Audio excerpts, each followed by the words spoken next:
to the Volusia County Council meeting. The meeting will begin in 10 minutes.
Volusia County Council meeting. The meeting will begin in 5 minutes.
to the Volusia County Council meeting. The meeting will begin in 2 minutes.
A few seconds.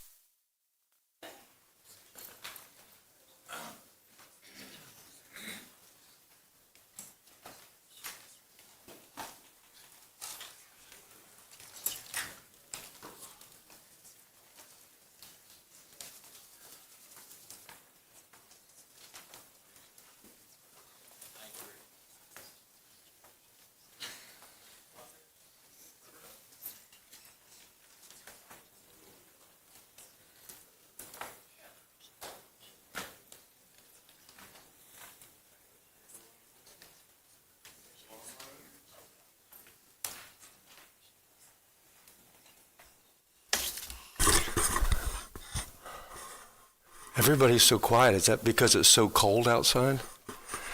Is everybody ready for winter to be over? All right. Can I get a motion on that?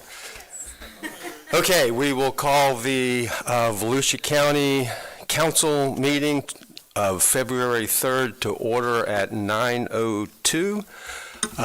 We're going to start with an invocation in just a minute, and then Pledge of Allegiance when I invite the Reverend up for the invocation. If you would care to stand, please stand and join us. If you are a member of a faith group that would like to participate in the invocation, please just send an email to K Green, the letter K Green @volusia.org, and she will get you all set up. It's open for all faith groups. This morning we have the Reverend Daryl Demerit of the Colby Memorial Temple Southern Cassadaga Spiritualist Camp Meeting Association. Reverend Demerit, thank you.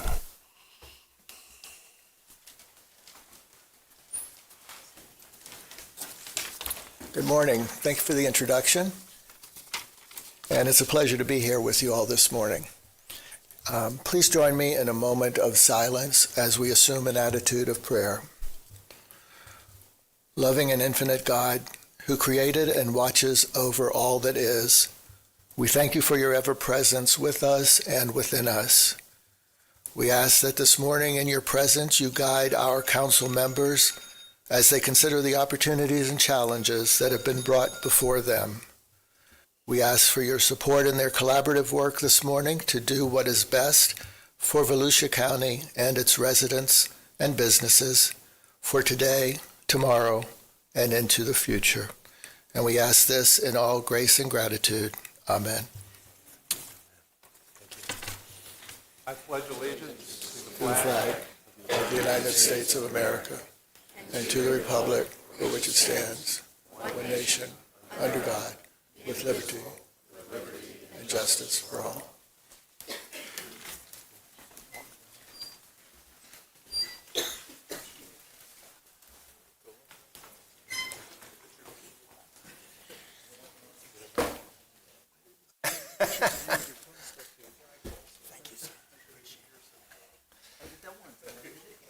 Thank you for coming.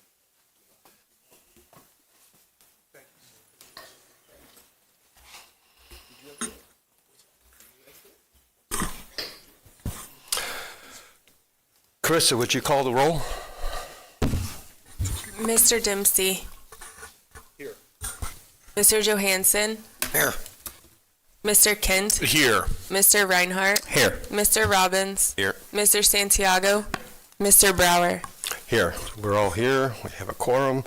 And yes, we do have some public participation. I will call your name. When I do, just come up to the podium. There is a button on the left that will raise and lower it. We would like to have a microphone right at your mouth so that we can, everyone in the room can hear you and all the people online. You will have 3 minutes to talk about anything that pertains to the county that the council might be able to act on in the future. We just ask that you would be respectful of everyone in the room and listening online. You can say anything you want to us, but just please be respectful in your language to people that are listening in. First, and also if you would just tell us where you're from in the county. You don't have to give your full address for safety reasons if you don't care to. But let us know what part of the county you're from so that your representative here knows where you are. Nobody wants to go first, but this morning it's Kathy Thompson. And you'll be followed by Dennis Morris.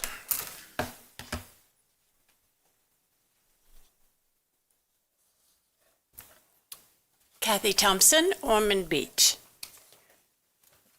File number 12441, February 18th.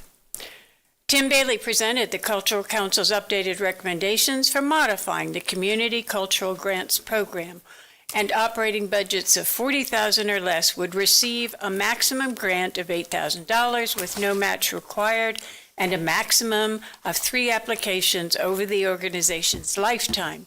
Larger organizations would receive a gradual reduction of maximum grant amount, $70,000 in FY 25-26, $50,000 in FY 26-27, and $35,000 for all future years.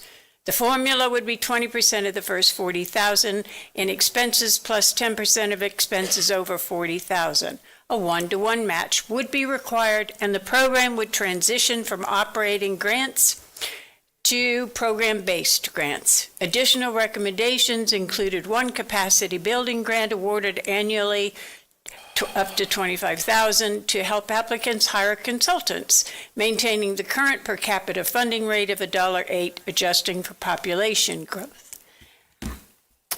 Councilmember Santiago moved for approval. The Cultural Council recommended modifications as amended to have a max cap of $5,000 per consultant and to eliminate any language per capita. After comments and roll call, the motion carried 6-1 with Chair Brower opposed.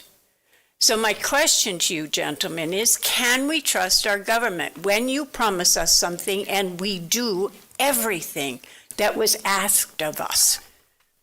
Please honor what you committed to. If you want to change future years, you reserved that right, but you specifically addressed and promised us this year. We have done everything. Please.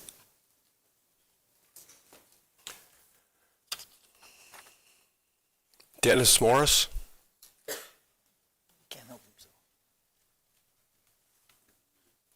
Good morning. Morning, sir. I'm lucky to be in Mr. Dempsey's district, Barberville. I'm here out of concern for the community.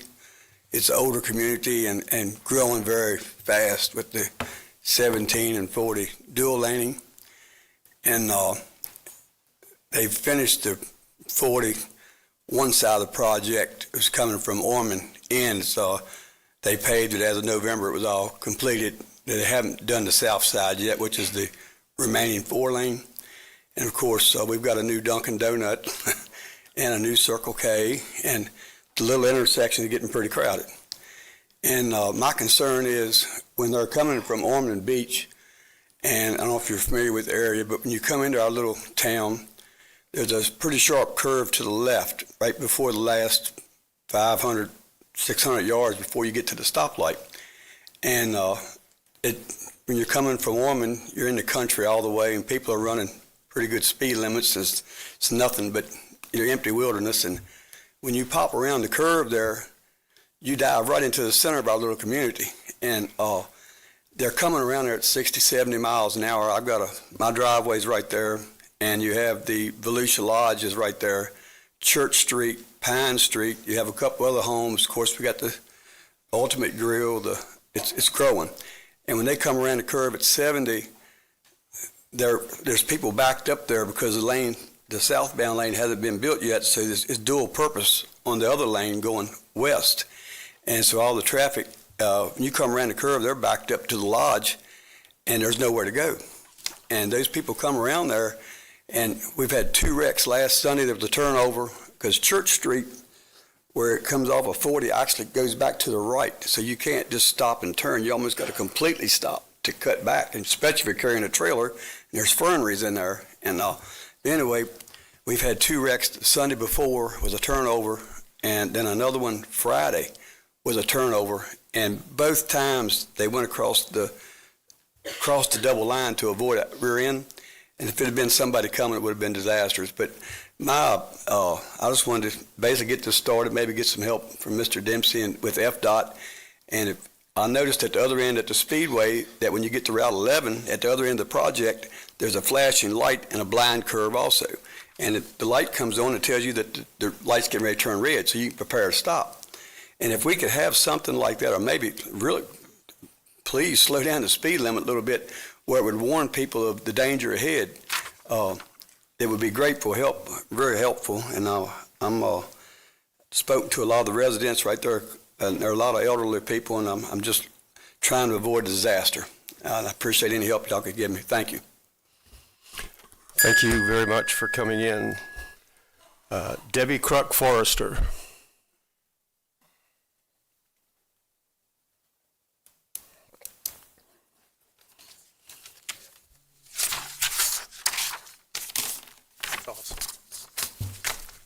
Debbie Kruk Forrester, Ormond Beach, founder and commander of Ormond Strong, a nonprofit benefiting military veterans, first responders, their families, and patriots within the community. We started a vigil morning bridge walk, as you remember, March 29th, Vietnam Veterans Day 2015, when my husband and 200 local National Guardsmen from the 1st to 265th deployed for a 1-year mission to Afghanistan. All came home safe. And we assist with events, we continue our bridge walks, etc. Ormond Strong, this being the semi-quincentennial historic event in our country, we continue our daily morning bridge walks on Granada Bridge in celebration of our nation's birthday. We honor all who sacrifice their time, their strength, their ambition, their health, and their lives on this earth so we can enjoy the freedoms we have today. With that said, one of these patriots, which is why I'm dressed the way I am, is Deborah Sampson. She's a Revolutionary War hero.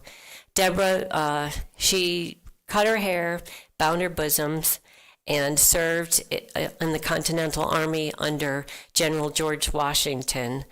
She was 5'11", so she served in the Special Forces. She took a sword slash to her head and 2 musket balls in her left thigh, and to not reveal that she was a female, she took out her pocket knife, took out one of the musket balls, and then stitched herself up, and she lived till the end of her life with that other musket ball. She was discovered as a female when they had an outbreak in Pennsylvania when they were fighting the fever, and so that gave away revealed her gender. But it was Paul Revere that got her an honorable discharge and a full pension. So my story, to hear more stories, I'd like to invite everybody to attend the Veterans Museum and Education Center located 302 Vermont Avenue in Daytona Beach. They're open from 1 to 4, Tuesday through Saturday. Come out and visit during this historic 250 years of America. Our group, Ormond Strong, paid the first 20 years rent on the Veterans Museum because we feel that strongly about remembering our veterans and first responders. In closing, I'll quote the 30th President, Calvin Coolidge: "The nation that forgets its defenders will itself be forgotten." God bless America, and happy semi-quincentennial, everyone. Ormond Strong out. Thank you. Thank you for sharing that. Eileen Simonal?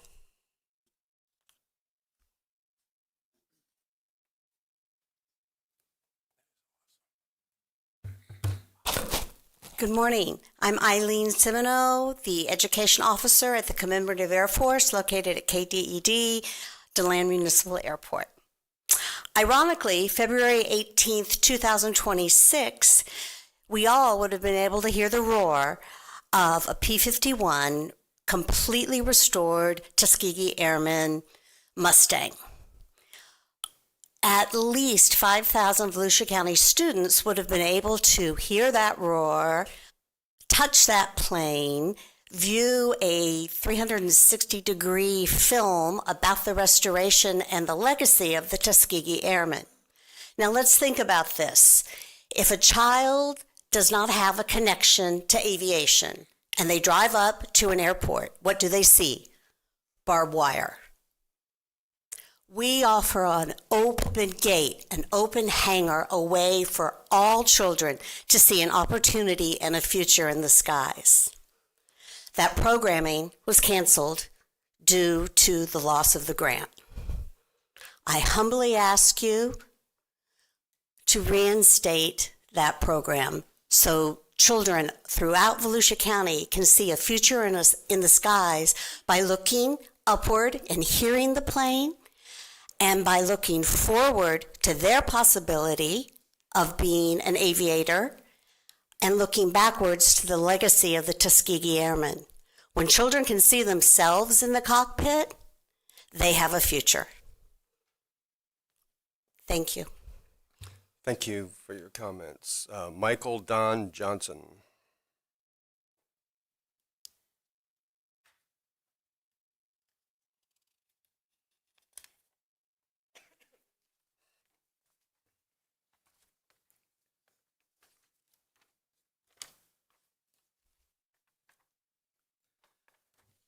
Hello, everyone. Michael Don Johnson. I'm not here to campaign this morning, but for the record, I am running for Congress in the Republican primary this year. There's some information that the voters and the residents of this county need to know about that are very disturbing, and I'm going to address them by asking questions. Is stolen valor bad? Would you vote for someone that has investigations ongoing within the Army that has stolen valor accusations? Is assaulting a mistress bad while you're married? Would you vote for someone that has been on record of being called to the police for assaulting a woman? Is threatening an ex-girlfriend bad? Would you vote for someone that has a 14-page restraining order against them by a Florida judge? Is meeting with the terrorists overseas in Syria, had a $10 million bounty on his head bad? Is renting a vacation rental in New Smyrna Beach part-time a bona fide evidence that you're a resident of our county? Is voting for morals over party labels more important to you? Is someone that does not pay their taxes and has multiple IRS liens filed against them bad? Would you vote for someone that has multiple IRS liens filed against them? Is it bad that you have not paid a business loan and have a foreclosure lawsuit going on against you right now for $66 million, and $34 million of that lawsuit is interest that you haven't paid? This case is up in Taylor County, Florida right now. Is it wrong that you take loan money from a Canadian lender and live a lavish lifestyle pretending you're a millionaire while you have a company in Taylor County, Florida, with employees who were just sent home before Halloween without pay? Would you vote for someone like this? There are politicians that come to our county here that a lot of citizens don't know that about their background and what's going on, because technically they don't really live here because they're in different areas. There are federal lawsuits going on in Virginia in the federal courthouses for fraud. Would you vote for someone like that? There's a case going on right now in the Eastern Court of the District of Virginia that this person has had to do a consent because he was sued for fraud for not delivering goods to an overseas NGO. And they came up with an agreement to pay back $8 million that they kept because of fraud. They were sued for fraud. Would you vote for someone like this? This person right now, as many of you already know who it is Corey Lee Mills, your current congressional politician that's serving in this county. Thank you very much. Time is up. Carolyn Hickerson.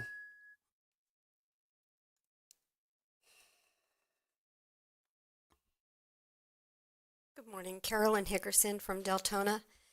I'm here to bring awareness. I need your help. This is regarding elder predatory behavior in our state and probably at the federal level as well. I've done everything I can. There will be a story in the Beacon this week. And my mother, unfortunately, with Alzheimer's, has been a victim of this predatory behavior. So I'm here to bring awareness to all of you and for your help to help me get out the word. I've contacted my state legislators and my federal legislators and have zero response. What has happened, and it happens right now, are the seniors of this state are receiving predatory calls to change their Medicare benefits. That is ongoing. Through this process, we do have power of attorney over my mother for her health and for her legal, but we were not aware that we needed power of attorney over her Medicare. That is something that seniors need to know in this state. What has taken place is she answered one of those random calls, and they changed her Medicare. Yesterday, I had to take her to the hospital for a fall, and we learned that her Medicare benefits had been changed. She's not able to receive her Medicare benefits for her insurance. At the moment, we are working to change that to go back. I'm not sure we can because it can only make a change once a year, so we're really not sure yet what can take place.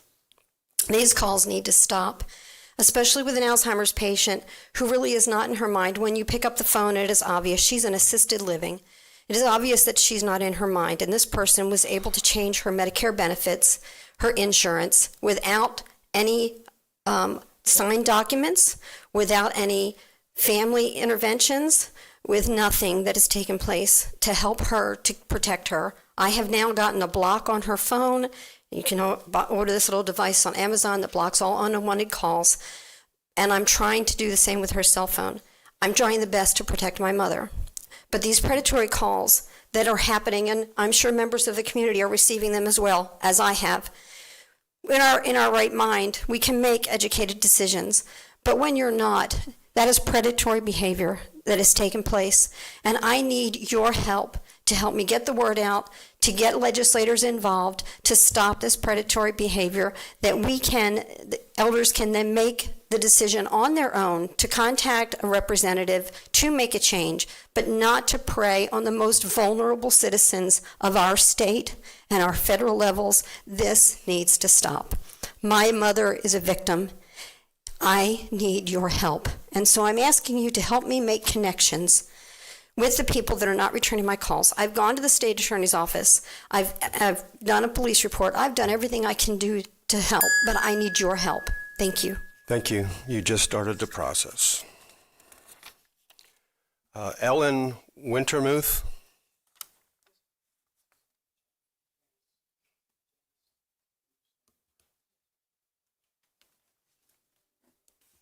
Good morning. I've come here often enough that you've got my name right. Miracles. With its art centers and museums and theaters, concerts, historic collections, libraries, and public art, Volusia County has built a reputation as a community that values quality of life, education, and a vibrant local economy. The Cultural Council of Volusia County exists specifically to help steward and amplify that investment, connecting residents and visitors with the arts. Today, I'm asking you to honor that commitment by reinstating the already approved cultural grant funding. These funds are not an abstract line item. They're the difference between the lights on and the lights off at local theaters, between open doors and shuttered galleries, between meaningful after-school arts programs and empty afternoons for our youth. Organizations across Volusia County rely on this support to offer free and low-cost programming, preserving our history, animate our public spaces, and welcome visitors who spend money in local restaurants, hotels, and shops. When we pull back funding after it's already been approved, we don't just interrupt plans. We undermine the stability of the very organizations you have asked to help carry out the county's cultural vision. The Cultural Council was created by Volusia County in 1989 as the recognized local arts agency for the county, with a clear mandate under state statute to support and strengthen the arts and culture here. That partnership between the Cultural Council and the Volusia County government has been a long-standing promise to residents and to nonprofit organizations that serve them. Reversing already approved grants breaks that trust with these partners, many of whom have signed contracts, hired staff, and committed to programs based on the county's prior decision. Reinstating this funding is fiscally responsible. Every grant dollar is leveraged by private donations, ticket sales, volunteer hours, multiplying the county's investment. Arts and cultural drive tourism, spur small business activity, make Volusia County more competitive in attracting and retaining residents, employers, healthcare professionals, and educators. When we support the arts, we also are supporting jobs, public safety through positive community engagement, and long-term economic growth. You have within your power the ability today to steady the ground under our cultural community by reinstating the approved grant funds. You affirm Volusia County's identity as a place that values creativity, history, and opportunity. You keep faith with the nonprofits that stepped up to partner with you. And most importantly, you protect the experience that makes this not just a place on a map, but a place people are proud to call home and choose to visit. I urge you to restore the funding. Thank you. Thank you for your comments. Lloyd Bowers.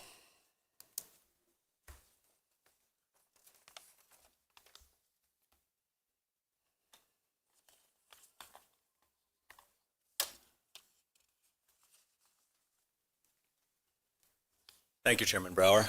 Lloyd Bowers, Daytona Beachside resident, and Mr. Reinhardt's designee for the Cultural Council. I'm not speaking today for the Cultural Council, but for myself and the cultural community. I'm here to address, as you might expect, the importance of honoring the February 18, 2025 decision you made to support the grants in this year, a decision after a thorough, transparent process of scoring and rating applications. When our community's cultural grants applied for these grants, organizations applied for the grants, they did so in good faith. They invested time, resources, creativity into proposals that were evaluated according to the criteria that you approved, The scoring process was not arbitrary. It was deliberate, fair, and designed to ensure taxpayer dollars are invested in projects that bring the greatest benefit to Volusia County. To reverse funding now, as you have done up to this point, after the process was completed, not only undermines the trust in our local government, but also sends a troubling message to artists, educators, and community leaders that even when they follow the rules, their work can be disregarded. And every council meeting we have where no one brings up this issue to discuss, real harm continues exponentially. I was so glad that you got to hear from the Commemorative Air Force today, to see the real harm where our children in this community didn't have the opportunity to learn more about the Tuskegee Airmen. I know for many of you, World War II is an important earmark, and that is a real sad day that we lost that. The February 18 decision was a commitment, a promise to invest in these benefits. Upholding that decision is about more than funding. It's about integrity, consistency, and respect for the process you all agreed upon. I urge you to stand by that commitment. Let's show our residents, our cultural partners, and their broader community that Volusia County keeps its word, values fairness, and understands that culture is not an expense, it's an investment in our future. Thank you. Thank you for your comments. John Nicholson?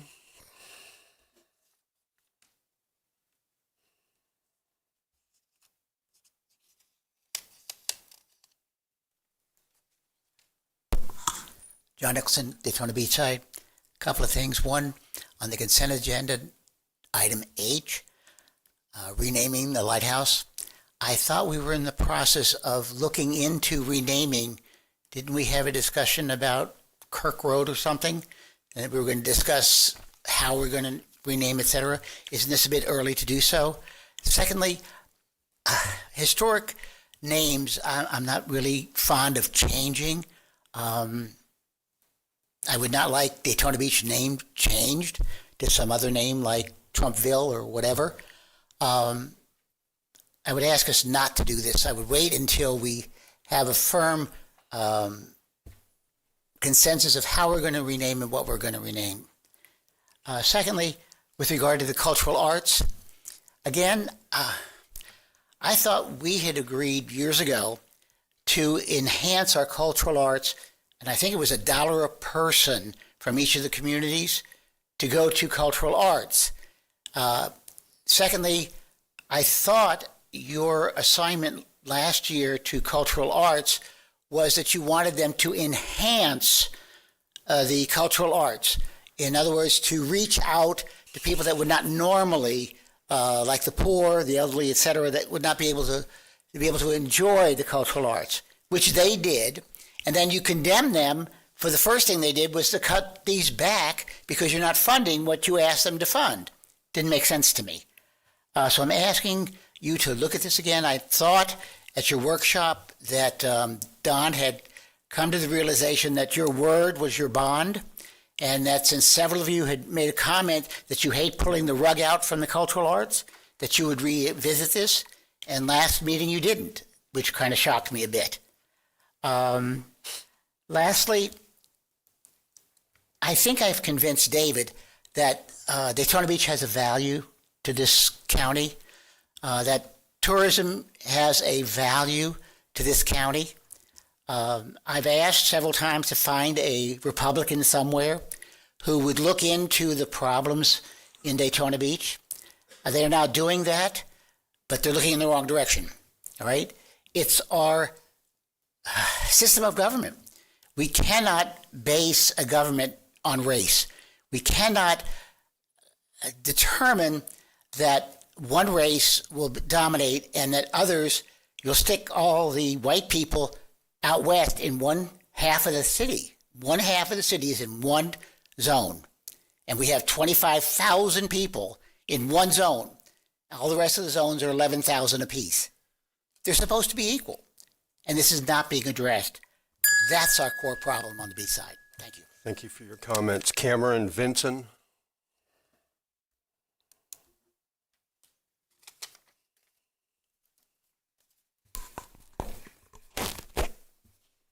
Good morning. My name is Cameron Vinson, Port Orange, Florida. I am a mother, a taxpayer, a voter. I'm the executive director of Art House Foundation and the vice president of the Volusia County Cultural Alliance. I am here on behalf of our county residents and the many arts, historic, and cultural organizations across Volusia County who rely on the county's cultural grant funding to serve our community.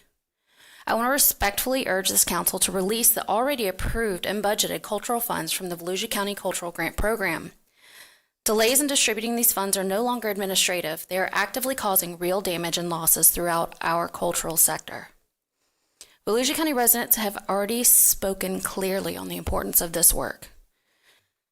The people of this county originally voted to approve the ECHO program, Environmental, Cultural, Historic, and Outdoor, on November 7th, 2000. And on November 3rd of 2020, an overwhelming 72% of voters, your constituents, renewed this program for another 20 years. That is not a narrow margin. That is not uncertainty. That is a decisive public mandate. So when there's a debate about what the core responsibilities of our local government should be, the answer is already written plainly in the will of the people. Local government is defined by what its residents value and what they choose to invest in together. Volusia County voters have declared in an overwhelming volume that the pillars of our shared responsibility include the environment, culture, history, and outdoor community services. At Art House alone, we are now facing immediate consequences because these cultural funds have not been yet released. Without access to these promised resources, we are at risk of having to drop vital classes that serve students and families in our region. We are unable to expand our programming, and we have planned specifically in response to community demand. We are no longer able to meet that demand. Perhaps most critically, we stand to lose our scholarship programming for the 2026 fiscal year. These scholarships ensure that children from struggling families can participate in educational, enriching summer art programs regardless of financial circumstance. Without them, many parents will be left without affordable and fulfilling options for their children. This is more than an arts issue, it is a community safety issue. Research and experience consistently show that accessible summer programming drastically reduces the rate of adolescent crime by providing structure, mentorship, positive outlets during the summer months when the youth are most vulnerable. When cultural funding is withheld, we don't just lose exhibitions or classes, we lose prevention, opportunity, and community investment.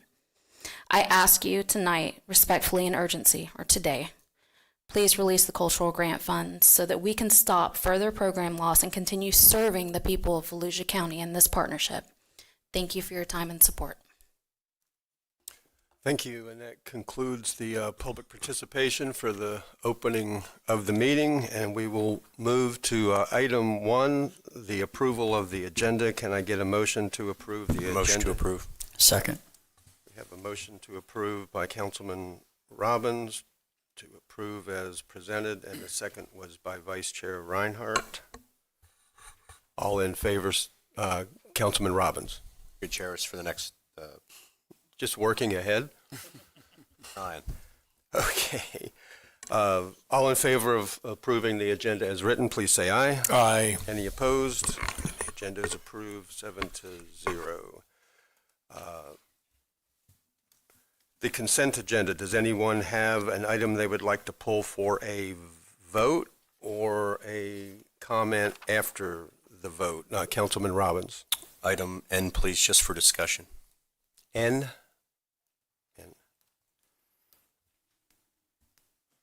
Matt Reinhardt. Item H, just for discussion.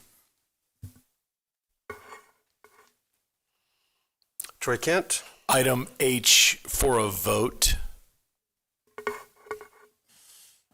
we're going to discuss and vote item H, and Councilman Dempsey. F for discussion. F? Foxtrot, yes, sir. Okay. Chairman, I'll make a motion to approve the consent agenda as presented by staff, absent item H. Okay. Motion to approve absent item H by Councilman Kent, and the second was by Councilman Johansson. All in favor of each item except for item H, please say aye. Aye. Any opposed? And consent agenda is approved. Let's deal with item H first. You want to take it? Do you mind, Chairman? I don't. Thank you. I am not opposed to this being renamed the James Milton Hunt Lighthouse Point Park. I'm not opposed to that. But when you're right, you're right. And John Nicholson is right. We talked about this with Charlie Kirk Road. We talked about a process that we would follow. And I believe that we will rename this, but I think we need to do it following the process that we talked about as an elected body. So, Councilman Reinhardt, I'm appreciative that you brought this up. I think this will get full support. I've not heard anything negative. I've not really heard anything about it, but I've definitely not heard anything negative. I'm for this. I just want us to follow what we said we were going to do. So if it delays it by a little bit, I'm okay with that because John Nicholson is right on that issue. Notice I said that issue. Thank you, Chairman. O'clock. Councilman Reinhardt. Vice Chair Reinhardt. Thank you, Chair. Thank you, Mr. Kent. I appreciate that. And I agree. You know, we have a process for renaming things, and we talked about it with the Charlie Kirk issue. I was not here for that meeting, but the process I do respect. And that was for us renaming it. All this is all we're asking is we do not have the authority to change this. This is FDEP, and that's all the letter addresses showing our support for it. So that's all we're doing. We're asking for, we're just saying we support if you take that opportunity to go there. I thought it was an excellent opportunity for the creator, basically, of that park. And his daughter is here in our audience, Ms. Longmire. She's the one that first brought this to me. The mayor of Ponce Inlet, the entire commission or council from Ponce Inlet, because that's where the park is located, was in favor of this and wrote a letter in support for that. So they wrote a letter. They could not rename it. They wrote a letter asking for support. We supported the idea. All we're doing is sending the same letter of support to FDEP. We're not renaming it. So we'll leave it up to them. That's all. Thank you. Councilman Santiago. Thank you, Mr. Chair. And Matt, you're right. DEP owns it. So we don't really have the authority to change it. I think, since, process guy, I've been a process guy here for a long time. And I don't know if we this is the dilemma for me. I don't know if we should apply this to that process. I don't know the answer. I'd like to hear what my other colleagues have to say. So we never discussed supporting someone else renaming of a building or a facility or whatever it might be. So, we may not have to apply that standard to it, So that's just my dilemma. I don't have any opposition to it. Just whatever we want the process to be, we follow it. Thank you.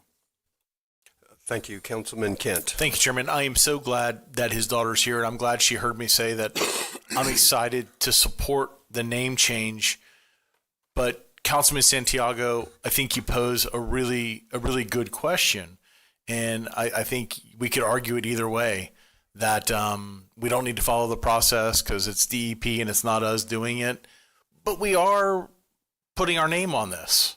And I think that for me, I would feel more comfortable following that process.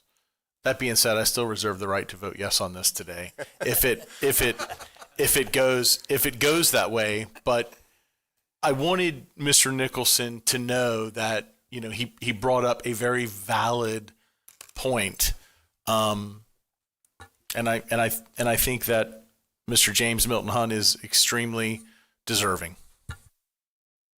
Thank you. It is an interesting dilemma. Matt, you're correct. I believe this is different enough. We're not renaming it. We don't own it. The state of Florida has decided to rename it. They're asking for our support. It's not a name change for a road or anything else that originated with this council. So I'm comfortable with voting for it, and I do appreciate Mr. Nicholson bringing it up. Process is important, but I think we're in good shape if we approve this. Councilman Robbins. Motion to approve. Second. We have a motion to approve item H by Councilman Robbins, and the second was Vice Chair Reinhardt. Any other discussion? Mr. Chair, you have a public We comment do have form. one, I'm sorry. It's right here in my hand. We have one member of the public who would like to speak in this before we vote, Jennifer Longmire.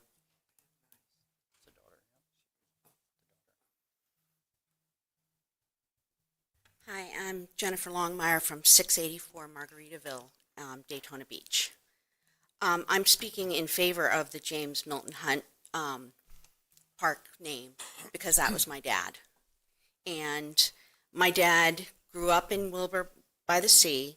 He used to ride his bike to the inlet when he was young.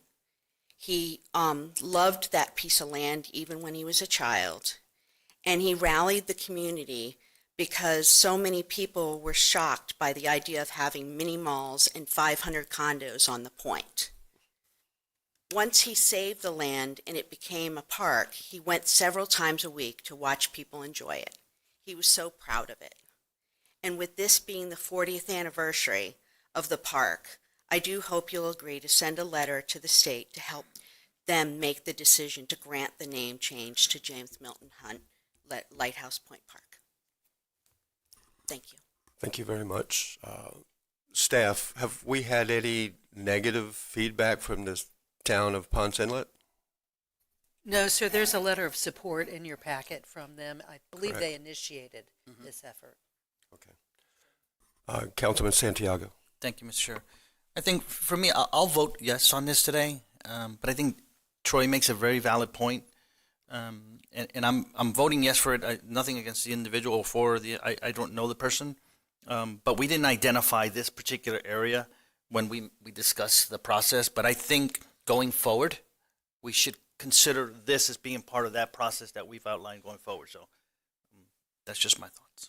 Okay, Councilman Dempsey. I agree with you, David. I respect what you're saying, Troy, and I think we should follow through with the original intent of naming things. But I think in this instance, it is different because we're not actually doing the one renaming. And I'd just like to point out that Troy saying that he even agrees with Mr. Nicholson is kind of proof that even a broken clock tells the right time twice a day. Ooh. So we're all with you, John. Thank you. Appreciate it. Okay, Troy Kent. Thank you, Chairman. My last comment on this, and I said earlier, I reserve the right to vote yes for this, and I'm going to vote yes for this right now as well.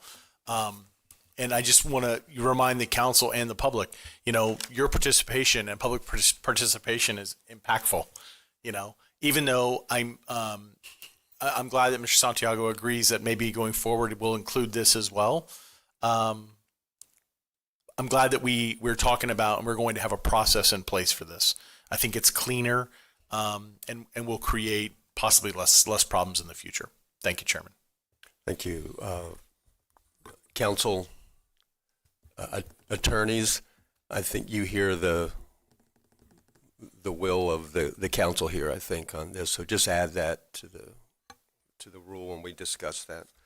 I don't know if I need to call the roll, but Carissa, call the roll quickly, please. Mr. Dempsey. Yes. Mr. Johansson. Yes. Mr. Kent. Yes. Mr. Reinhardt. Yes. Mr. Robbins. Yes. Mr. Santiago. Yes. Mr. Brower. Yes, and the item H is approved 7-0. Thank you, gentlemen. Okay, and for discussion from Councilman Robbins, item N. Thank you, Chairman. I just wanted to highlight some of Ben's work and their team, along with the county manager's office, looking at the stormwater use agreement with the city of Edgewater and what we're doing to help people in Southeast Volusia. Ben? Yes, sir. So this is the Edgewater has gone out and got a substantial grant for some stormwater improvements, and in order to construct those improvements, they need to make some modifications to some of the canals that we maintain, and this is a standard use agreement for them to do that, so we worked with them on that, and they're actually ready to get going and make those improvements. And so we're happy to partner with them and help them out on that. Anything else that we can expect, Ben, down there? We've got a lot coming down the road, so we're starting to turn some dirt on some stormwater projects with Transform 386, and our studies are fixing to come back with some recommendation on some other projects. So we got a lot going on. Thank you. Yes, sir. Thank you very much. Vice Chair Reinhardt, we've dealt with item H, but item F you wanted to discuss or comment on. Was that you, Don? F? Yes, it was.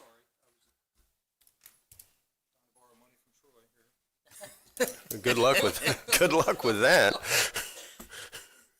Yeah, on item F, I just want to make sure that we're all in agreement before this passes that we do not want any type of state regulation of our water quantity, quality, or wetland management.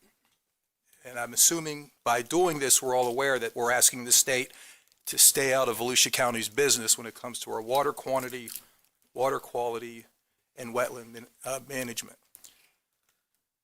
And I'm just assuming if we all vote for this, that's what we're wanting. And even more so, in the letter itself, we're telling the state in paragraph 3 that we don't even want limited or partial preemption.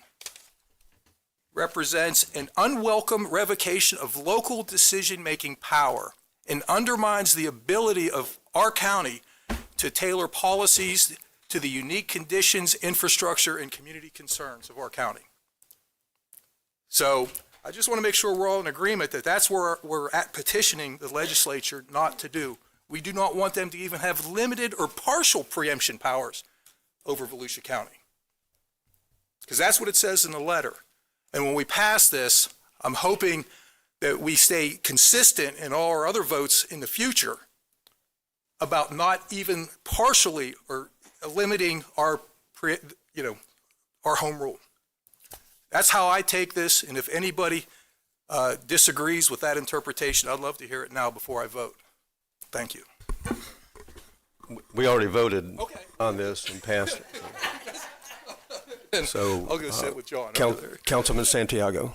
Well, I was going to suggest for Councilman Dempsey's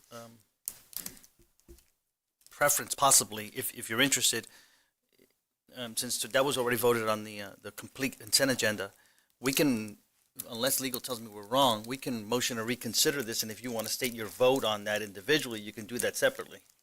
I like it as worded. I do not even want the state to have limited or partial preemption power over us. Okay, I wasn't sure. Okay, Just want to make sure that we're all in agreement. I think I know where you're as going. this is written, we're going to stay consistent in all future votes.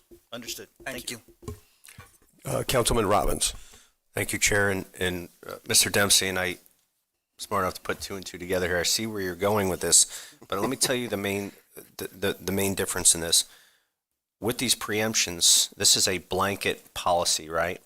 We, as a local government, are fighting so that we can make that decision and not somebody else for us. So it can be a case-to-case, and I'd rather have it case-to-case at times rather than a blanket policy by the state, because we're able to hear these different situations when it comes into this. But I see what you're saying and lining up. I think it's clear. But as long as we still have the power to make that decision, whether it's buying property or whatever, or partnering, it's still with us. That power remains with us. Councilman Johansson. And to piggyback on what Mr. Robbins said, I concur. I can see that this will come up in a Volusia Forever conversation later. And I believe, based on what our citizens signed up for when they read the ballot language, was in fact local control of what we want to do with our property and how we want to work with the state and Volusia Forever to conserve our lands. So that's not a preemption. That's in my opinion, local control, are at the lowest level, because it was a ballot initiative, not a decision by council. Thank you, sir. Thank you, Councilman Johansson. Okay, item F has been voted on. Thank you, staff. I think this came from the attorneys for writing this letter. We hope that it helps, and I encourage everyone in the public to contact their state representative and give them the same message that we, local governments, the cities and the county, should not be preempted from being able to make decisions that we know best, being closest to the people and to the water issues. Water is life. It's really important, and I like those decisions. I think this council has made it clear that those decisions should be made locally. Okay, which takes us, this is going to be an interesting couple of items here based on what Don just brought up. Item 3, ECHO strategic plan presentation, discussion, and direction.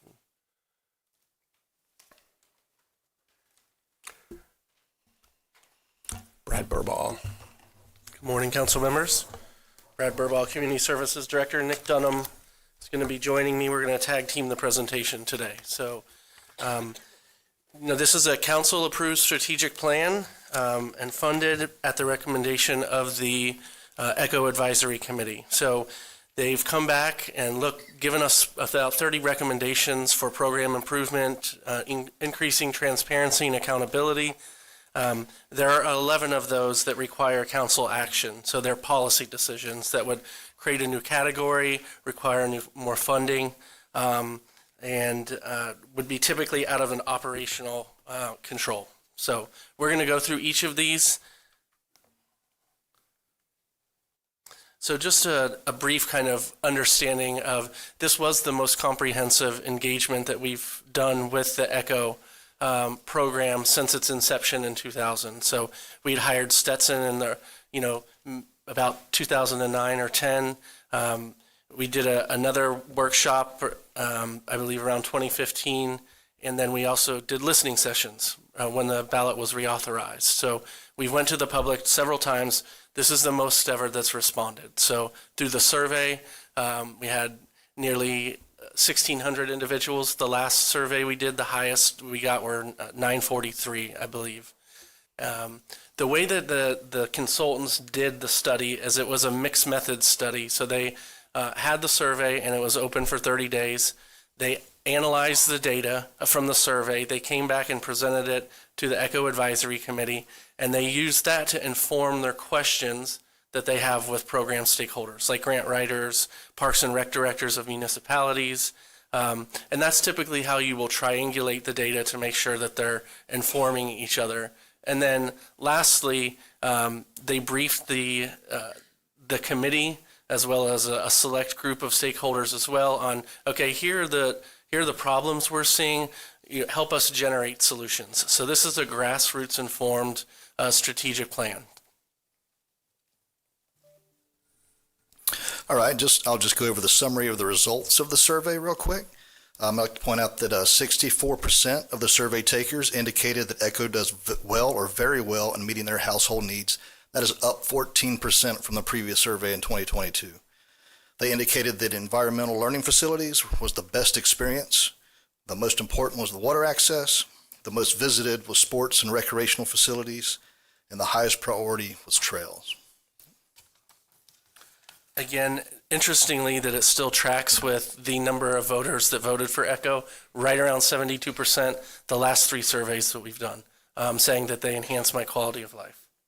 The projects do.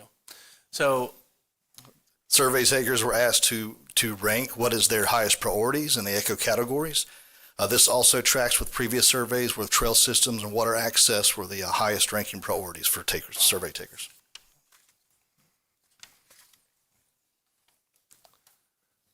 All right, so we're going to go through each of these, and we've tried to provide options for you, but that was just for your information. If you guys want to go in a different direction, combine, omit, we're here to take your direction today. So The first recommendation was Brad, to, yes, Let me ask the council a question. You're going to go through all 11. Yes, sir. And they have options. And we're going to tell you, we're going to decide as a council which option we want. So we can either go through all 11 and make those decisions and then vote, put them together as a package and vote on it one time, or we can vote for all 11. And the reason I'm bringing this up is we have 10 members of the public who would like to speak on this. And our procedure is that we listen to staff, we ask them questions, then we debate, hear from the public, and then vote. So it's a little different this time. So when do you want to hear from the public is my question. Councilman Santiago. Thank you, Mr. Chairman, and I appreciate you bringing this up because I was thinking very similarly because dealing with all 11 afterwards and knowing our history on efficiency, my initial thoughts was to suggest dealing with each one as it comes up on a vote, and we move on. But we have to insert, obviously, the public comment piece, so maybe we can get the public comment piece now. Yeah. And then go through each one vote, and we get done with each one. Jake, you're good with that? Don? I see thumbs up from everybody else. Okay. Chairman. You guys get a break, Councilman Robbins. I also want to add to if we decide to go forward with listening to the folks first, but also I want to also look at the staff level policy that they're looking to implement as well on top of our 11. I think we need to look at those as well. Okay. I think we just decided to hear from the public first, so I'll call your name. Please come up, and you have 3 minutes to tell us what you want us to hear about the ECHO strategic plan. Teresa Brooks. I'm sorry, is that Bloom? Tell us your name when you get up here.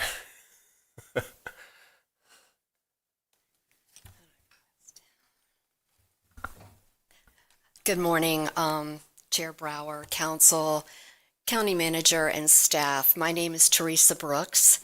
I am a resident of Pelican Bay in Daytona Beach and over 40-year resident of Volusia County. Today, I speak mostly from my role as president of Brooks and Dunn Grant Consulting. A little background. I have had the opportunity to have my hands on writing and receiving 81 ECHO grants since the program began in 2000. I provide grant writing and management services to many of the municipalities in Volusia County. My scope of work includes writing and administering grant applications and awards for all local, state, and federal funding sources. My grant awards to date are over $800 million for Volusia County projects. I provide this brief background to mention that I am familiar with the guidelines, application processes, and accountability for state and federal agencies that provide competitive and entitlement grant funds. Specific to the Volusia County ECHO program, I am very pleased and impressed with this council's oversight and forward thinking with this program. And as important, I must say that the County ECHO staff has held each applicant and grantee to the highest of standards and accountability. I believe it was in 2023 when this council asked to hire an outside consultant to develop a strategic plan to see the program forward to the year 2040. The strategic plan has been completed with the participation of many stakeholders and residents' input, visioning sessions, surveys, and review and recommendation of the ECHO Advisory Board to accept and make improvements and policy decisions as outlined in this agenda item. If I could point out just a few of those policy decisions, because I only have 3 minutes and I'm trying to put 30 years in 3 minutes. Policy decision number 1 is to allow for planning and design funds. Policy 5 is raising the grant caps from $600,000 to $2.5 million because we have not kept up with inflation or construction cost. In addition, staff has worked with Salesforce to develop an online application process, which will definitely make the application process much easier. However, I was able to test that system, and it does not take away any of the requirements of the projects. Thank you. Thank you very much. 3 minutes goes by fast. Mike Gribos?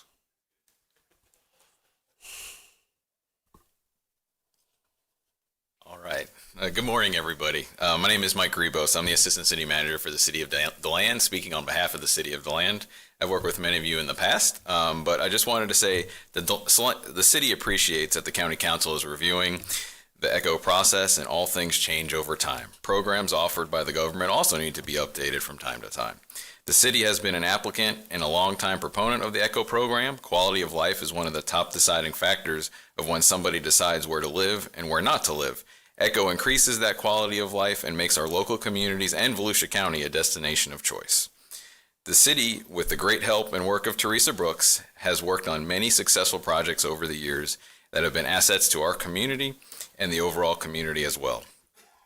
In addition to the direct city grants that we've received, other DeLand area nonprofits have also received grants and have been major positive impacts for the quality of life in our community and Volusia County. Many of these projects couldn't have been accomplished without the partnership with the county and the ECHO program. In specific to the agenda item, as a government official, I know how challenging it is to get public input, and I do feel like the county staff took appropriate measures to solicit that meaningful feedback and to come up with these recommendations today.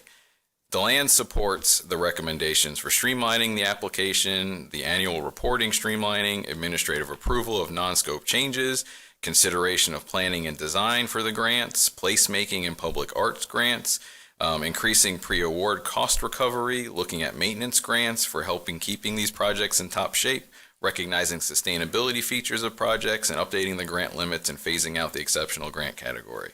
Thank you for your time and consideration for today. Thank you. Chris Sealcap?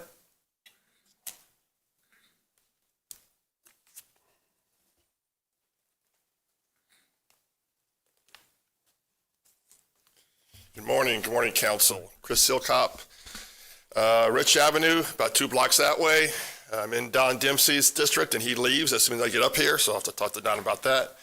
I am the president and CEO for the Volusia Flatter YMCA, and I'm here to talk about ECHO. So we have, over the years, have secured 7 ECHO grants totaling $1.7 million. The YMCA has put in $2.1 million for a total of $3.8 million. Ranging from playgrounds, soccer fields, splash pads, shade cover, and a dog park in Ormond. So it's benefited over 45,000 members and participants in the YMCA throughout the county. And one thing you need to know is that the YMCA turns away no one for inability to pay. 1 in 3 kids receive financial assistance in our after-school summer camp programs who use many of these ECHO benefits. So we encourage the standard grant of $600,000 to be increased to $2.5 million, as it will encourage better projects, thus having a larger impact on our community. We also encourage the approval of the planning grant to help smaller nonprofits with the planning and design phase of the project, because sometimes they find that difficult to come up with the funds. We also, the plan also, the YMCA, for future ECHO projects we have in mind that will benefit our branches in Port Orange, Deltona, DeLand, and also upgrading the popular dog park in Ormond Beach. So I'd like to thank the council for your time, service to the community, but also for considerations in this strategic plan. And we also ask that you instruct staff to implement it. So thank you very much for your time today. Thank you. Sydney Johnson.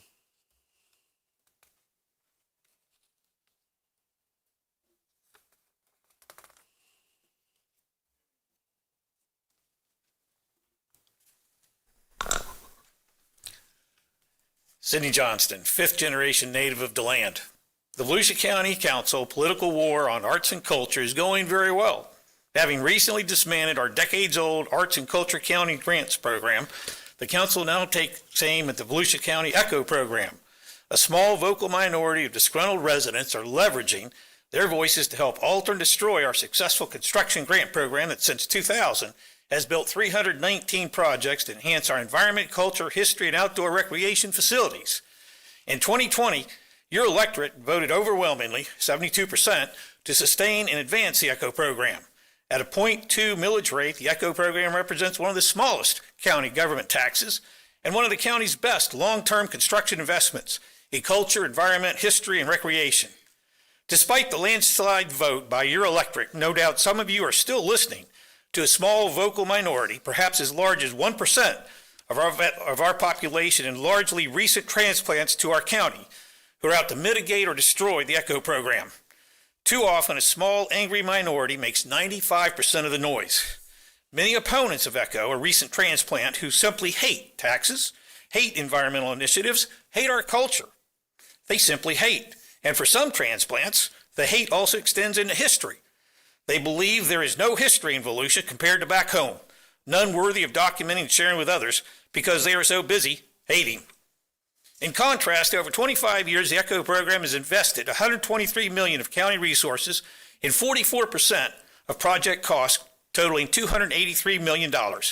Matching funds of 56% from local governments and nonprofits are the majority of the project costs, and those entities report to you annually.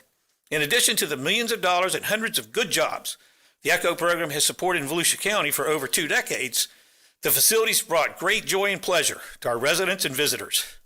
I was here at the beginning of ECHO and was pleased to participate in ECHO's recent comprehensive stakeholder engagement, contributing to countywide surveys, interviews, and collaborative workshops. The resulting comprehensive ECHO Vision 2040 strategic plan is a grassroots informed document that maximizes taxpayer value and preserves ECHO investments. The plan's recommendations have 2 categories based on implementation authority. The first is operational strategies to be implemented by staff under existing administrative authority. The second category is policy decisions, which are the focus of the presentation and require county council action. These recommendations involve budget implications, structural program changes, new funding commitments, and governance modifications.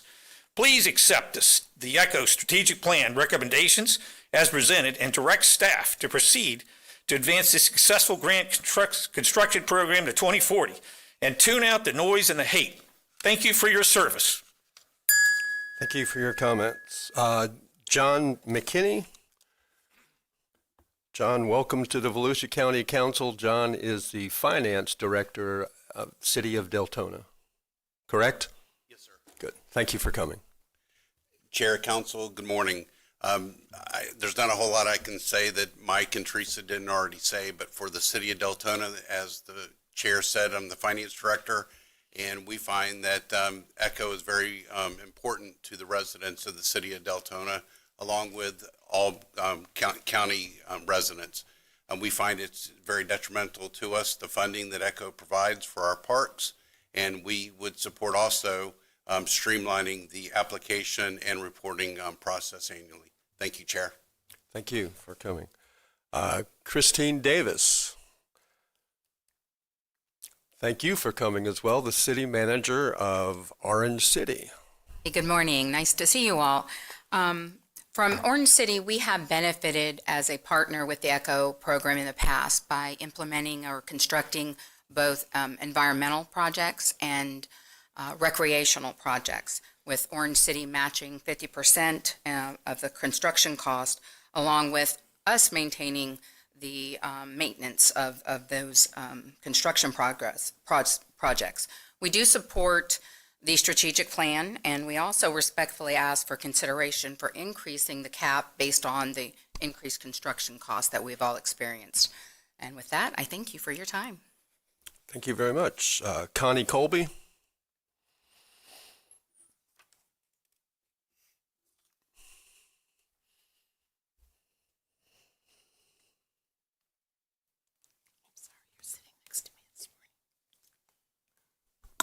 Good morning, Connie Colby, Ormond Beach, and I have no official title. I'm here to talk about the strategic plan as it's moving forward and how the the process works. The direct county expenditure program, I'm not sure that it's being used properly. The overhead says that the ECHO Advisory Committee reviews all direct expenditures as part of the oversight process. Resolution 213-202 states that the Volusia County Council will present the direct expenditures of ECHO millage to the ECHO Advisory Board for review. Is that happening? Are they getting those expenditure processes directly to them?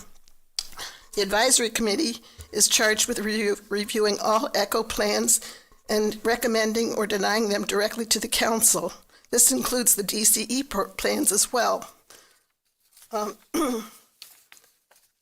An example of what I'm concerned about is that some of these are being presented to the Council or the Commission, and they're not, they're told that they're not supposed to review them. The one that I'm going to address now was from the minutes of July 10th, 2025. Mr. Marsh, moved forward to the DCE projects, providing an update and asking for questions. Vice Chair Pat Drago stated that she was still concerned about the Motorcross project, noting that there seemed to be no design and no definite site. She asked if the property involved was a Volusia Forever acquisition, and this was after it had already been approved. Mr. Marsh explained that the staff had not received update information on the project details. However, he noted that the land was purchased through a split partnership between Volusia Forever and ECHO. Discussion arose regarding the advisory committee's role in reviewing the direct county expenditure. Vice Chair Drago questioned whether they had the authority to recommend or deny and such projects. Mr. Marsh explained that per ECHO resolution, the advisory committee role with the CE projects was limited to review only. They did not have the authority to approve or deny these projects. It should have said recommend or deny.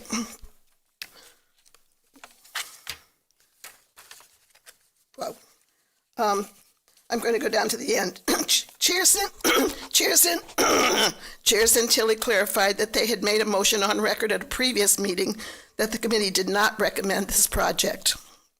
Thank you. Thank you for your comments. Doug Pettit?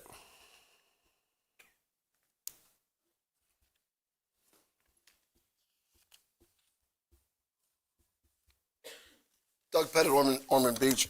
Since I caused such a stir at the last meeting, I wanted to come back and report to you off of what happened. I did have a meeting on Friday of last week with Mr. Rechtenwald, Mr. Zambrano, Dr. Burbaugh was there, Nick Dunham was there, and I had asked my appointing council member, Troy Kent, to sit in to observe, but he was not able to do that because of work. So Chairman Brower graciously agreed to attend, and that's despite the hardships of last week's weather issues that he was having to deal with.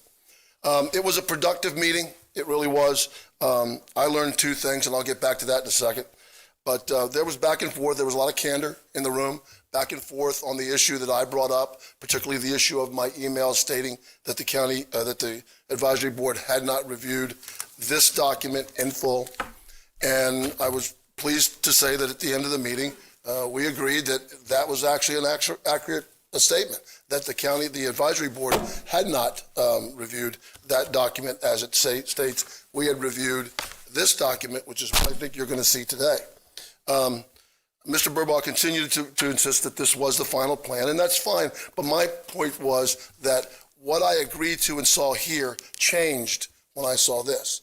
And I think that there can be no mistake that that could happen, something like that. The first thing that I learned that I'll point to is that this is your plan. It can't be changed. Mr. Rechtenwald can't change it. The board can't change it. The only people that can change what's in here is you, because you put the contract out to a consultant to develop this plan. And so this is your plan, all right? And you'll take the recommendations and make those changes as necessary. So the idea that anybody could suggest the change was there would be erroneous. I think there was discussion about when I had a chance to make these kind of comments during our meetings, and there was a lot of back and forth about that, and I think there was some frustration, on my part about when it would have been appropriate to make these comments. I think it's appropriate to make the comments anytime tax dollars are in question. So my two comments today is be very careful as you go forward with this. All right. I think the consultant contract was flawed because it didn't push the consultant to go out into the community and get more people. We involved the entities, the applicants, far more than we did the residents of this county. So that needs to be understood. That the survey is one thing, but getting somebody out in front of somebody, in front of the publics, is another thing. I'm going to take my final few seconds here and do this. I'm going to admonish the residents of this county, and I'm going to look right in the camera and tell you this. If you don't get involved, nothing changes. There are numerous boards the residents of this county could be involved in, and if you don't get involved in those boards, if you don't sit on those boards, then nothing's going to happen. And these kind of things will just go forward. So my final statement would be, Mr. Santiago, you owe me an apology. Thank you. John Nicholson.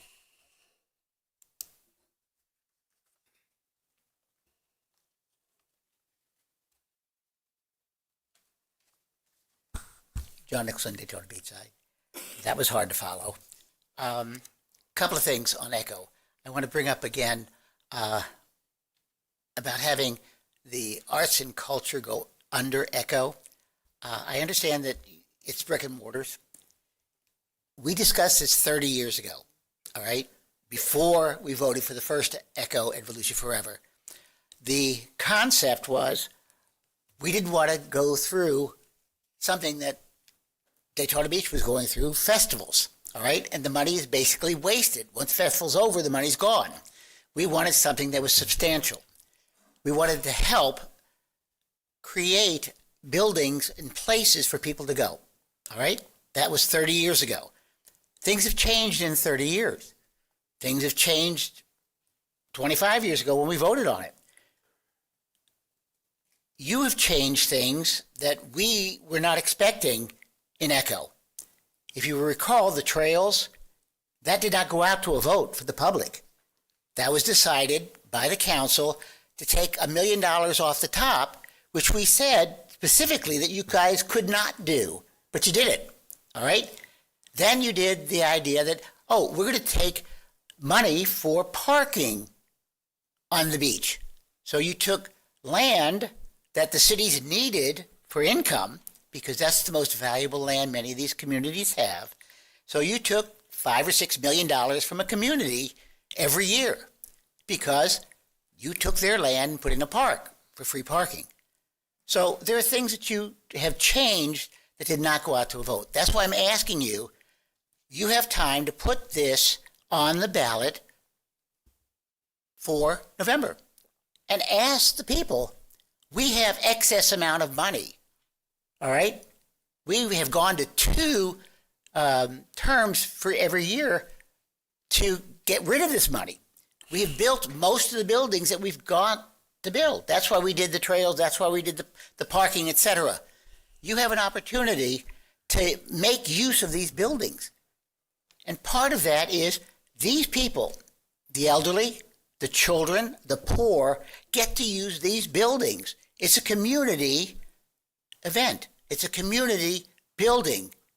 And what you're doing is you're allowing those people that are least able to use these buildings to use the buildings. That to me is a community purpose. I don't know how you're going to talk about the core, which is the big thing. I've asked you, and Jeff did some things at the workshop so fast I thought you were going to discuss it, so I didn't write it down. I have no idea what he said, other than roads. So I'm asking you to look at this and discuss voting the public. Thank you. Thank you. You want to wait till the end? Your comment? We got one last. Okay. Okay.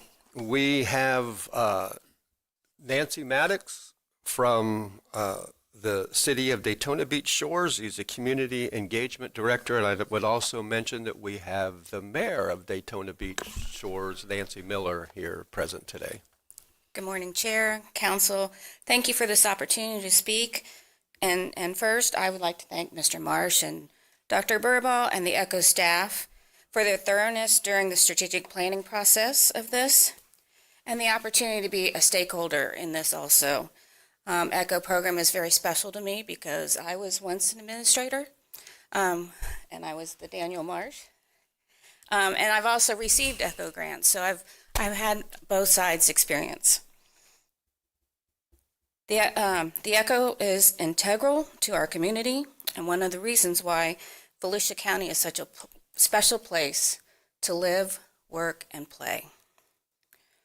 Today, I'm here on behalf of the City of Daytona Beach Shores to support the proposed changes, and I thank you for your time and effort, and we hope that you support this project, these proposals. Thank you. Thank you very much, and that ends the public comment on item 3. Councilman Santiago.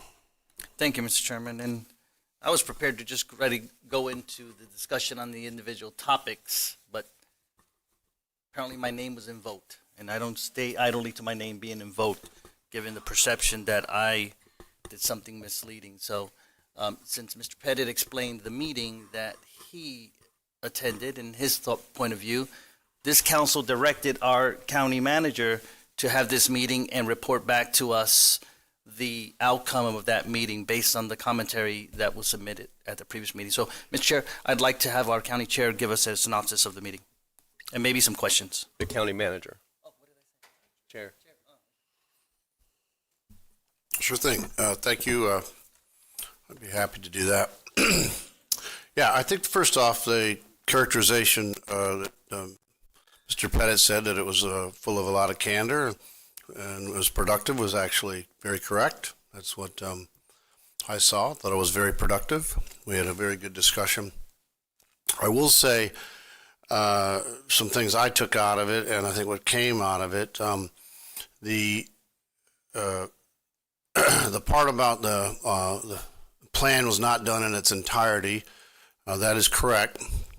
But I think that's taken a little out of context with the fact that the first part of it, the plan was given to Mr. Pettit and all the members on October 29th. And through the discussion, that kind of was brought out that the plan was in fact there. It was at the end of an email, and that Mr. Pettit didn't scroll down far enough to see. So they did have that.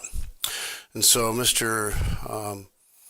Burball, Dr. Burball, worked from the premise that they all had the plan, because they did. And it was also sent later on regular mail, I think in December.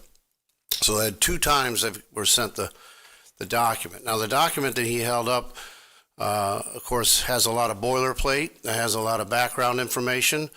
Just like what we do with this board, we don't sit and go line by line of those programs.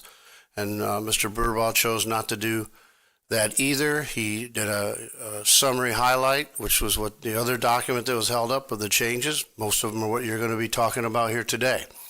So he chose to, in the interest of time and working with that particular board and the majority of that board, to streamline the process, and that's what they ended up doing. I think we agreed in the in the meeting that possibly that could have been communicated a little bit better on our end, but the facts were gone over, and I think we all agreed that that was the case. So I think what you really have here is miscommunication, maybe a little bit on both ends, and I did instruct the staff that in the future, if they were to put out information electronically, that possibly they call the members to make sure that to scroll to the end of the full email so that they can see exactly where to the link or whatever to click onto. I think that's really where our end. But for the rest of it, I think the idea is they had the information from October 29th, and my interest was to make sure this process moves forward. And again, we've got a lot of people on the committee. We have yourselves, we have staff time that has worked on this really for a year now, and the point is to get it moved forward. So we agreed leaving that meeting that really maybe the best effort would be for Mr. Pettit at this point to come in and speak like he did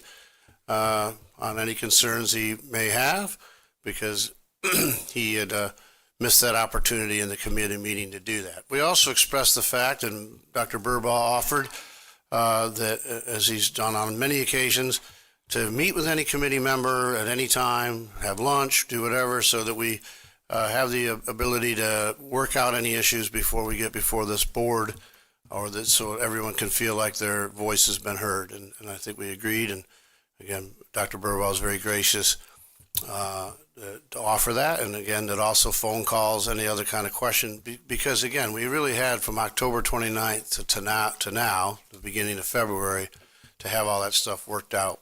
And unfortunately, I think because of a little bit of lack of communication, that didn't happen. But again, the information was there, and I think we went with a strong method of doing it. But now we know to make sure that if there's a committee member that hasn't gotten the information, that we circle back and make sure they get that. Just one follow-up, Mr. Chair. Did I hear you correctly, George? You said that it was sent in two versions. It was an email that was sent with the document, and it was mailed. Yeah, they were sent another, I think, version in December. It was specifically a request from Mr. Pettit. It was a hardbound copy of the strategic plan that was sent to him on December 16th, around December. Okay, that so week. he received an email with the proposed changes that we're discussing here today, right? Yes, sir. And he said he didn't see the document at the end. And he requested a mailed copy to his home, and we sent him that too. We did, and he, in his, I want to paint the full picture for the council. He was on vacation when we sent that, and I think he didn't come back until the first week in January. When was the email sent? October 29th. No, the email to us. Remember that date of that? Oh, it was before the last meeting, whatever. I think it was that email, after the mail yeah, received. So, again, I'm not looking to pick a fight, gentlemen. My name was invoked. I was ready to vote on the issues and move forward. But since my name was invoked, I stand behind my statement. I want to make sure anybody that represents this council on any appointed board operates at the highest levels of integrity, especially when they put things in writing to try to dissuade or misguide this council. I'm ready to proceed forward, Mr. Chair. Thank you. Okay. I'll just add that I sat in that meeting as Mr. Pettit said. Candor's an interesting word to use. I'll be a little bit more clear. It was started off a little tense, as you can imagine, but it proceeded in a good direction. I was pleased with the way that Mr. Pettit conducted himself, Dr. Burbaugh, and the county manager. And by the end of the meeting, as we were passing around the peace pipe, there was great agreement on how to work, how to go forward. And I think what Dr. Burbaugh found and what he offered to Doug was call me frequently. Call me if you have questions, and I think Mr. Pettit will do that. I think he's going to be a very valuable member of that committee. He's going to ask a lot of questions, and that's what we expect from advisory committees. And I would like to hear their advice. But I'm pleased with the meeting, with how it went, with how everybody conducted themselves, and the end was, I think, favorable for ECHO. So, okay. If now you're back on, Dr. Burbaugh, if you want to go through the 11 proposals, we'll discuss them and vote on each one as it comes up, so that.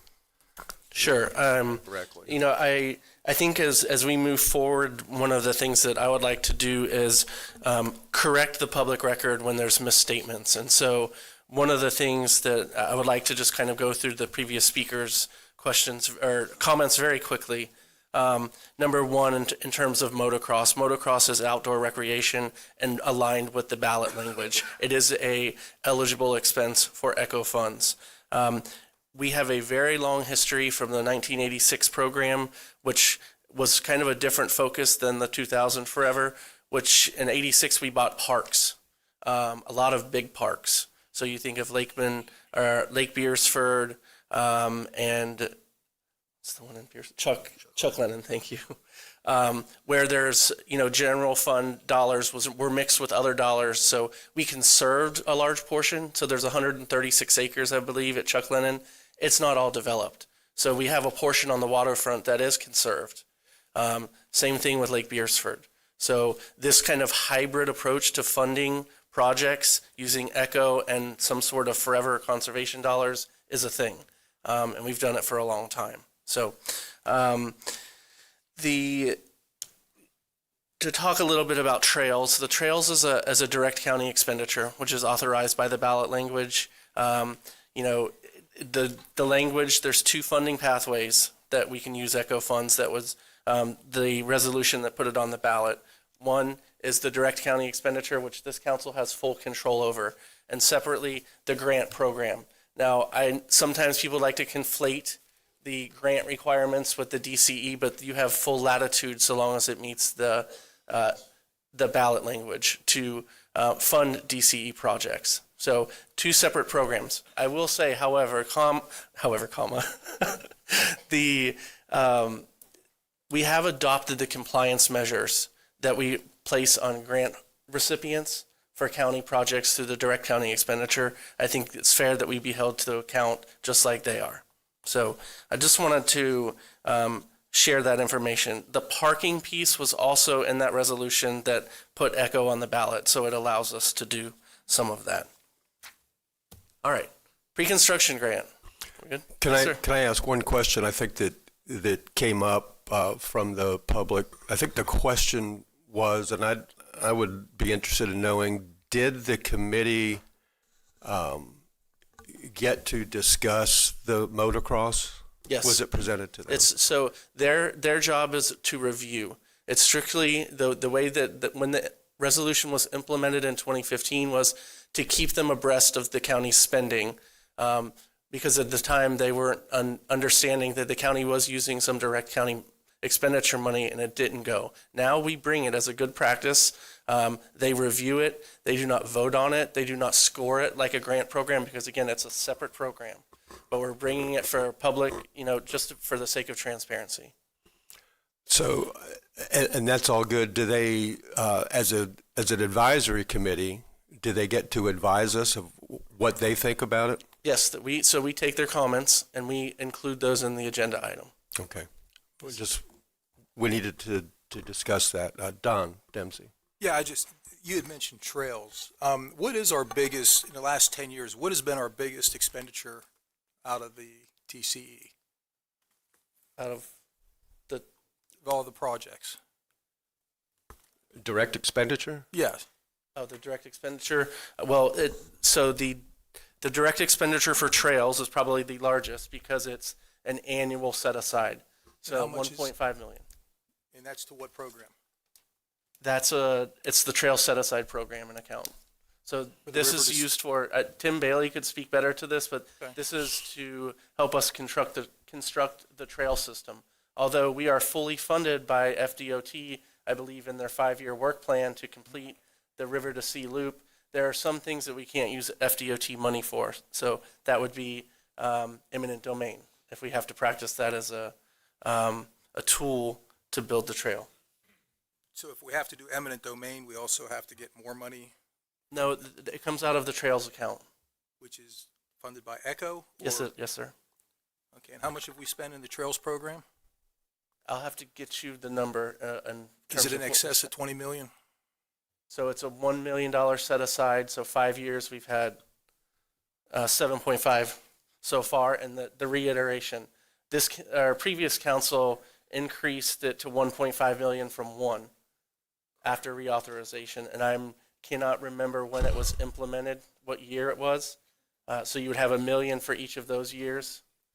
previously. How far back does that go? I'd have to check, Don. And that's about 130 miles of paved asphalt road through the wildlife corridor and the wetlands through this project. So I would say that it's going through neighborhoods too. It's not all in the wildlife corridor, but yes, it's going through environmentally sensitive areas. Which would be wetlands and environmental or wildlife corridors. Yes, sir. Have you received any blowback from that? No, sir. You were questioned about motocross. How much paved asphalt road are we going to incur with motocross? None. Okay, so we're not creating any impervious surface with motocross, but the trail system is creating 130 miles of 12-foot wide paved asphalt, petroleum-based road, partially through wildlife corridor and wetlands, correct? Yes, sir. Okay. I must say here, because we just met with the Water Management District, and they are treating the tracks as impervious surface because they have a clay cap. I just want to provide that context, so I'm not. Doesn't have a clay cap. It does? That's what we've been told by the developers. If it had a sand mix content, then it would not be perfect. Okay. Thank you. Yes, sir. Councilman Robbins. Thank you, Chairman.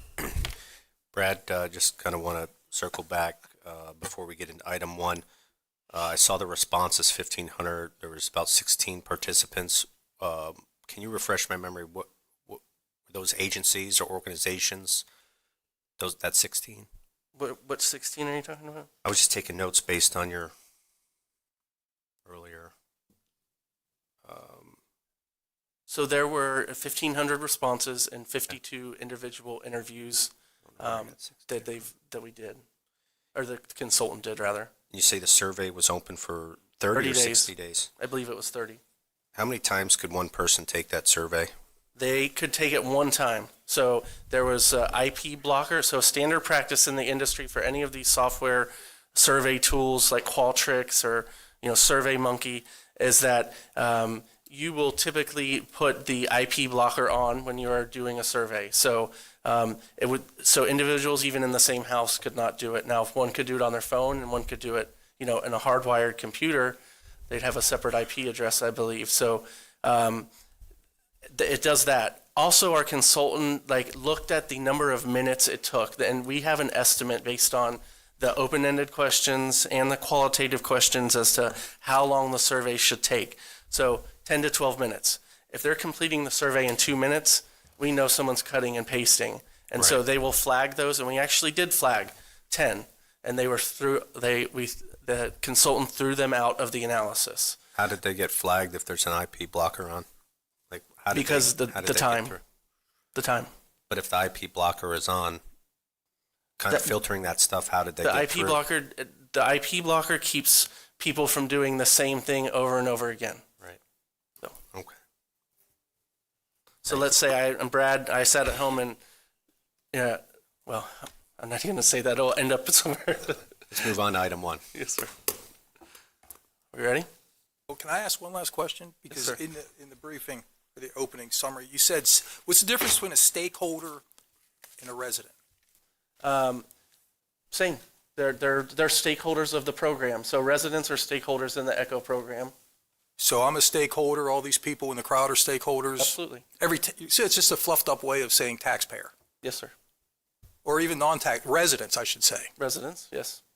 Okay. I will say that, it is standard practice to have individuals who interface with the program to participate in strategic planning because they understand the program. They've experienced it, like Teresa said, and many of the people that spoke today. I will say that your team, even, detractors of the program were included because we wanted a balanced perspective in the interviews and focus groups. Okay. Thank you. Councilman Johansson. Thank you, sir. Is it safe to say that a stakeholder could be a city? Yes. Not a citizen? Yes. And is that why you say stakeholders and citizens? Yes. I mean, it's a Teresa very broad Brooks, term. if she lived in Flagler County, could be a stakeholder because she's a grant writer for virtually everybody. Absolutely. But, all right, thank you. I think your definition of stakeholder is appropriate. that's how it should be. The stakeholders should be the taxpayers and everybody that's involved in it. It seems like, though, when you read the report, that the consultants saw stakeholders as applicants only. There were people that participated in the interviews that were not applicants. So again, they asked questions. The way that they went into the situation was asking questions. So they had the survey data. They looked at, okay, here are some themes that we're seeing. Let's follow up. The mixed method study helps them understand the phenomenon that they're seeing in the survey. So those stakeholders kind of said, oh, well, this is what they mean. So it's a kind of a multi-level view of the program. You have the public at large who is not going to say, I want this project at the end of my street. We'll speak in generalities that we like trails, we like water access, we'll give them ranking. They will also, we analyzed all 1,500 open-ended responses to get a list of projects that people want and need, which ones they really like, which ones they don't like, which ones they like to see in the future. Okay. Councilman Santiago. Thank you, Mr. Chair. I like option B on the established pre-construction planning grant category, which is to approve pre-construction planning grant as a 3-year pilot program with staff to evaluate the effectiveness and present findings to the council for a continuation decision. I like that. We get a report back, whoever's this council here. With that, Mr. Chair, I move that the council selects option B for the first policy recommendation. Okay. You're moving it ahead to his first question. I'll make note of that you have a motion to accept option B on number 1. I think we had Councilman Dempsey. I had a question. Yeah, still had a question. question. So do you verify that these stakeholders are from Volusia County? Yes. How do you verify that these emails you're getting are actual Volusia County residents? So it asks them. So it's an honor-based. Yes. For instance, there's a small percentage that did answer honestly. I think it was less than 2%, but that's standard practice in the industry. When we did the Fairgrounds Master Plan, very similar. We expect people to, I don't know why they would have a reason to lie and be from another county. Well, there's a lot of suspicion about the No Kings people coming to the land on the weekends to protest are not from around here, that they're actually shipped in and paid to make a position. I'm just questioning how we actually verify that these are true Volusia County residents, same people that voted for ECHO, are the actual people taking the survey, as opposed, are we getting a driver's license? Are we getting anything to verify residency, or are we just trusting this isn't a group of people with an agenda who live in Wichita? So I don't. Okay, I just want to make sure that somebody's not out there stacking the votes that doesn't reside in Volusia County. Do we know? I'm sorry. You can. I just want to know. And we asked the respondents if they're Volusia County residents. As an electronic survey, I think it would be very difficult to have them submit driver's licenses. So they saw it somewhere on our Facebook page. We advertised it widely on Volusia County social media, not Flagler County social media or Brevard County social media. So it would be our residents who are seeing the survey when we're announcing it to the public and reminding them over the 30 days. Okay. Again, I just want to make sure this is the true will of Volusia County voters, not others. I understand. Happy to answer. Thank you. Okay. Let's move to policy 1. We have a motion. It's not been Second, Johansson. We now have a second on option B. The motion was by David Santiago, the second by Councilman Johansson. Go ahead and would you brief us on? Yes, Nick? Is it yours? Okay. All right. So the next one is Mr. Chair? What? If I may, I know this is usually me, but I don't think I need to have staff read the 4 options to us. They're pretty self-explanatory. Okay, can you go back to option 1, please? Because we're going to vote. We're going to vote on each one as we go along. I just want to be efficient. Okay, we have a motion on the floor to accept option B and a second. Questions for staff? Councilman Robbins. Jerry, I just have a comment when the questions are done. Okay. Are there any questions for Dr. Burball? Okay, go ahead to your comment. Thank you, Councilman Chairman. Robbins. Mr. Santiago, I appreciate your recommendation for option B. I just want to, I shouldn't say caution, but my fear with some of these policy changes is that we're watering down a good established program that's been around for 20 plus years now. And I say that watering down or lowering our standards and opening up, some of it wasn't originally designed to do this. And I fear that the ballot language was different, and now we're changing it essentially. This program has been successful for a reason. It's had great standing in the community for a reason, because the standards were high. Not everybody gets a trophy, right, or a ribbon. They got to have skin in the game. And I looked through these policies, and this is pretty much a blanket statement except for one or two of these. And I feel like we're lowering the standards. I'd like to hear what the rest of the council has to say. Okay. Councilman Santiago. Thank you, Mr. Chair. The reason I like this one is because if I recall the past 3 years, we've had a few, I don't want to say bumps along the road, but I think unnecessary things that have bumped up to us. Had we had more dialogue, staff had more dialogue with the applicants, it would have avoided maybe some heartache even on our side. So I'm just talking to number one. You may have a place on some of the other numbers, but for number one, having a pre-construction meeting, I think is good for all parties to make sure the program runs smooth. That's just my thought. And I think, reflecting back, I think we've had issues that would have been avoided had they had this. Councilman Johansson. Yes, sir. I'd like to offer an amendment that 3 years is a long time to let this thing roll. I'd like to offer an amendment to hold it. I think we have we're in a 2-cycle echo. So 4 cycles is 2 years. I think we can determine whether it's working for us after 2 years. If I'm there's willing to no- amend. Sir, so we have one Please. cycle per year. We added an additional cycle at council's direction. And we're not, okay. And we just said for 1 year. Yes, sir. I'm still up for 2 years. We'll take. You want 2 years? I'm 2 willing to years. amend to 2 years. I'm amending my second. Okay, so it's option B at 2 years instead of 3. Councilman Dempsey. Yeah, I agree with Danny. It's funny that when I want to readdress Volusia Forever to talk about some potential things that need discussing in Volusia Forever, I get inundated with leave it alone. They voted for it as is. Don't reform Volusia ever. Leave it alone. But yet the same thing voted on the same agenda or the same referendum. Now we're doing a deep dive and gutting it. And nobody says boo about it.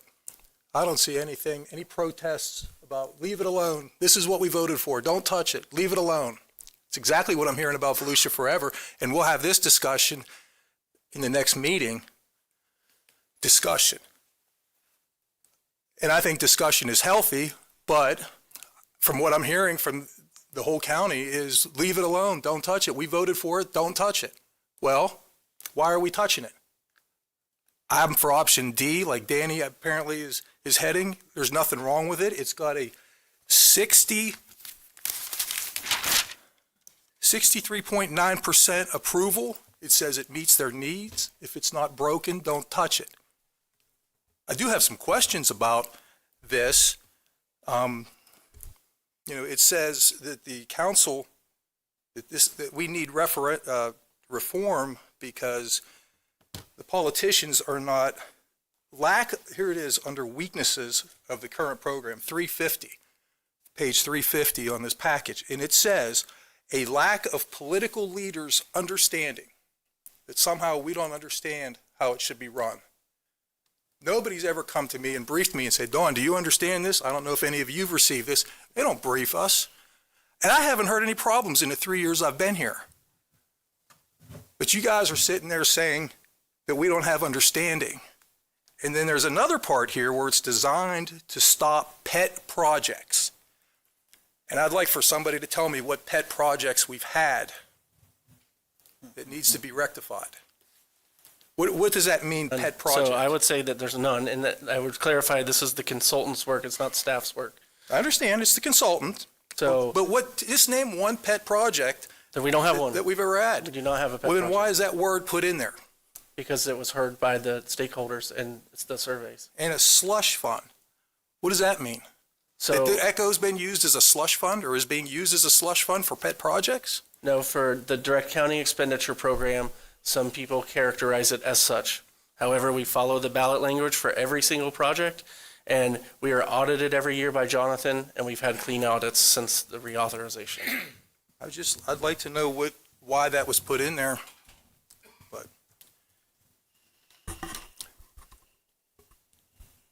Is that it? that's it for now. Thanks. Okay. Councilman Robbins. Thank you, Chair. I'll make one last comment here.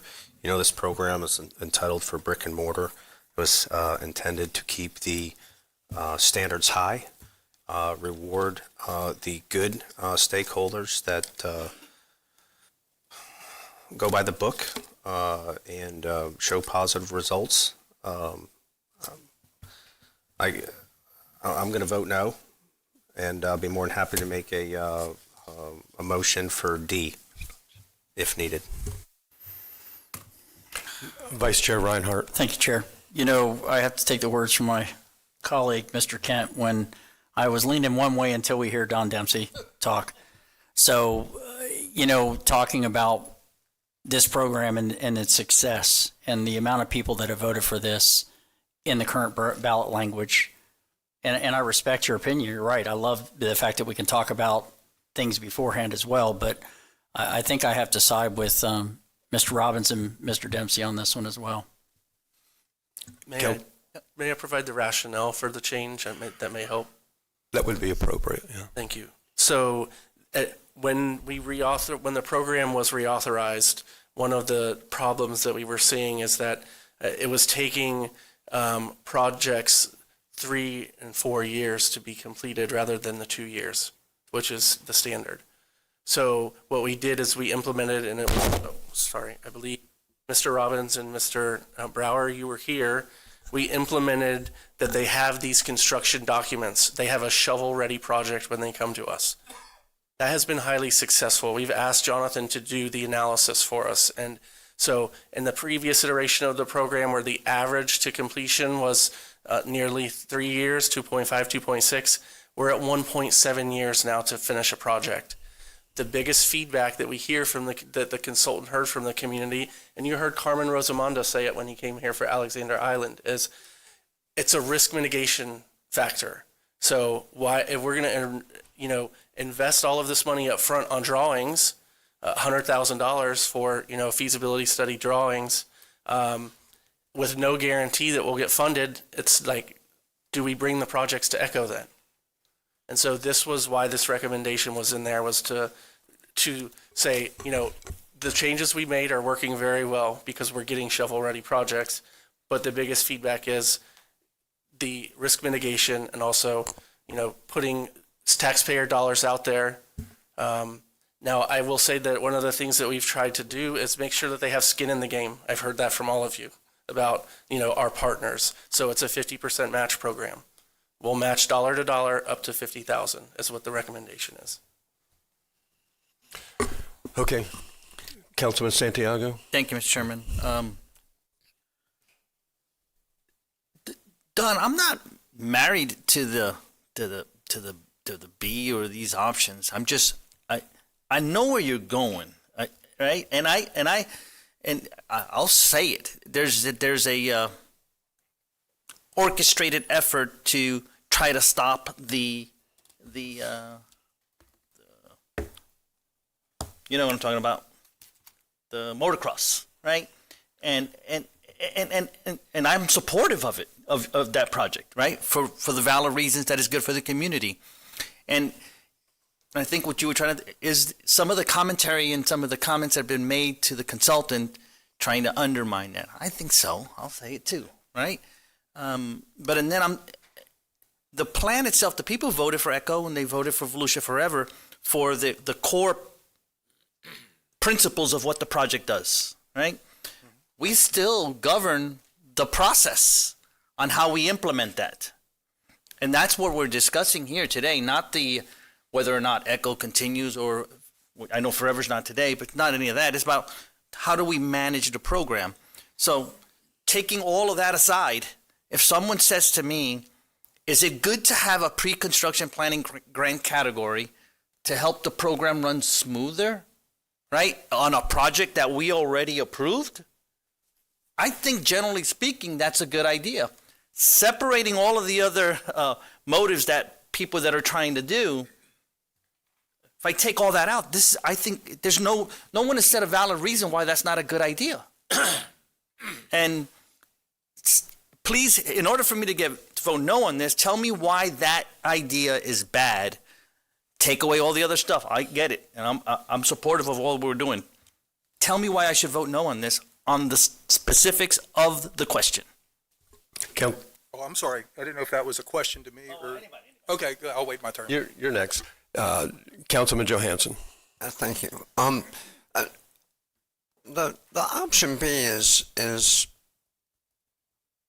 something that I think merits, well, it is meriting discussion, but I think the downside, if you want one, is that some of the bigger organizations will be able to leverage some money to get a lot of shovel-ready projects, whether they'll ever be able to afford them or not. Is it a waste of money? No, there'll be shovel-ready projects, but we do this with FDOT for transportation projects. We try to plan for a ton of them, and then they're all on the books, and 2 or 3 of them get executed, and the rest of them are on the books. And for cities, sometimes we only pay 50% match to have the planning, and they sit there forever. Probably same for infrastructure and things of that nature. So I caution that we don't want to lean too far forward. That's why I want to give it 2 cycles just to see how it goes, because I do think it helps some of the nonprofits who we found ourselves with our cultural arts money. Some people spent a lot of their budget on grant writing, only to be not able to execute their plan. So I'm kind of torn here. But I think by giving it a little beta program here, we can see if it works out. And as far as the rest of it and the rub between what we do DCE for and what we don't, that's a discussion to be had possibly later. But I think we need to press forward with these policy issues, especially if Councilman Robbins wants to talk about the operational stuff as well. Councilman Dempsey. Yeah, I'll just get to where I think the source of this is coming from. Dr. Burball or Tim, do you know what the funding last year? Volusia Forever is a similar program as Volusia Forever, correct? I'm sorry, Volusia Forever. Volusia Forever pretty much has the same goals as Volusia Forever. Florida Forever and Volusia Forever, I'm sorry. Yes, sir. They do? Yes. Okay. In fact, today we have a project that is, 96% funded by Florida Forever and only 4% funded by Volusia Forever. 95% Florida Forever, 3% Volusia. Oh, thank you. Yes.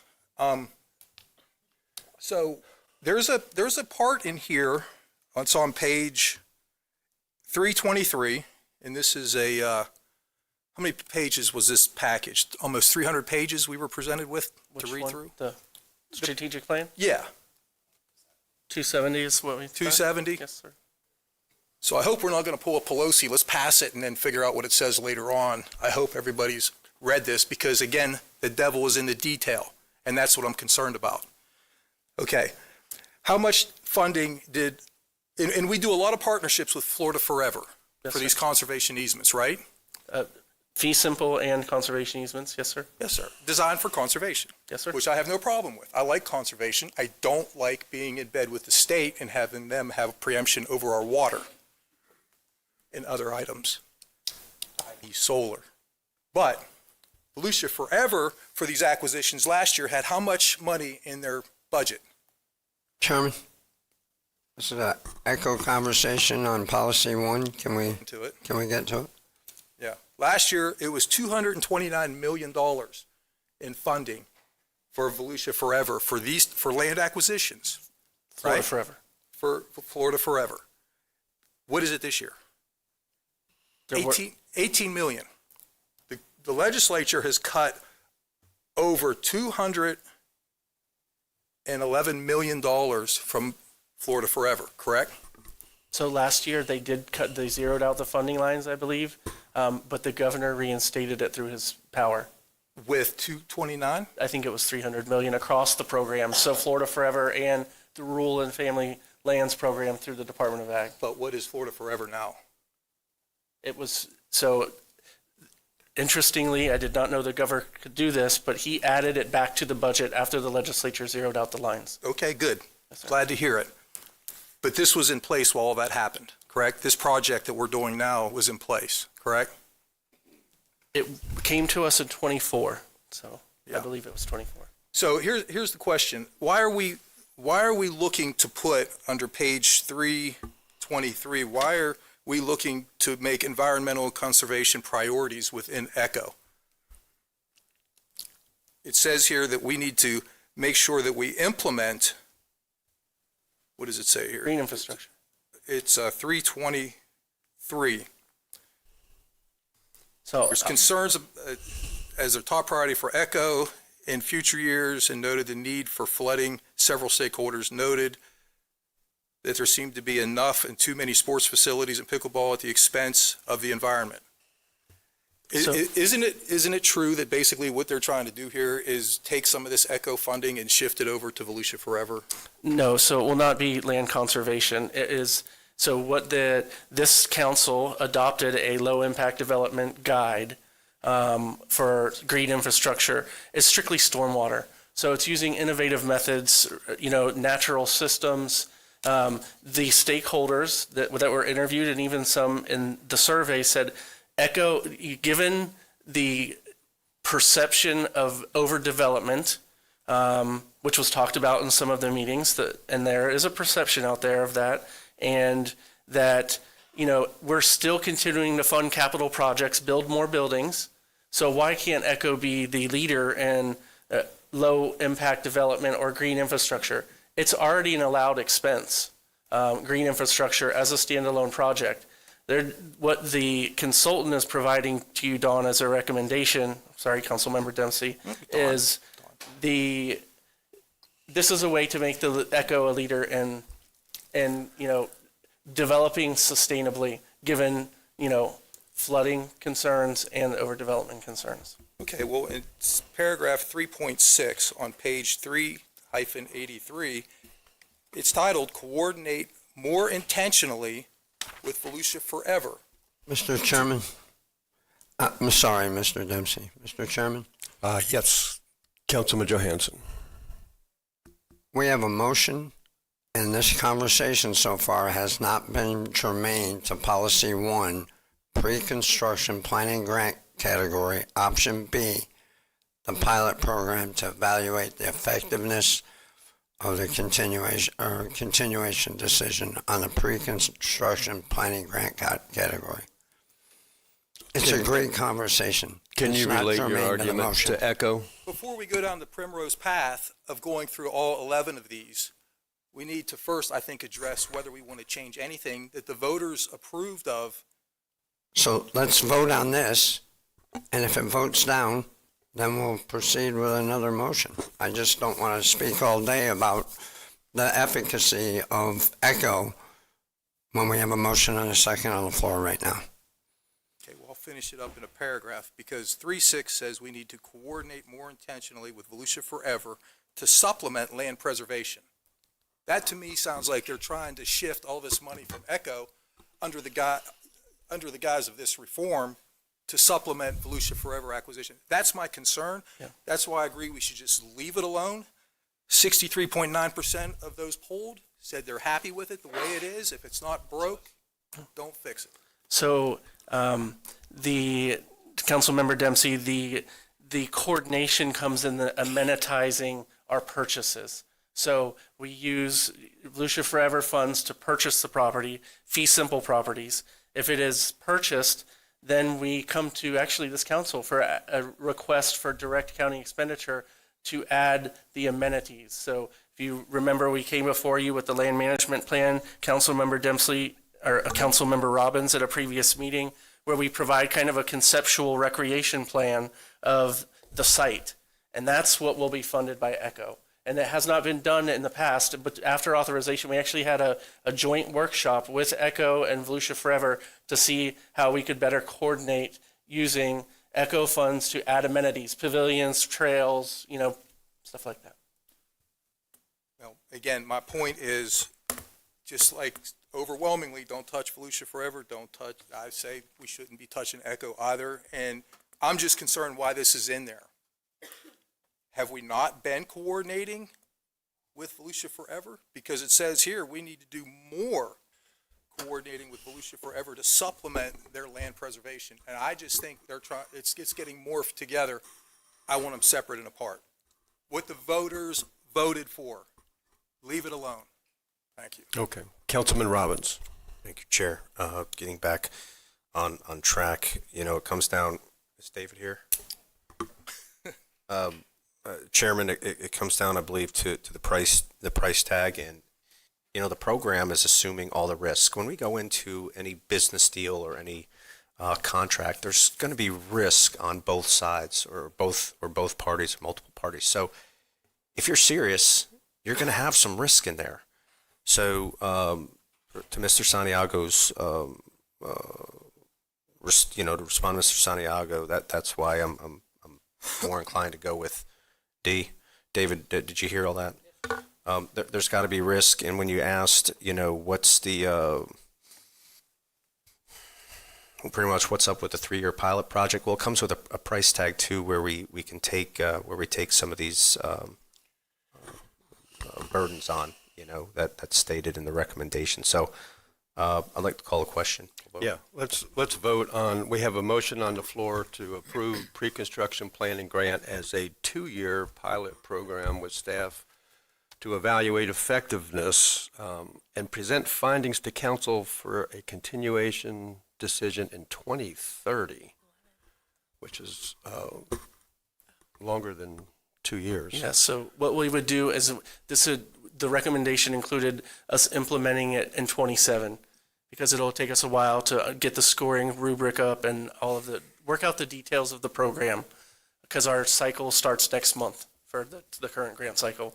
So we'd like a year. It also will give individuals an opportunity to plan those bigger projects and use this grant. Okay. So it actually would be 2029 now? Yes, sir. Okay. Or 28, after the 28 cycle, we could come back. Yeah. See, this is just a comment. This is why it would have been really helpful, I think, for the committee to make recommendations to us, just like PLDRC. They're not binding, but they're the ones dealing with this all the time. But Point taken. We don't have that. The motion on the floor, Carissa, would you call the roll, please? Mr. Dempsey? No. Mr. Johansson? Yes. Mr. Kent? No. Mr. Reinhardt? They changed me again. Yes. Mr. Robbins? No. Mr. Santiago?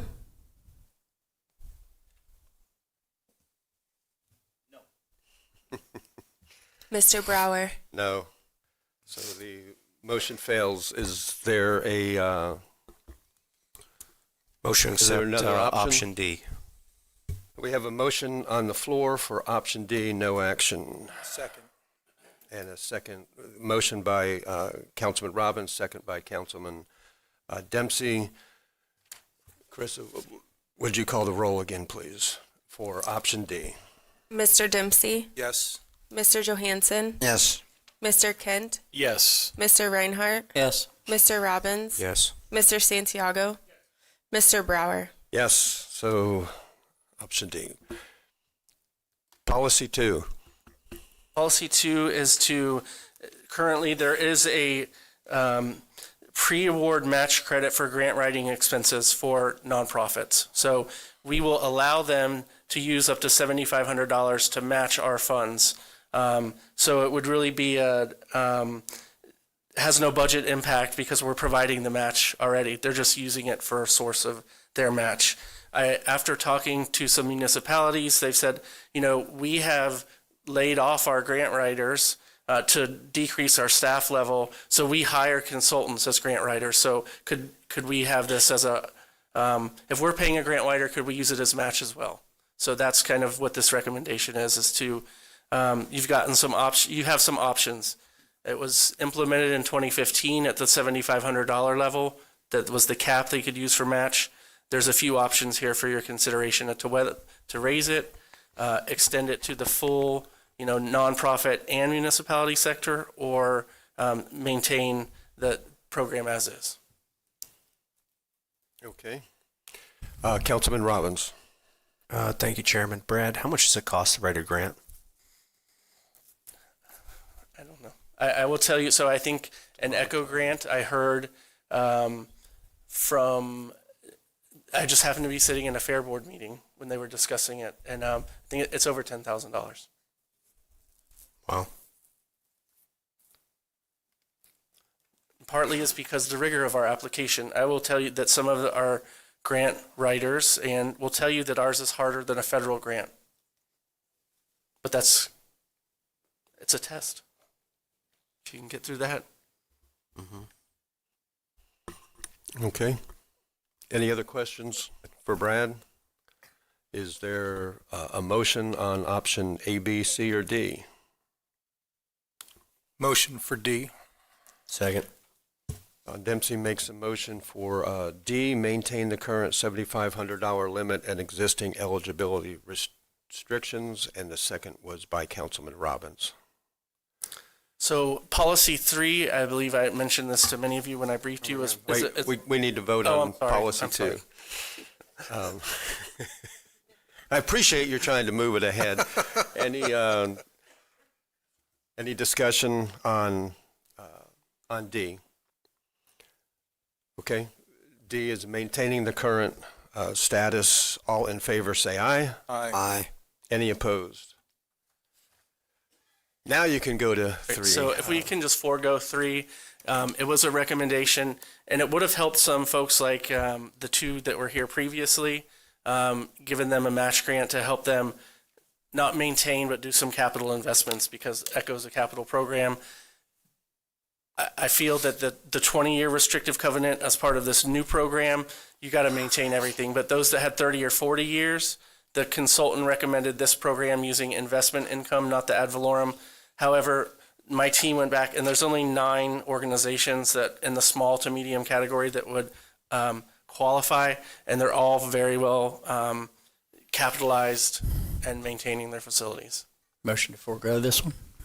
Or just vote for option D, Matt? Option D. Second. Okay. Motion on the floor by, was it you or Danny? By Vice Chair Reinhardt is for option D, to maintain current policy. The second was by Councilman Robbins. Any questions for staff? Any comments? All in favor say aye. Aye. Any opposed? Option 3 is D. All right, policy 4, recommendation from the consultant to offer a zero match bonus for funding for low impact development projects across all ECHO categories. Currently, the match is 1-to-1 for an applicant. This would give you an option to offer a percentage-based match or a cap, up to a certain number of cap to have a match bonus. Is there a motion for option A, B, C, or D? Motion for D. Don Dempsey makes a motion for option D. Is there a second? Second. Second by Councilman Robbins. Any questions? Comments? All in favor of option D, maintaining the current policy, please say aye. Aye. Any opposed? See how this is going to go. Option 5, or decision 5. So policy decision number 5 is the grant cap award adjustment. So the say Jonathan Edwards, as part of our audit last year, did an analysis for us, like what is present day money worth compared to what we were offering for grants in 2000. So the cap in 2000 was 400,000. We raised it to 600,000 when the program was reauthorized. Some on this council. Jonathan's math said to keep track with inflation and construction costs, 400,000 and 2000 money is 1.2 today.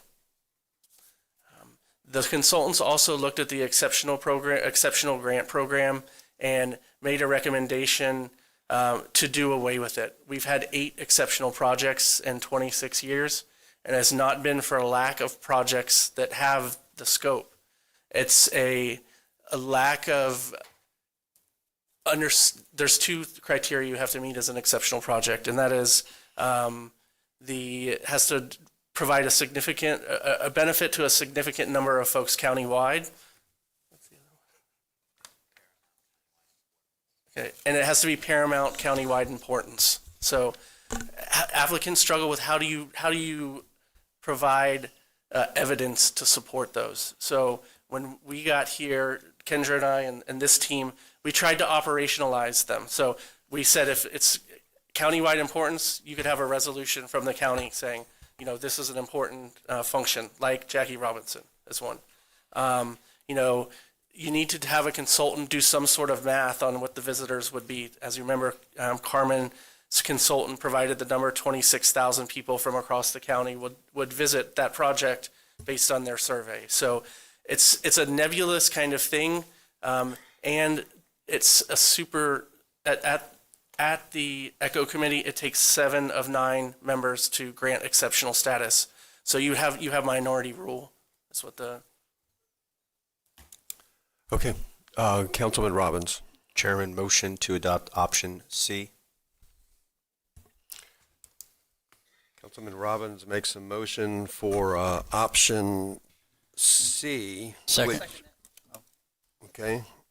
And second by, you want it? Vice Chair Reinhardt. Option C is immediate full adjustment, immediately raise standard grant cap to 2.5 million, eliminating exceptional category. Establish. And questions for staff, go ahead. If we eliminate, thank you, Mr. Chair. If we eliminate that category, does that prohibit us from considering something that would be exceptional? I'll just use that term because it won't be in the category anymore, but does that tie our hands? In the grant program, yes. It does. Now, I will say that I looked at a few other grant programs that would allow you to come in over, but you have to have a very strong rationale, and that is reviewed by the committee and then moved on to you as council. Like some grant programs do it. That we take a hard line on the 2.5, but it's council's prerogative. You said we've had 8 applications or something like that? Sir. And how many have come to fruition? The 8. All 8, All okay. 8, I believe. Now, there were some bumps. The News General Center was one, so there were some bumps along the way, but it's still operating. Okay, thank you, Mr. Chair. Councilman Johansson. Mine's going to be a comment, Chairman.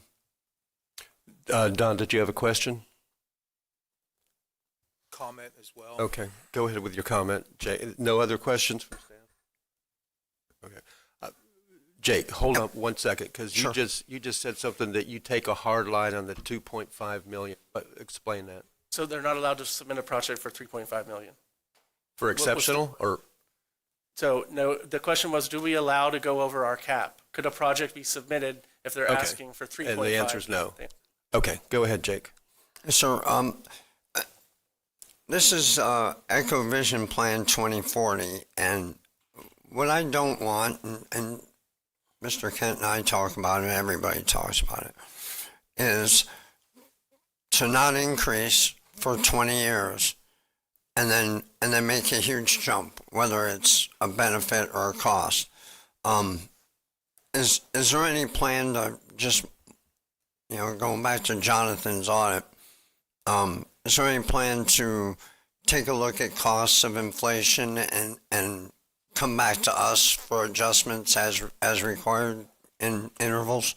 Yes, the team will look at the CPI each year and make it part of the committee's annual report that's Great. submitted to this council. Thank you. Councilman Dempsey. Yeah, a couple of things. Again, it's more comment. I mean, again, I'll just double down on the overwhelming concern with messing with something that was voted for by referendum in the majority of the people. The voters approving it, is my understanding, originally it was like 53%, now it was 70%. Is that right, Brad? I'm sorry? I'm sorry, I didn't mean to catch it. But basically, when this originally was passed in I think it was 57% of the people voted for ECHO. I think it was, close to 60, somewhere around Close to there. 60. Yep. And the way it's been run over the last 20 years, when it was time to put it to the test again on a referendum, it passed by a more 72. substantial yes, right? Almost 70%, or was it 72. 72%. So we went from, I believe, 57%, tried it out for 20 years in its current state, and now the voters even liked it more and voted 72% to keep it the way it was being run. Now we're talking about changing it. And even the most current poll in this study was 63.9% approval. So again, I'm against changing anything. If it's not broke, don't fix it. Secondly, we've got $109 million shortfall, a la the governor's no property tax bill or conversation. And so we may actually be really in a fiscal crisis here in the next year or two. And to get people's hopes to go from 600 to 2.5 million is probably a disservice. I think, like Jake talks about all the time, if we're going to talk about preserving the budget and talking about keeping the budget constrained, here's another example. Let's just keep it at 600. Let's not expand it to 2.5 million. And it's going to cost the motocross. I mean, hey, look here, I'm voting for something that may hurt for motocross, because instead of applying for 2.5, they're capped at 6 or whatever in future projects or whatever that may come up. I'm just saying, let's keep the budget low. Let's keep it at the current 600,000. So I'm for option D. Thank you. Yeah, Go right I ahead. agree with you, Don, and I think it's more stark than that with the property tax issue. If it eliminates ad valorem property taxes, what happens to Volusia Forever and ECHO? That's how they both raise money. Do they both go away? Yeah. So to be conservative right now with the money that we do have is probably a wise option. I would like to say, though, that I don't think when this was voted on, any of these rules were even in place. The rules came after the vote, which was a contention of mine when it went in. There was no description with this detail, but I agree with you, Don. Councilman Johansson. He left. Do you want to speak for him, Danny? If I Councilman may. Robbins. No, sir, I just want to point out that the ad valorem and then this voter-initiated self-tax is two different things here, which we can fund. Oh, ain't no say maybe? Yeah, I don't think there's any maybe about it. I mean, it's two separate things, actually three separate things on our tax bill. So at the end of the day, the voters voted for it, voted up to 2 mills. I get what you're saying, Don, but this is separate. I think it's becoming a quagmire. If I may, just for clarification, so we're the context here, so we're all on the same page. If I bring projects back, This is a per project cap, and the way that we've done this in the past is a building as a project for a grant. Now, if you develop another building on your campus that serves a significant number of people that is a different audience or providing a different experience or scope of services, that has a cap too. So it's a per project cap, not a per campus cap. When I say campus, I mean multiple buildings. Okay. Jake, you were out when I called on you. Councilman Johansson. Yes, sir. Thank you. These projects will come back to us for approval, right? So if the property tax thing becomes a factor, whether this policy is in existence or not, we can always not execute it. It's like we can assess 2 mills on everybody every year, but we don't have to. So we can adjust option C and just say not this year or not for the remaining years till we get property tax back or figure out some other way to do this. So I don't see any harm in making the changes and then adjusting as necessary based by vote when we have to. Thanks. Okay, Councilman Dempsey. Yeah, two things, Danny, one to respond to your statement, but it's up to 0.2 millage. It's not mandated 0.2 mils. So when the taxpayers get hit hard in another area because there's no more, the $1.9 million property tax has gone away and we have to make up for it in some other form or make cuts, it's quite likely that we may have to cut Forever or Echo, correct? Yeah. So I've not heard any complaints in the last 3 years about the way it is currently. And again, the stakeholders, 63%, 64% agree that it's good the way it is now. I just don't want to change anything. And just like Jake said, if it needs to be changed maybe in 2 or 3, 4 years, then maybe we can change it there. But if it's not broke, don't fix it. Don't touch it. And the only question I have, though, is this going to contemplate these recurring, the $1.5 million year after year after year for the asphalt road going through our wildlife corridor? So it was not contemplated by the consultant because it was previously approved by council, but you're welcome to revisit it. Okay, well, so we're saying, so for motocross, we could dip in 2.5 million year after year after year, like the bike trail? Or 1.5 million every year, like the bike trail? So I think that the bike trail is funding the master trails plan. So there's a larger plan that it's being used to fund. But it is sucking out of the ECHO funds yearly $1.5 million for a road through the wildlife corridor. Okay, that's all I have. Thanks. Okay, let's vote. We've got the motion on the floor is for option C on policy 5. Krista, you better call the roll on this one.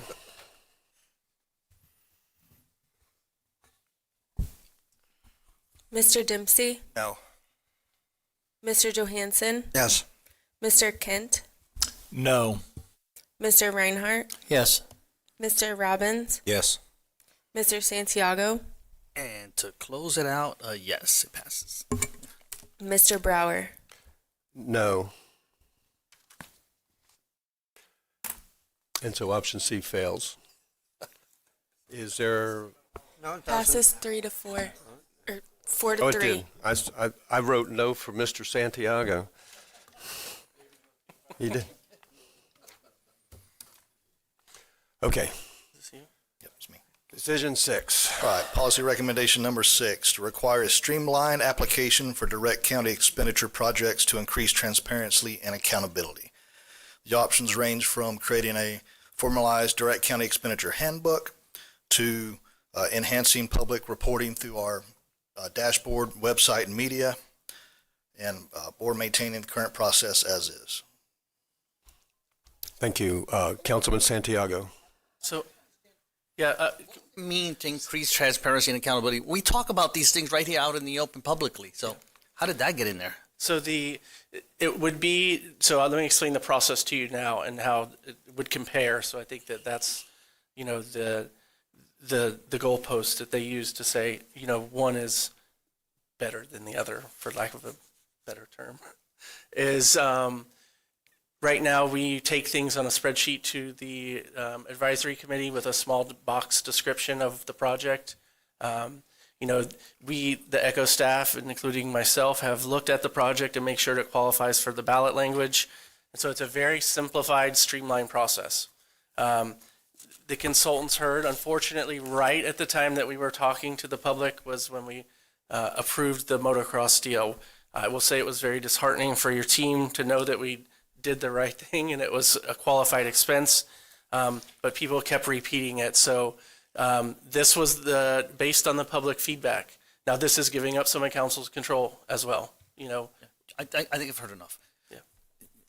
Option D, I move to accept option D. Second. Thank you, Brad. I didn't mean to cut you off. Oh, it's all good. Yeah. Motion on the floor by Councilman Santiago is for option D. Second was by Councilman Robbins.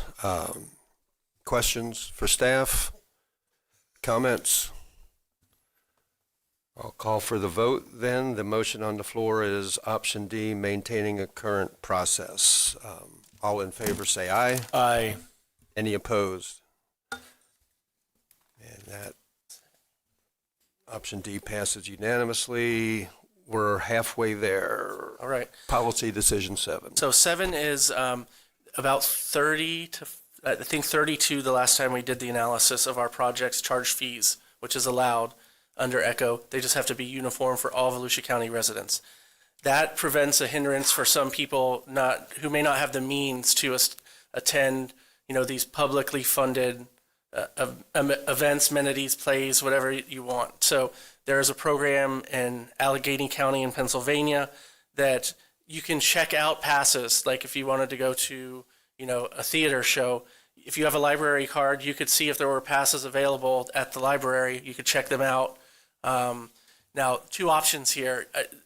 It's called the RAD program in Pennsylvania, and they fund it at, I think I've included here, I think it's more than $50,000. Or council could direct us to require fee-based programs going forward, provide some of these passes as part of their grant application. So we're kind of moving forward rather than backwards. Okay. Questions for staff? Councilman Johansson.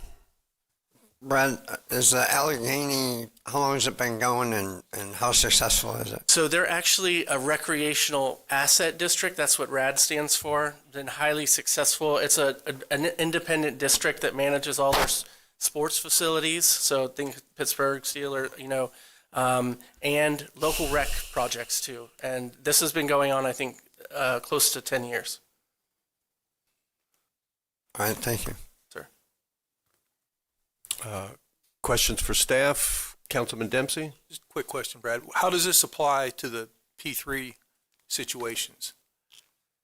Like, for instance, would a property owner have to let them in for free for one time, or how does that? So it would be a pass-based system. So you would commit to providing so many passes for the 365-day year if people could check them out. So you could go play pickleball for free for a year if you had this pass? No, you would get 1 day. 1 day to play pickleball. Okay. All right, thank you. So pickleball is a fee facility. It's one of the 32. Okay. Councilman Santiago. Thank you, Mr. Chair. I move that we select option E. Second, Johansson. Did you say B or D? Oh. E is an echo. Option E, no action. So Okay. this one will be real quick. You guys have asked us before, why are you bringing back these budget changes if they're staying within what council's allocated? Why are we approving line item changes? That was Is this item 7 still? oh my gosh. Yes. Item 7. I think Brad's on 8. I think Brad's on 8. Library He based. doesn't like the individual Okay. voting. Was there a second on David's? Yes, Who did? Johansson. Jake Johansson made the second on Oh my gosh. option E. Sorry. No, it's quite understandable. Second was by Jake. Questions for staff? David Santiago. Oh, no, that's the vote. Thank you, Mr. Chair. Any questions for staff? Any comments? The motion on the table is E, no action. All in favor, say aye. Aye. Any opposed? And no action is taken on 7. And now you can move to Policy Decision 8, allow staff approval of non-scope budget changes. So this is, let's say that the grantee gets $600,000. When they come back for a budget change, they're not asking for additional money. They're asking to maybe move it from site prep to finishes. And it comes to council. It's a change that was implemented in 2000. And when you're in the middle of construction, waiting to get on a council meeting for a month is not, it's not great for our folks that are doing that. So essentially the project has to pause. We'd like to go back to the old practice of staff approving the line item changes, no budget impact. It's still the same allocation. If they change the scope or a service they've promised, it will come back. So this is just a budget line item request change. Questions for staff? Councilman Robbins? No questions. I was going to make a motion for option B. Second. Okay. We have a motion for B. Motion by Councilman Robbins, second by Don Dempsey. But questions for staff? Jake Johansson? No, not with option B. No. Okay. Councilman Robbins? You're done. No other questions? All. I do have some. Go ahead. Councilman Johansson. We talk here a lot about streamlining process, and here we are holding up process. I think that staff with non-scope budget changes should be afforded the ability to keep these projects moving. A lot of them come back to us with needing extra time, and sometimes I bet if you look back, it's because it takes a month to get to see us to make a scope change. Having said that, I like the transparency of knowing. So, and I've asked this in other programs before, if we can get, not that we need to ratify it, but if we can get something on the council meeting, on the agenda somewhere, that is the,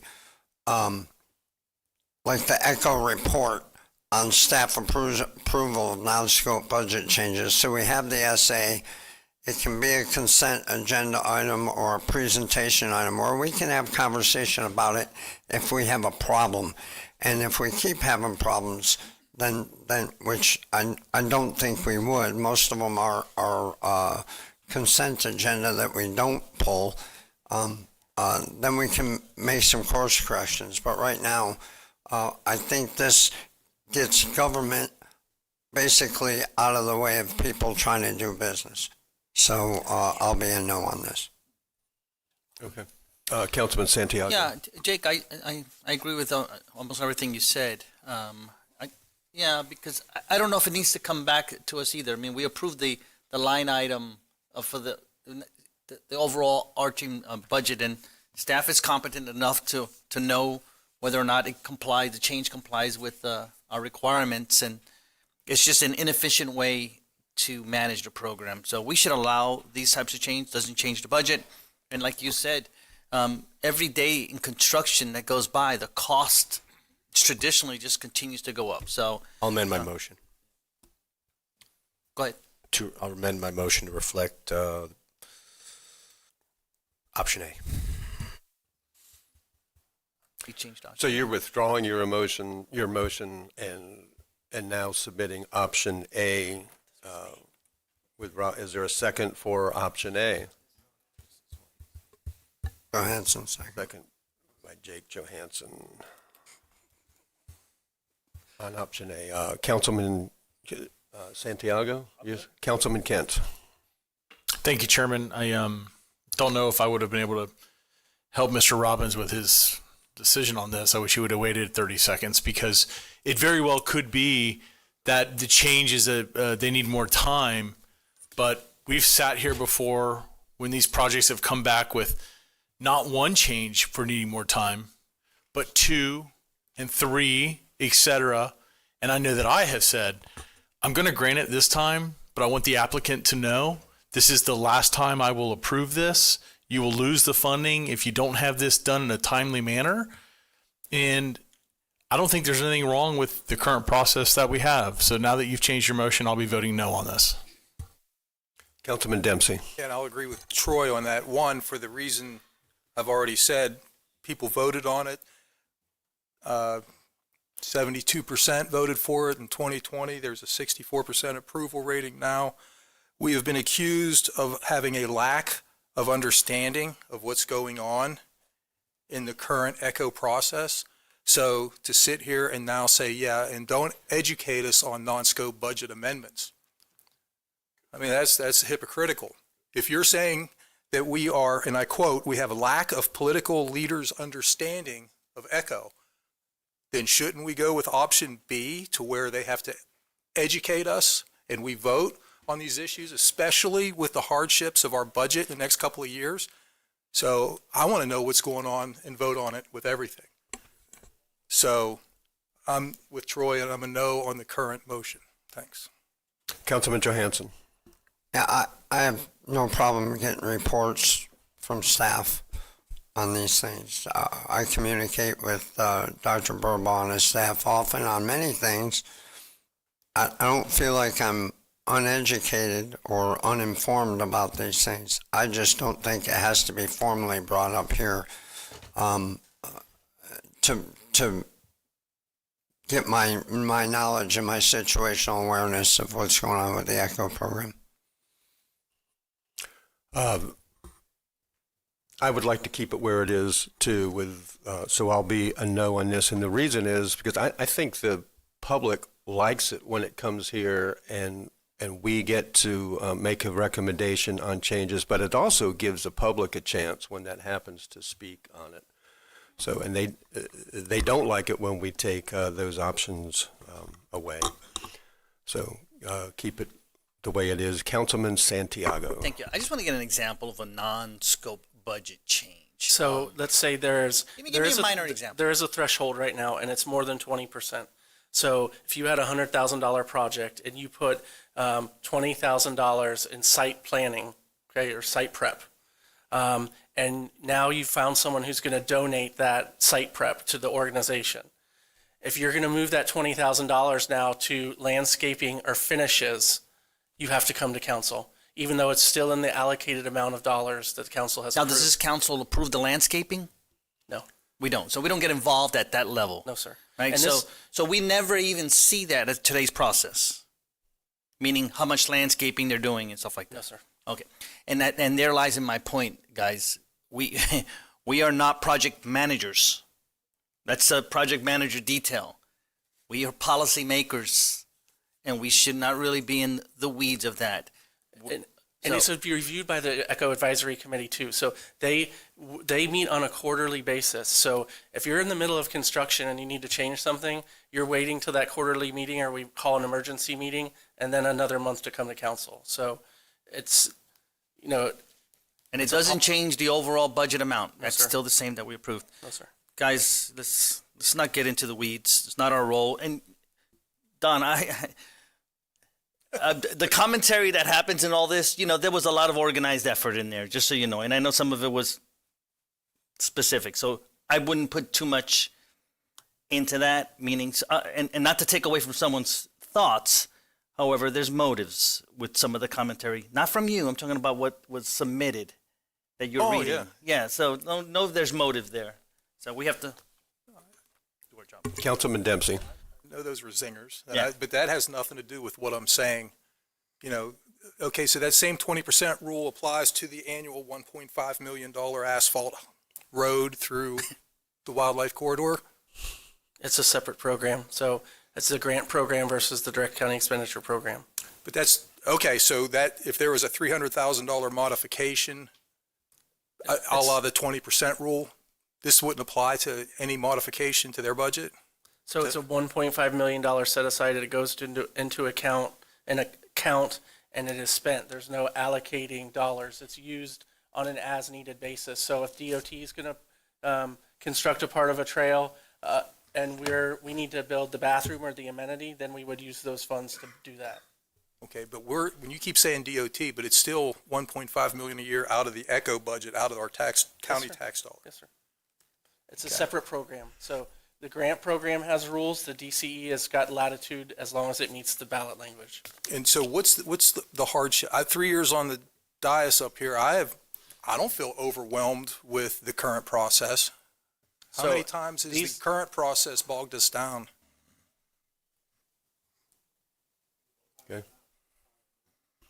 All right. I mean, is there a number? I mean, how often does this come up now on the current basis that we don't want to have to review this when necessary? I just like to keep it the same. Okay. Okay. Councilman Santiago. Call the question, Mr. Chair. So the motion on the floor is for policy decision 8A, delegate non-scope budget amendment to staff. Carissa, would you call the roll? Mr. Dempsey. No. Mr. Johansson. Yes. Mr. Kent. No. Mr. Reinhardt. Yes. Mr. Robbins. Yes. Mr. Santiago. Yes. Mr. Brower. No, but the motion carries 5-3, 4-3. Okay, we will move to policy decision 9, support public art and creative placemaking. So one of the things that many of the stakeholders and survey respondents have talked about is there's different examples of this, but public art is considered a capital infrastructure or capital expense under state statute. So it would qualify under the grant program. This would be this would be expanding ECHO. They're recommending, that public art be an eligible expense.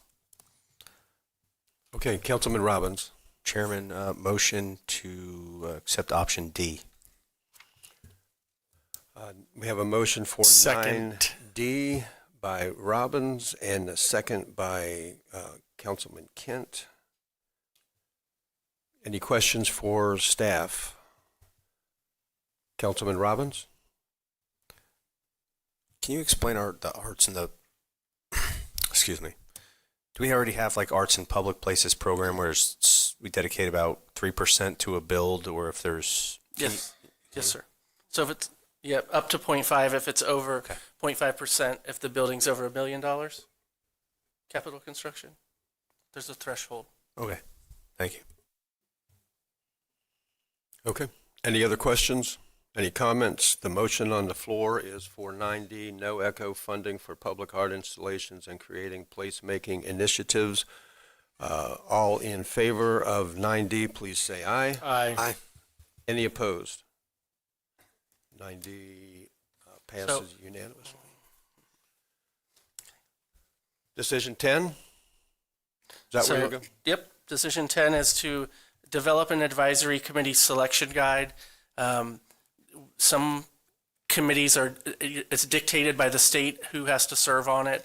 Like, I think our affordable housing committee has to have so many, a realtor, a landowner. So what they're saying is that we need to have a good mix on the ECHO committee. They're saying develop a guide for this council.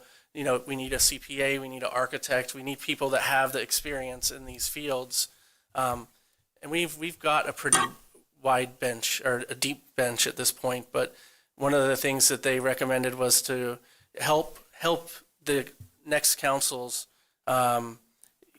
identify people who they could appoint. A selection guide may be helpful. Thank you. Questions for staff? Councilman Johansson? Yes, sir. Brad, how hard is it to get people on the ECHO committee to begin with? I will say we typically do not struggle with ECHO and Forever because people want to serve. I do know that Carissa has a problem filling the mandated, you have to have a CPA, you have to have a contractor. I would recommend against a mandate. It could be recommendations. Yeah, I don't want to go overboard here if we do this. Does it need to be in a selection guide? Is that something? Write a memo to council. Yeah, that, okay. people are looking for. All right, thanks. Councilman Dempsey. I just move for option C. Option C is maintain current process. Motion by Don Dempsey, and the second was by Councilman Santiago. Any other questions for staff, Don? Or comments? Have we received any complaints about our current appointments? I'm sorry? Have we received any complaints about, I don't want to mention names or anything like that, but currently they're appointed by us, right? Correct. Okay. Too soon, Don? Soon? Too All right, I'll soon. move on. Good sport. Okay, Thank you. the motion on the floor is for 10C, maintain current process. Jake, did you name Yeah, this? Okay. Just a Councilman final, Johansson. final comment. I think, council, our main goal on all these boards is diversity of thought, right? Look at us. We have lawyers, we have old retired guys, we have farmers, we have teachers. I think it benefits anybody to have a diversity of folks. So as the as we select, I think that's something we can just keep in mind here within the elected body, and make sure we don't have all teachers or all old retired guys, and we keep that diversity. I think we can do that from here. Jake, you neglected to say we have somebody here from corrections. He was the old guy, I think. I think we're referencing him as the old guy. I figured that would come up in council comments later, so I was going to skip it. No doubt. Okay, the motion on the floor is for 10C, maintain current process. All in favor, say aye. Aye. Any opposed? Any opposed? 10C passes unanimously. This is the last one, isn't it? Sir. 11. Yeah, policy Implement recommendation. Advisory Committee term limits. Term limits. So currently, there is no term limit on the ECHO Advisory Committee, other than the chair cannot serve 2 consecutive terms. So this provides some options, like option A, that would align with council term limits, all the way to maintaining the current process as is. Okay. Councilman Reinhardt. I make a motion for option A to align with what we are with council. Okay, 11A is a motion by Vice Chair Reinhardt. They still get reappointed every year, though, right? Or every 2 years? Every two. Every 2. Every 2. Thank you, Mr. Chair. Second. And we have a second by Councilman Kent. And questions for staff, apparently from David Santiago. Thank you, Mr. Chair. How would this apply? How would this be applied to existing members? Do we have a timeline? I know we just voted on it, but will you come back to us? I think it would be to your current term, so. Okay. And if they're currently, I get it. Thank you. Okay. Councilman Dempsey. Fortunately, I didn't get it. So are we saying if they're currently in their 8th year, they'd be done? No, so you've reappointed them to the beginning. So if you've appointed them and they've been serving 4 years, it'll be 4 years. If you get reelected and reappoint them for the additional 2 years, it would be the 8 years. Is there anybody that's currently on there that's been on there for 8 years now? We've got 3 that have been on since 2000. Oh. Or early 2000s. Yeah. But would this go back retroactive? You I mad? Push you. I'll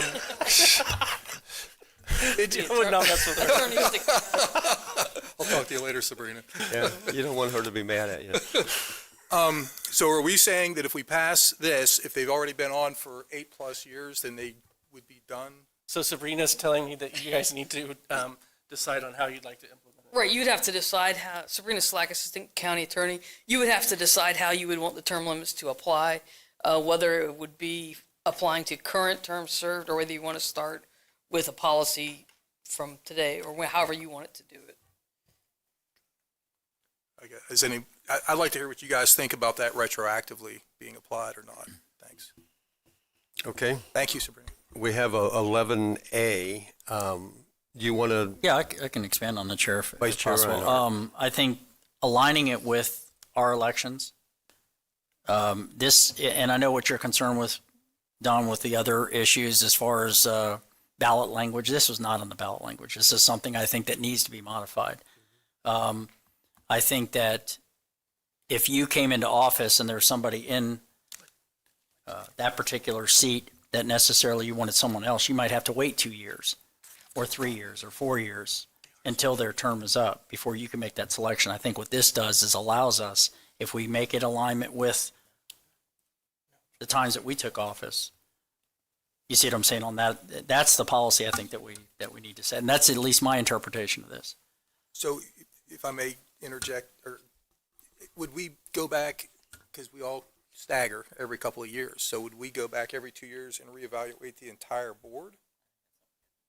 Or Yeah. just the ones? that's what she's asking us to decide, so So- you can make that as, We've got to bring back so there's an enabling resolution from ECHO that establishes the committee and talks about this. So that would need to be amended. So I would say if we bring it back, we could give you options on how to implement it, if that's okay.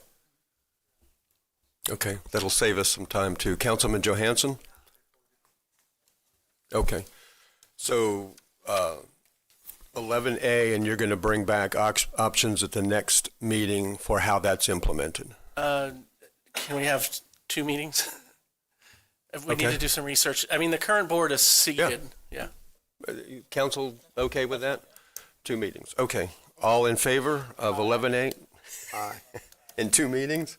Any opposed? And that passes unanimously. So one of the things that we You would only like had to, 11. I'm sorry. Go ahead. One of the things that we would like council consideration. So March starts our grant cycle. We typically bring back any guidebook changes that we may have to this council, given that we have the cap and the 2 that were approved today are the cap, the adjustments to the cap, and the delegation to staff for the scope changes, correct?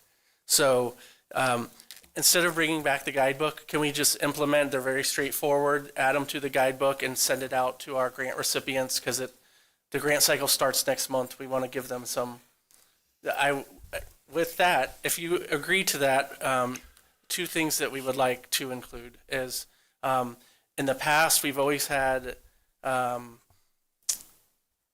cooperation from grant recipients to provide board meeting minutes, bylaws, stuff like that. We would like to make it a requirement of nonprofits as part of the application process to provide 12 months of board minutes and their bylaws. Additionally, one of the things, and this is a taxpayer savings issue, is that on pre-engineered sites, so I have a park and I'm adding a pavilion or a new playground, replacing a playground, we require the full design specs again. And if it's a previously engineered site and they're replacing something or adding something, rather than do the design and engineering again, and this aligns with the National Park System, is you do a conceptual plan where the new pavilion will be. You don't have to engineer a pavilion on a already engineered site. Just 2? Yes, sir. Okay. Okay, so board minutes and bylaws from applicants. Yes, sir. That's a good one. And if it's a pre-engineered site, they don't have to re-engineer Correct. if they have a change. Is there questions for staff? Councilman Robbins? I'm good with that. My question. You do have a question? I do have a question, Okay. but it was for the part 2 of this. Okay. The operational improvements, staff implementation. Council, my recommendation is we do look at this a little bit in depth too, especially if you go on page 15. Is it 15? Yeah, 15.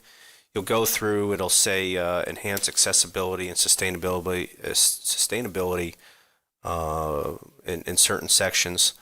and my greatest concern, like I said to begin with, is to keep this program strong. I'd like to at least have a say-so. If we can, maybe chairman or council, if we can have a separate agenda item, maybe next council meeting, where if we have questions about any of these 19 staff level or new staff level proposals here, that we have the opportunity to bring it forward individually as council people. If that makes sense. Through an agenda item. Okay. We don't have a motion on the floor yet. Are you making that a motion? I'm sticking my toe in the pool real quick to see if it's something we need to review, or do we need to blanket approve this? I don't have a problem with the review. Okay. Councilman Santiago, you were next. Anyway, I'm going to say something else. But any other? I'm also okay with the recommendation. If you're looking for support for his recommendations, I'm okay with Brad's recommendations. You repeat it. 1 and 2. Okay. Any other questions for staff? Don, you have questions? I have a question, I guess, for Danny. I also agree with what they're saying, and I'm in favor of the few changes. But I don't quite understand exactly, Danny, what you're looking to do. You want us to re-vote on all these issues we voted on? Or? No. There's 19 more, Don, on Part 2, the operational improvements, which is staff implementation at their level. My biggest concern is 1.7, engagement to community organizations. 2.1, streamline application process, which I'm all for streamlining, but if we want something to stay on there and staff is able to do it, how are we ever going to know?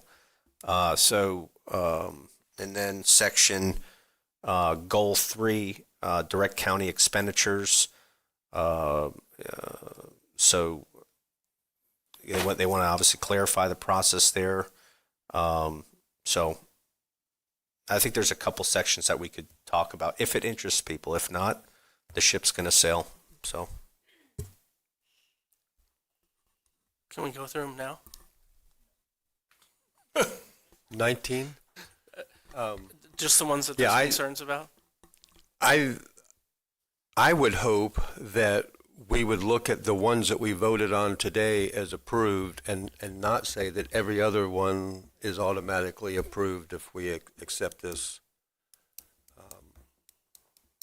this report. So they probably should come back. But right now we're dealing with just these two changes. Let's get through that, and then Danny, you stuck your toe in the water. We can come back for that.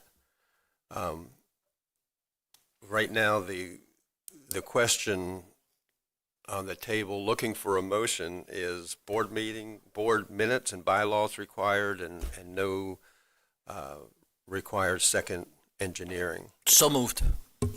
David Santiago makes a motion for that. The second is by Vice Chair Reinhardt. Any questions just on that that motion? David Santiago, Don Dempsey, Jake Johansson. Repeat the motion, please.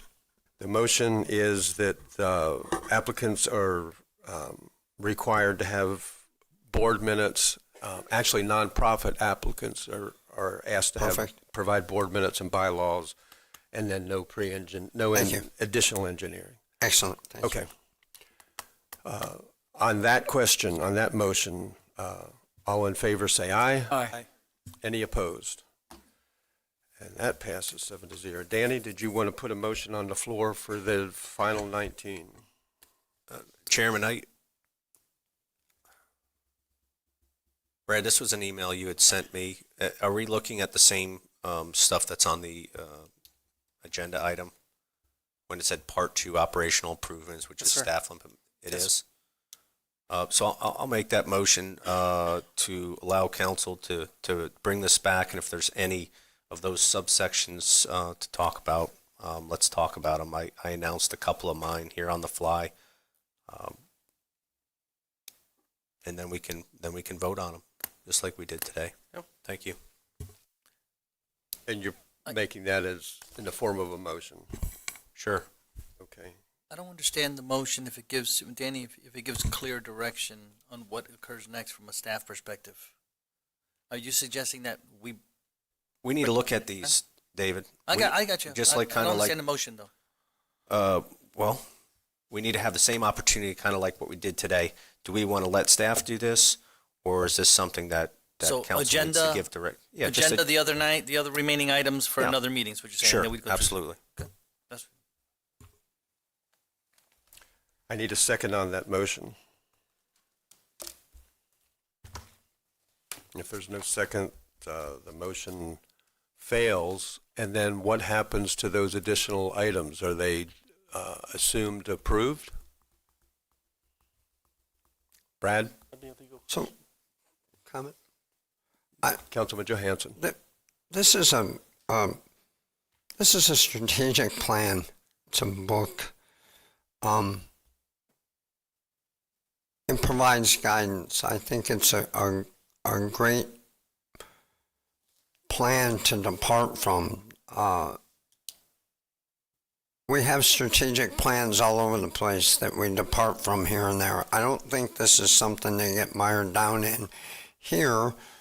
Now, if somebody has a problem with anything that George or the departments have a plan on, we bring them up and discuss them, and they might be dependent on the situation. So, do I have a problem right now with Brad convening the stakeholders and getting buy-in in a project or to align what the county's doing? It's a bunch of people getting together and brainstorming. I think it's a great idea. I don't want to think of that as anything other than operational. Is that going to prevent us from doing the same thing in our travels? No, maybe we do it all together. So I don't think the operational goals, those are the ones that he wrote down. He's got tons of operational goals that probably aren't written down. They were included in a strategic plan, which could have stopped at the strategic policies that we just approved. So I don't mind bringing them back as they pose a problem or before they pose a problem, but I don't think we ought to go through every one of them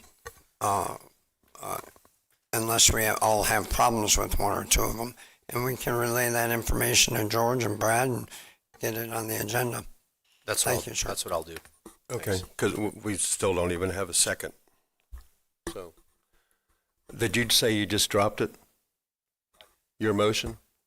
I'll do that. I'll go ahead and look through this. Okay. And if there's an issue, which I see a couple, I'll handle it. I think that's acceptable. Councilman Dempsey. Yeah, so I just want to make sure now that we haven't changed, there's nothing going to be changed to the existing program except what we debated and voted on today, correct? Yeah. Well, That is- that's my understanding. Yeah. Is it yours? Unless, I thought you were going to bring back ones that were, Yeah. Well, I just thought that Danny backed off of that, which I don't want to see any changes other than what we've debated and voted on, because again, it passed with overwhelming approval in 20. The poll says 64% approval now.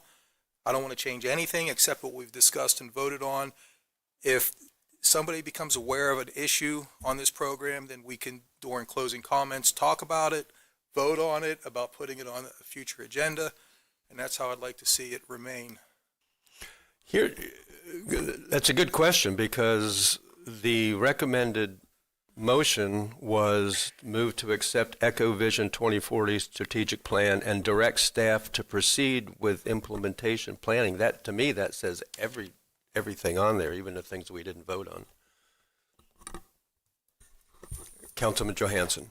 Yes, sir. We all got this plan. We all looked at it. I think the question now is the operational stuff. And if we think there's operational things in there that should be policy things, I looked at them. I don't see any that are changing policy. And keep in mind that staff changes operational stuff that's not written in a plan all the time. and they don't bring it to us because it's not a policy issue. We're changing from Firestone to Goodyear. We don't discuss that. It just happens. So I like the program.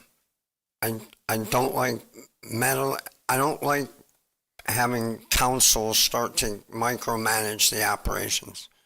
And you know where I came from in my past life, so you know why I'm saying that. But if there's one that you think ought to be a policy, something that we ought to be handling here at this level, then bring it up during council comments and we'll put it on the agenda and discuss it. And this was done as a transparency measure. Could you imagine if I separated these out and they didn't come? What we would be accused of? Okay, Councilman Santiago. Well said, Jake. I agree with you. It goes back to, we're not project managers. Yeah, so what do we need to do to move on and get off this topic? Let's hear from the county manager, George Rechtenwald. Just to reiterate what Jake said, I mean, I think we got what we need, which is the policy questions taken care of. The operational questions, we'll keep it as much the same as possible. There might be some minor update operationally that we have to do to complete the task, but my goal is to get this out on the street as soon as possible. So I think with the council's okay. We've got what we needed, the 2 changes that are going forward. We'd like to get the guidebook put out, because you have all the cities and the stakeholders out there waiting to go ahead and get into the next cycle. So that's correct. So there's really nothing else to decide on here today. Okay. Councilman Dempsey, final comments? So Brad, yeah. So there are proposed changes to the operational Yes, items. operational changes. Okay, but we haven't discussed any of those operational items today. And normally you wouldn't, because that's my job. See, so I think that's what I need to go back and talk to them. But we'll keep it exactly the same as it is today. So we don't. So there'll be no operational changes until I've had a chance to go over anything that I think would be raising to the level of a policy change to you guys. If there's no change, then why do we have to vote on this? You just voted on the policy changes. Because those were changes. That's right. My question here is operational. Why would we have? If you're saying just now, you said we're not going to make any changes, then can we just? We don't have to vote on them. They weren't there for you. I didn't see an item for you to vote on for that. That was the reason. That for was my brought question. that was brought up by Councilman Robbins.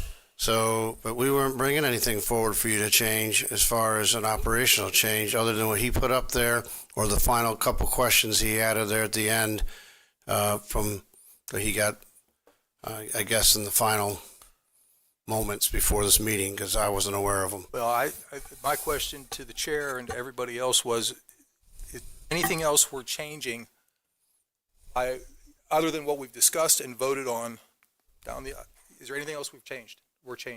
No. If you're saying nothing else is going to change in this nearly 300-page packet, then I'll take your word for it. But if we are going to change certain components of the operational standards, we need to discuss that. I do not want to, we need to discuss and vote on it. I am not going to go through another Affordable Care Act and let's pass it and then we'll figure out what it says. No, let's discuss it now.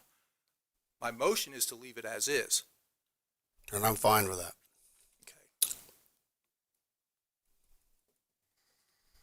Okay. Just to address Jake's comparison, and Dave, you agreed with it, but Jake, in a race car, you would never expect your mechanic to change your tires without talking to you first.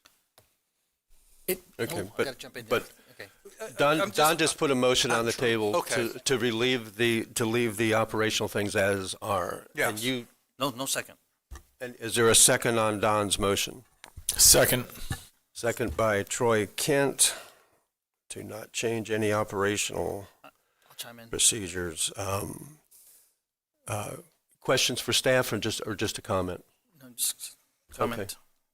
Okay. I think, Councilman Santiago. Don, your description about changing the tire, right? You hired a mechanic to change the tire. And but you're not going to go in there and say, take this lug off first and then take this lug off before you get to this lug. The point is that you hired a professional to change your tire, right? And we don't do operational decisions. It's a risky, slippery slope. I'll just say that where we're going here with operational stuff. That is not our role. And so going back to the mechanic, you hired him, we hired him, and we hired our attorney to do certain legal things, and he's hired these people. They run the operation, so we make the policy. What we did earlier today was we created the policy. We made policy changes. That's it. What they did out of transparency is they say, hey, we're also going to make some operational changes on how they implement this, which is within their right already. They didn't have to put that in there because we don't vote on policy. That's why it's not a separate line item. So, Mr. Chairman, let's vote on this. And if I may, I showed extreme deference to council. Originally, there were 6 policy questions, and we went from 6 to 11 based on the evaluation between me and my team. So, Yep, and we dealt with all of them. yes, sir. Okay, the motion on the floor is the only changes to ECHO would be the ones that we voted on today. You better call the roll, Carissa. Mr. Dempsey, Yes. Mr. Johansson,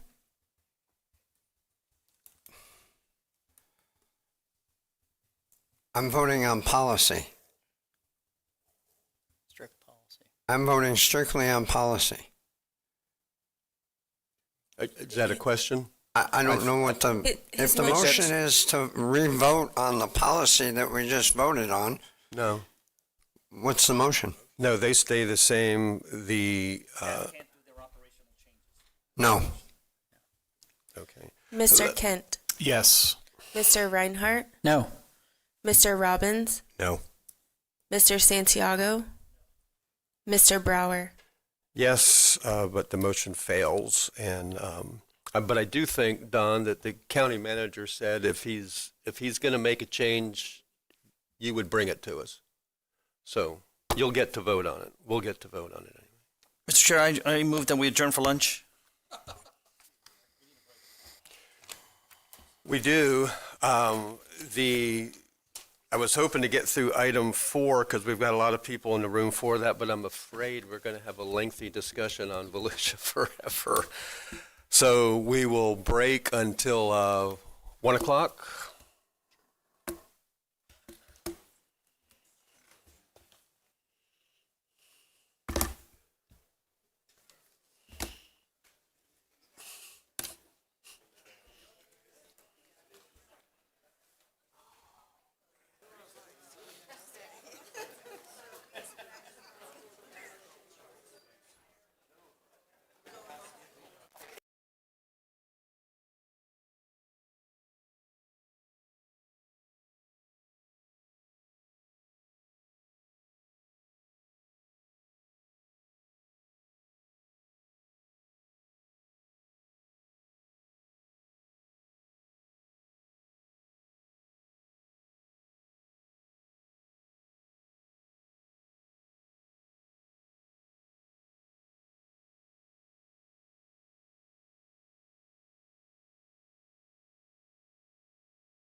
Welcome to the Volusia County Council meeting. The meeting will begin in 10 minutes.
Volusia County Council meeting. The meeting will begin in 5 minutes.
Welcome to the Volusia County Council meeting.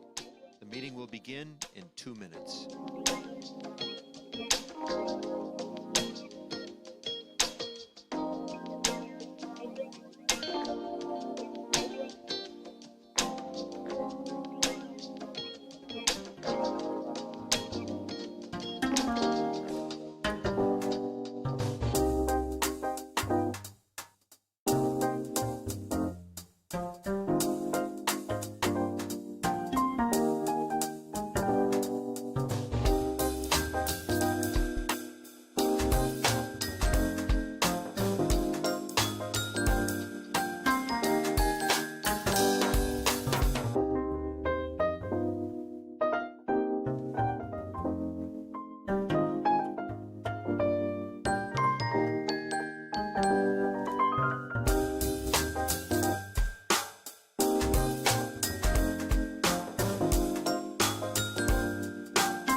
Okay, if everybody wants to find a seat, we'll start in just a few seconds.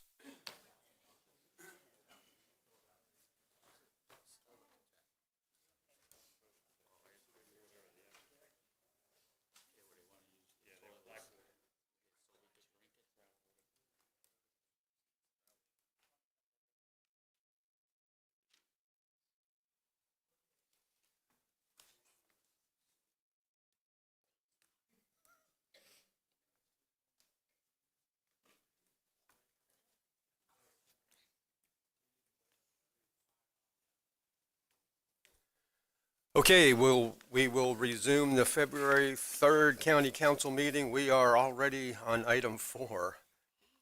Agreement with the Florida Department. Chairman, if I may, I told my wife it was going to be a short meeting. I'd be home by noon. I just want to publicly tell her I'm not going to make it home by noon today. Sorry, Heather. You just prolonged the meeting. Okay, back to item 4, which is an agreement with the Florida Department of Agriculture and Consumer Services for the joint acquisition of an agricultural conservation easement over the 124-acre Bennett Road property, owner Donald Smith in the Pearson area. Motion to approve. Second. And we have a motion to approve the purchase by Councilman Robbins. Second was by Councilman Santiago. We do have a member of the public who would like to speak on this. Do we have any questions for staff? No questions for staff? And I'll call the member of the public who wanted to speak, and then we'll open it up for discussion. Greg Gimbert, you have 3 minutes or less. Hey, good evening. Greg Gimbert, 255 Euclid Avenue, Daytona Beach. I wanted to talk to you about the concept of forever and preservation. There's no such thing in forever in government except a government program. There is no permanent conservation. I submit for your consideration the City of Daytona Beach's City Island, donated to the city, bound in perpetuity for public property, and sold for $8.77 million. Since 1966, there were 6 attempts to privatize City Island. The 7th attempt in 2019 was successful. The citizens of Daytona Beach were shocked to find that their mayor and their city commission and their staff had been colluding behind their back to sell off City Island to developers. This very county council was shocked itself to read in the paper that y'all owned 8 acres of the 46 in City Island, and nobody had come to you about that either. So what my point today, poorly made, is that the only thing permanent in government is what the government decides it is. And as soon as some of y'all decide it's not forever anymore, it's gone. I'm halfway through my time. I submit to you example number 2, Tiger Bay State Forest, owned by the state of Florida. Under the Rick Scott administration, he put that and many public lands up for sale. He called them surplus lands. When we bought our state forest and our wildlife management area, we bought it for 50% recreation and 50% preservation. It says it right so in their documents. At least we own that land, but that too was set to be sold off. So as you decide to spend public money on land, don't pay so much, because there's no forever for it. The people behind you can switch it up. I don't care what your documents say. I've already shown you twice things that you know from your own heart and your own recollection are true. So to buy development rights, not even real land, seems the epitome of foolishness. The epitome of foolishness. If buying the land isn't forever, what is buying air but a waste of money and a contribution to somebody who wasn't going to develop anyway? So I hope you will consider this memorandum of understanding and help them understand that we don't want to buy air anymore, and have them come back to us when we want to buy land at the very least. Thank you for considering my input. Okay, and that concludes public comment on this item. Is there any council member who would like to offer discussion? And the motion on the table is to approve the sale. Councilman Don Dempsey.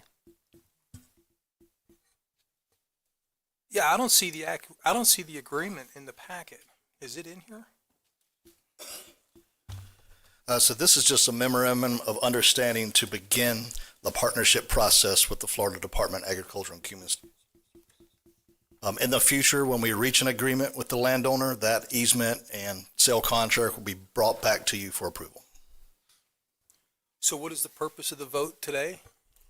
The vote today is to enter into an agreement with FDAX to allow us to use them as a partnership for this transaction. which is a state-level agency. Correct.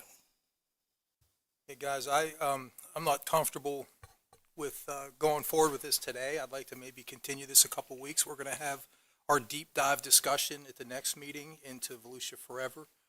I don't want to lay it all out now because I'm sure you guys don't want to hear it all right now. But if we could, since this isn't the final decision, I'd like to wait until at the meeting next week after we have our discussion on Volusia Forever, or bring it back the following meeting. But I think there's a lot of worthy things to discuss at Volusia Forever, and basically allowing us to be preempted by the state by entering into these typical agreements. I don't know what this agreement says, but I would only take an educated guess that it also involves the same constraints as all other easements, which takes away our preemption power over various things that I think we all don't want to happen. So I'd move that we continue this. Okay, so you have a motion, we already have a motion on the floor to approve it, so you'll have to vote Oh, I'm sorry. against Okay. it, and then you could bring that back. But let me ask you if this is coming back anyway, isn't it? The purchase of the property will come back. Yes. Yep. This is approving negotiations. This approves the partnership with FDAX for them to be able to utilize or start the due diligence process, such as appraisals, negotiating with the landowner, the due diligence part. Okay. So we are getting it back probably after our discussion. Yes, easement terms and the purchase contract will come back to council at a future date. What I would be totally in agreement with and voting on today is if only Volusia County alone was negotiating to purchase this. What I don't like is partnering up with the state, the very people we do not want to be preempted by. All of that discussion we just had earlier on the consent agenda with our letter to the Tallahassee, we don't want to be preempted over our water there. I don't want to even begin discussing getting into partnership with the very people we're trying to separate ourselves from, now going into partnership where they basically can preempt us all of the contract. So okay, I would like to vote just on Volusia buying it through Volusia and Volusia Forever funds alone, so that a future council could get out of this agreement if deemed in the best interest of public policy in a future date. Okay, well, we'll see how this motion goes, because the motion already is to approve. It's been seconded by David Santiago, who wishes to make a comment. I think so. So this is just for them to come to the table to agree to some staff agreed terms or proposed terms to bring back to us to vote on later. Yes, this is a two-step process. So this is the first step in the partnership.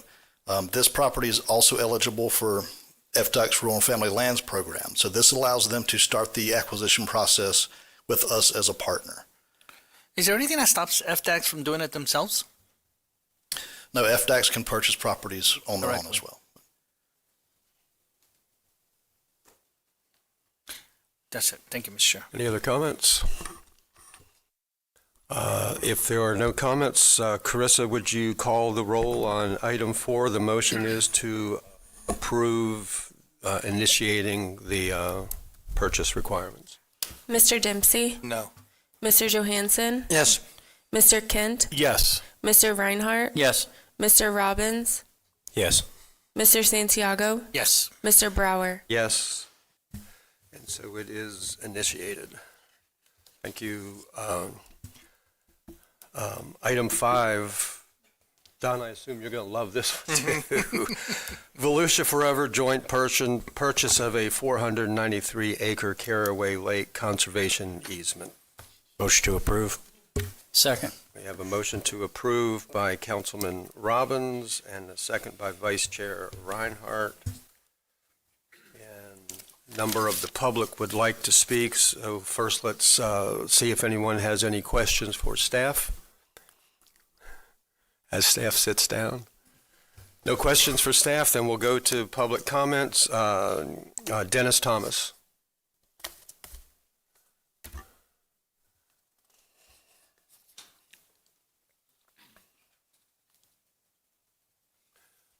And you'll be followed by Dan Thomas. How you doing? I'm Dennis Thomas. I just want to kind of be short and sweet. I'm very supportive of the program out there. As we all are aware, Volusia Forever program was established in year 2000. Caraway land out there is a prime example of why taxpayers wanted this program, and that's to preserve it. If you're familiar with the property out there, I've been out there for over 40 years, been living in Volusia County for over 50 years. I believe in preserving pristine property, and this is it. If it's natural, if it's what you dream of Florida to be, this is the land right there. You can't sum it up any better. I'm not against development. I like smart development. But this is the example of what Volusia Forever is all about. And just in short, I understand partnerships and stuff like that. I worked in government for 30 years. I worked with a lot of DEA task force, FDLE, worked many investigations. But if we couldn't partner and share our funds, we couldn't accomplish our common goal. At times, you just don't have the funds to support what your goal is. And in this example, you got to partner sometime, or the end result is not what none of us want. So sometimes you got to give and take. And this is an example of partner up. The partnership, needs to be ironed out, the positives and negatives. But sometimes you got to partner up to share funds to accomplish your common goal. And thank you for your time. And one more thing, I talked to over 100 people, taxpayers, about this, and probably 50 or so letters came to all you guys that I spearheaded, and I have nothing but positive with this program and supporting of this purchase on Caraway. So that's my input, and thank you for your time. Thank you. Dan Thomas? You going to top that? Probably not. Members of the council, thank you for the opportunity to speak. My name is Dale Thomas. I was born and raised right here in DeLeon Springs, down Blackwelder Road. This land isn't just acreage on a map to me. It reflects the way of life that I was raised, the values I learned, and the reason so many of us call this place home. Places like this are becoming incredibly rare in Florida, and once they're gone forever. If this property is subdivided and developed at scale, the loss will be permanent. It would threaten ranching, wildlife, and one of the last remaining pieces of true old Florida. This land holds history, provides balance to our environment, and quietly shapes the quality of life we often take for granted. You cannot recreate that once it's been erased. We understand that growth is part of our future, and we are not against development, but growth should be guided with care and respect. There is land to be developed, and there is land that should be protected. This property falls into the latter. If we allow a larger developer to transform it into an overpopulated subdivision, this will forever change the character of this area and disconnect future generations for what makes this place so special. I respectfully ask the council to consider alternatives that preserve this land for the future, options like Volusia Forever, so that what makes DeLeon Springs unique is not lost to overdevelopment. This is an opportunity to protect something truly irreplaceable. I ask you to choose legacy over convenience and preservation over regret, so that when our children ask what old Florida looks like, we can still show them to this day. Thank you for your time. I support the purchase. Thank you for your comments. Amy Menizzi.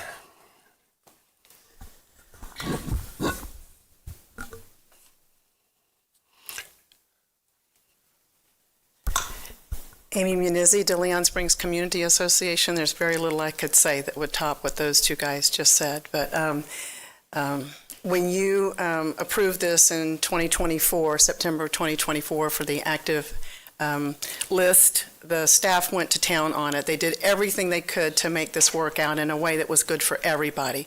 And I want to take a moment to thank Brad Burball, Tim Teffler, Nick Dunham, the entire staff for everything they've done. They've taken kick after kick, and they've done so much to make this a reality that's going to work for all of us.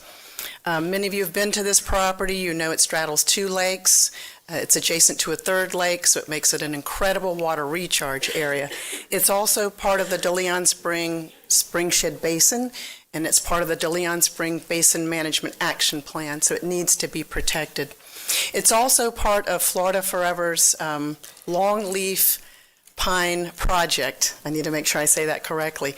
And the longleaf pine is an incredible species because it provides an ecosystem and a habitat for many species, but also some on the endangered list. It's also incredibly resilient against fire, against hurricanes, against drought, and it's something that really needs to be protected as well. It's part of the Florida Wildlife Corridor, and we know how important it is to have connectivity for wildlife as they look for places to travel and places to eat and make homes. It's currently in active agriculture, and we want to make sure that it stays that way. It's an important part of DeLeon Springs. It's an important part of Volusia County. As an easement, not an outright purchase, the easement means that the owner continues to be responsible for land management. That's a big expense, and because we're not having to pay for that, he's paying for that, they're paying for that, it's a big win for taxpayers. Also, the fact that it's an easement and not an outright purchase, it stays on the tax rolls, and that's important too. I understand your concern, Representative or Councilman Dempsey, about partnerships, but $8 million is coming from Florida Forever. Florida Forever is in many ways funded by the documentary stamp tax, and that's a tax on all real estate transactions that we do. So we think it's an amazing thing that $8 million of our money comes back to us to help preserve something incredibly pristine like this. And so we implore you to pass this, to contribute this amount so that this easement can come to fruition. Thank you. Thank you. And next we have Jim Cameron, who I don't believe is here, but there's a note at the bottom that says waive time in support. So next is Greg Gimbert, and you'll be followed by John Nicholson.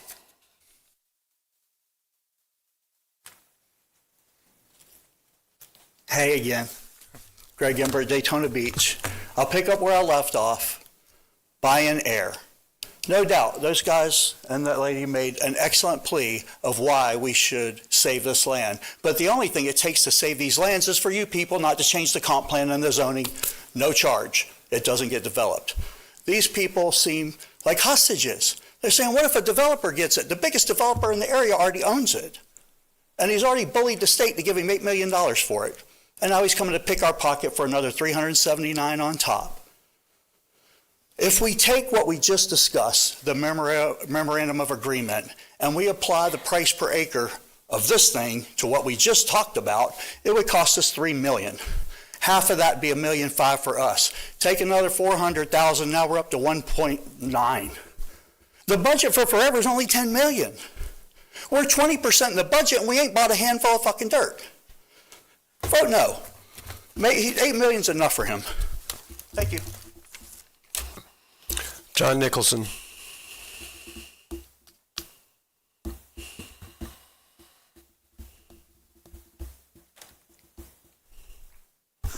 John Nicholson, Daytona Beach side. Normally, I would think this would be a no-brainer. I know how much you like Brad and you think he's so competent, but where the heck is he hidden this? Less than $1,000 an acre? You've heard flooding for what, 2-3 years now? This is perfect for a number of reasons. It is Miller Lake all over again, all right? Without the comments. This is water recharge. Toilet to tap, you've heard. You don't have to worry about that. Not with this property. This is ideal. And where else could you buy anything for less than $1,000 an acre? Ormond Beach, down on the beach side. Nowhere around where I live can you get it for $1,000 an acre. You bought in the middle of nowhere for Don's track. Everybody hates that too, but it's not Don's track. It's for recreation. But we didn't get that for $1,000 an acre. This is a no-brainer. The only reason why I'm speaking is because I fear that someone's going to say, well, we don't want to do that. We don't want to buy air rights. Yes, we do. It may not last forever, Don. So somewhere in the next 50 or 100 years, there may be a need, but there's a way out. If there's a need for this property in 50 or 100 years, they'll vote it out. All right? Nothing stays forever, not even taxes. Sometimes taxes go up. Thank you. Thank you, and that concludes public comment for item 5. Comment by Council Don Dempsey. John, you're right, but I don't know how do you, well, I can't talk to him, I'm sorry. I'll talk to these guys. He's the broken clock over there, but I'm kidding, you know that. How do we see that the future leaders of the state are going to somehow be reasonable all of a sudden and answer our concerns? I don't understand that. We all want beach driving back, but we can't get them to agree to that. We want them to stop trying to preempt us over water, but we can't get them to stop that. We can't get them to stop SB 180 when we don't want it, because we can't get that back apparently.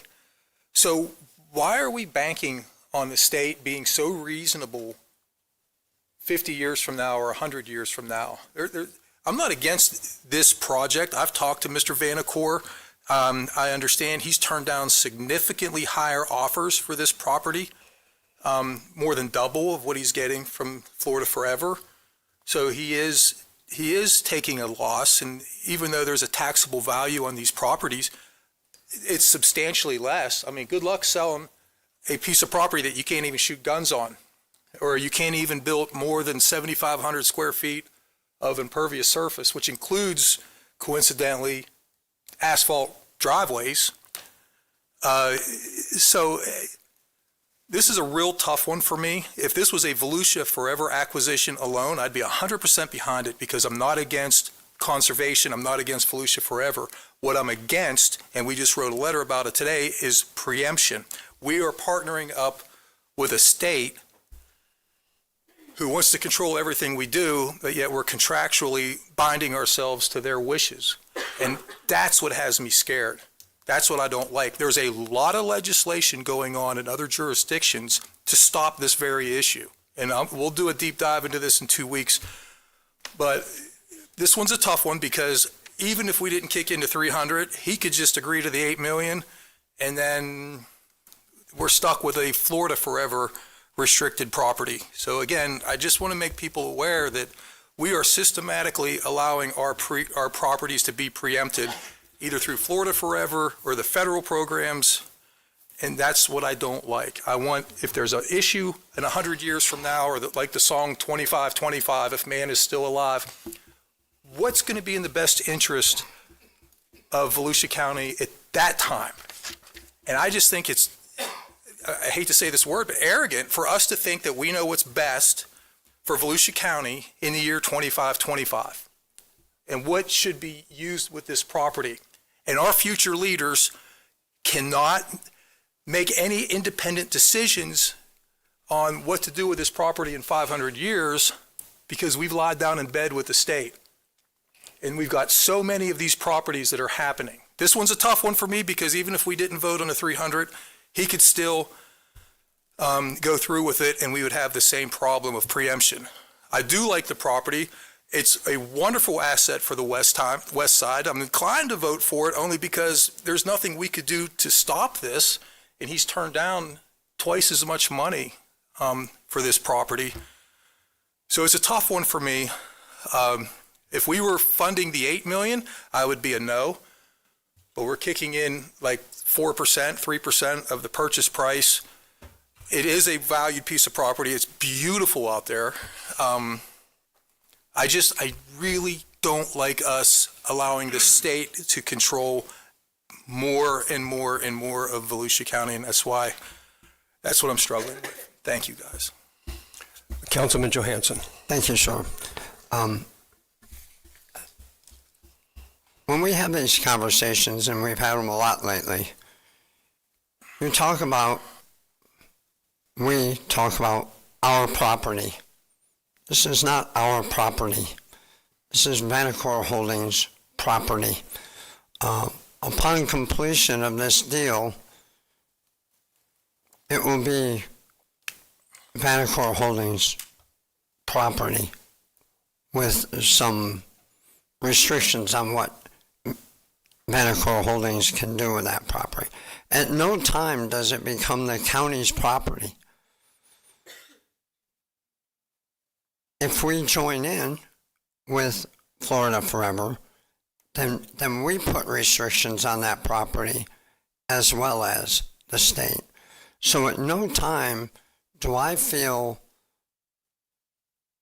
that the state is putting restrictions on us, the county, on this property. They're putting restrictions on Vanacore Holdings, as far as I'm concerned.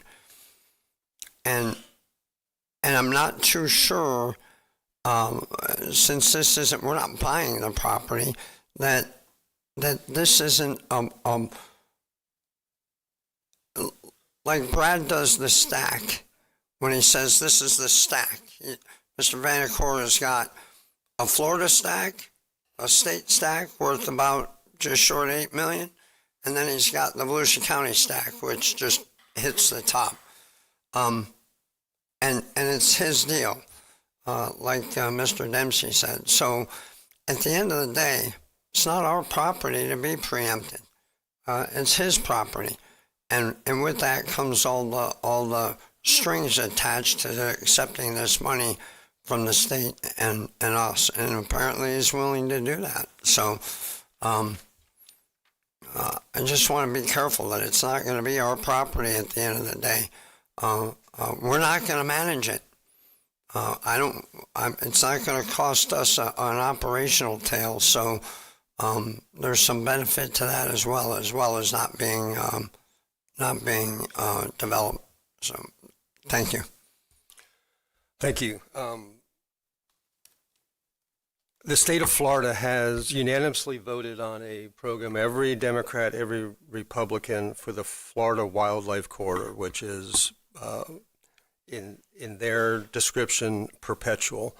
Florida statutes provide for conservation of real estate to be held in perpetuity. The Department of Ag and Consumer Resources or Services is authorized to acquire perpetual conservation easements. The 1986 Endangered Lands Program talks about perpetuity.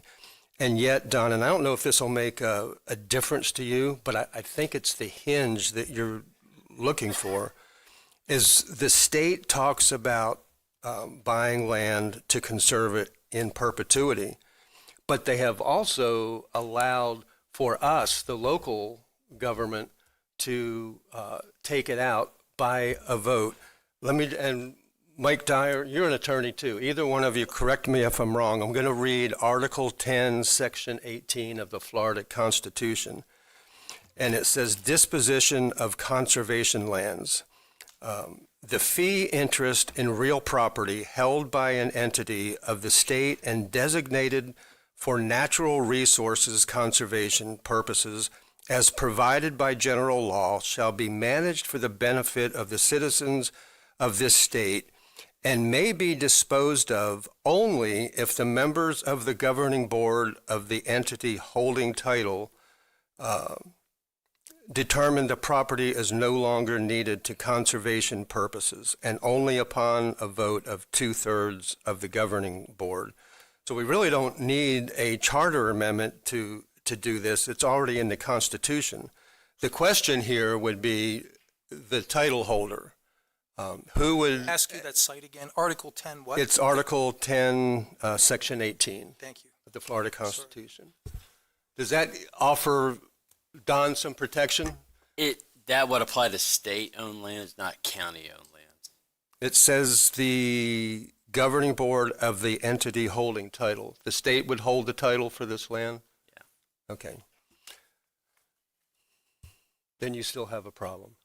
Wait a minute, hold on. I'm sorry? I said, then you still have a problem, because he said, no, we couldn't vote to, Yeah, we can't preempt the state. They can preempt us, but we can't preempt them. Right? Or am I wrong on that? right, unless we were the sole owner of the land, then we could take it out of conservation. Thank you. Thank you. Thank you for making that point. That's been my point all along. I have to read the law. I understand that, but it's just I want to keep local control of Volusia properties. I don't like the state, people who aren't even born yet in 500 years, telling future council members what we can or can't do with our own property. That's been my concern. However, the reason that we do this, it's been said by the two gentlemen that talked, that live in that area, is that by taking on partners, we're saving the taxpayers millions and millions of dollars and are able then to buy more land. They also share in the cost of maintenance. In this instance, the owner does. So we're making their tax dollars go further, but maybe most importantly, this is a willing seller program. I have questions about this particular program. I'm not going to go into all the details why, but my understanding, it was never going to be developed. And I didn't understand that that's only going to happen if the state pays them $8 million. But it's still a willing seller program, and that seller should have the opportunity to say, I want to sell my land for conservation, the same as he could say, I want to sell my land for development, which generally gets approved. So it's not our decisions, it's a seller's decision. And just to clarify, he's selling the easement, not the land. Right. Difference. It's not. Okay. I don't know if you want a response from me or not, Joe. Yeah, put your name up, All right, I please, because Troy's going to get mad at me. He was next. Thank you, Chairman. I'm not going to get mad at you. But, Mr. Dempsey, you and I lately have been in lockstep with our votes recently. And I don't feel like I have to give you a reason why we have a little fracture going on right now. But there's a little fracture going on. I'm going to tell you my reasoning behind this. So I agree with you that it would be wonderful for Volusia County to be the sole landowner so that we can make all of our own decisions. The problem is there's over 8 million reasons the state is given $8+ million. So there's over 8 million reasons for me why I am for this. I'm going to go back to my days as a city commissioner in Ormond Beach really quickly and just tell you all, a lot of communities have these beautiful medjool palms up and down their roads, which, by the way, are my favorite dates to eat if anybody's looking for a snack anytime. We had some people screaming at us for going into a partnership with FDOT. They were purchasing these medjool palms about 10 plus years ago. I think around the tune, Jake, around $15,000 a tree back then. How could you allow that amount of money? At the end of the day, if Ormond Beach said no to those medjool palms, you know who would say yes? Miami, Daytona, Tampa, St. Pete. They would say, we'll take Ormonds. We'll gladly take them. Go ahead and cut your nose off to spite your face. Don't get the medjool palms. Put your sable palms in at $700 a piece or whatever it is, $300 a piece. I wanted to take what the state was willing to give, and I liken it sort of to this, Don. I agree with you again that I would like to be in control, but because the state's coming to the table with the $8+ million for this, if we said no and Vanacore said no, I think that Florida Forever would just say, okay, Hillsborough, what do you have? We've got $8 million we're ready to spend. Miami-Dade, what do you have? And they would spend it elsewhere, and I think Volusia loses in that scenario. So I wanted to tell you why I'm fracturing with you on this. And that's my reasoning. I'm going to support this today. Thank you, Chairman. Councilman Santiago. Want to call the question? Don had asked to respond. Only because, well, Councilman Dempsey. Yeah, we're not fractured. I agree with you. Okay, you've changed. You haven't changed my mind. I never said once I'm a no on this. I am in favor of this, and I'm going to vote for this property for the one reason. There are exceptions to the rule. And just like the lighthouse, instead of that lighthouse property being condoed and turned into a private development, it was preserved for a park. I liken this Caraway property as a park. It's beautiful out there, and it should not be developed because I think it offers so much beauty that everybody should be able to enjoy it for future generations. So I can stomach this one because it does add so much to our West Side community, and for fishing for Danny and his boy and all the other reasons why this is such a valuable piece of property. I'm just trying to make a point that we've got to look into this. This is not something that I just pulled out of thin air. And again, I don't want to go into this too deep. My concern is preemption and perpetuity. Those are the two words that scare me. I want us to be able to control future things. We are making this decision, whether or not this goes in. If it ever gets undone, unfortunately, we don't get to make that same decision. Only the state, we have to get the state's blessing. That's what I don't like. That's the same thing with beach driving. We unilaterally, our predecessors gave it away, but now we got to get the state's blessing to get it back, and they're not being quite so lovely. I think, Chair, you even said during that same meeting that dealing with the state is a very frustrating task. I think that was a nice way quote. I think you actually said something worse than that about dealing with the state and trying to give us back local control. That's my concern. So this is going to happen. Florida Forever is going to grab this, I'm sure. Mr. Vanacore, like I've been told, and I've talked to him, he could have got a lot more money, and I speculate with land. I know he's telling the truth. He could have probably got, he's had offers for even more than double this. So I think it's very nice of Mr. Vanacore to do this. I think he's doing this as a legacy for the West, or for the whole county, for us all to be able to enjoy this property, because I think if he sold it or developed it, he would be making a lot more money. So I don't want to step on Mr. Vanacore's toes, because he is trying to give us legacy property, which I really, as a citizen, I really agree. I appreciate that. But again, I'm not going to stop. There's other legislation as we speak in other states and at the federal level to stop perpetuity, to re-examine these easements. 26 Republican senators and representatives at the federal and state level agree with what I'm saying. So I'm not pulling this out of thin air. This is a concern that we need to look at. These conservation easement purchases now are great, but how great are they 100 years from now, 200 years from now, 300 years from now? We don't know what's going on, and that's my whole point of all this. I'm for conservation. I'm for everything that it stands for. I just don't like the words perpetuity. And the state, who we can't seem to get anything we want out of them as far as giving back our local power, we're putting all the power to change these things in their hands forever. That's what is really hard for me to stomach.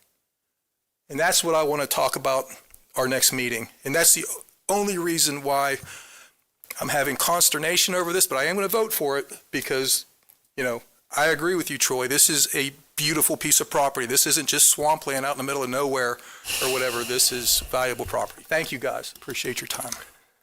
Okay, Carissa, would you call the roll? It may not be necessary on expenditure of $379,000 for the Volusia Forever joint purchase. Mr. Dempsey. Yes. Mr. Johansson. Yes. Mr. Kent. Yes. Mr. Reinhardt. Yes. Mr. Robbins. Yes. Mr. Santiago. Yes.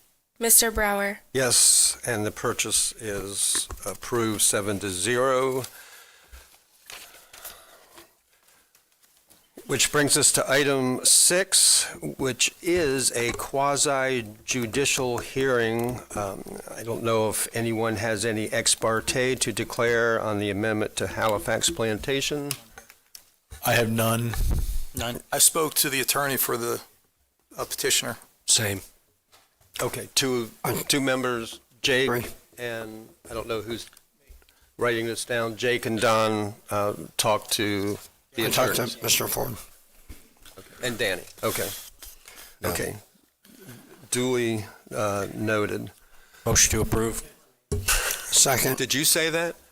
No, sir, I did not say that. I have a motion to approve this amendment by Councilman Robbins, and the second was by Jake Johansson? Or Yes, sir. was it you? Okay. Okay, any questions for staff on this? No, Chairman. It's my district. We all read the agenda item. If they don't need to present, we have a motion and a second. We're ready to rock and roll. Okay. No questions, no comments from anyone? And there is a lot of public comment on it. So I will call your name, Peter Hartman. We have 9 people who wanted to speak on this. And Peter is the HOA president of the Halifax. Thank you, gentlemen. Again, my name is Peter Hartman, Ormond Beach. I'm the board president of Halifax Plantation, Phase 2 and 3, which encompasses right now about 1,800 built homes, and with a build out of about 2,100 homes that are in the very near future. We have 4,200 residents approximately. This is not an age-restricted community. It's not a private gated community, it's a public community. The property that you're addressing today is basically, the way I look at it, is a hole in the donut. It's directly in the center of our HOA community, dead center. And what happens in that piece of property is going to be a reflection on the rest of the community that's there. It is imperative that the HOA and its residents are a part of the continuing development formula that was set forth in the original DRI. To be consistent with the language and intent of that DRI when it was developed.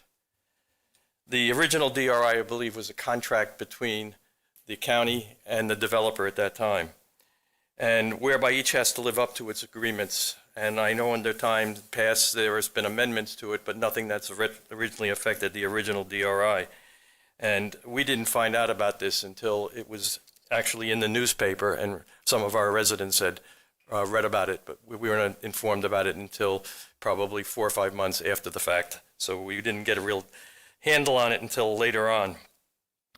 The HOA is basically looking for some assurances that this property pocket that's in the center of it will be part of the original DRI agreement, allowing the HOA to have governing sense over the property that's there with the CCRs in place for the HOA. What we're looking for probably at least would be some sort of a restriction on the deed when it's issued that the HOA is part of that pocket of property that's being sold, so that we would be able to have some governing process over that based on the original DRI. Thank you. Thank you. John Maurer.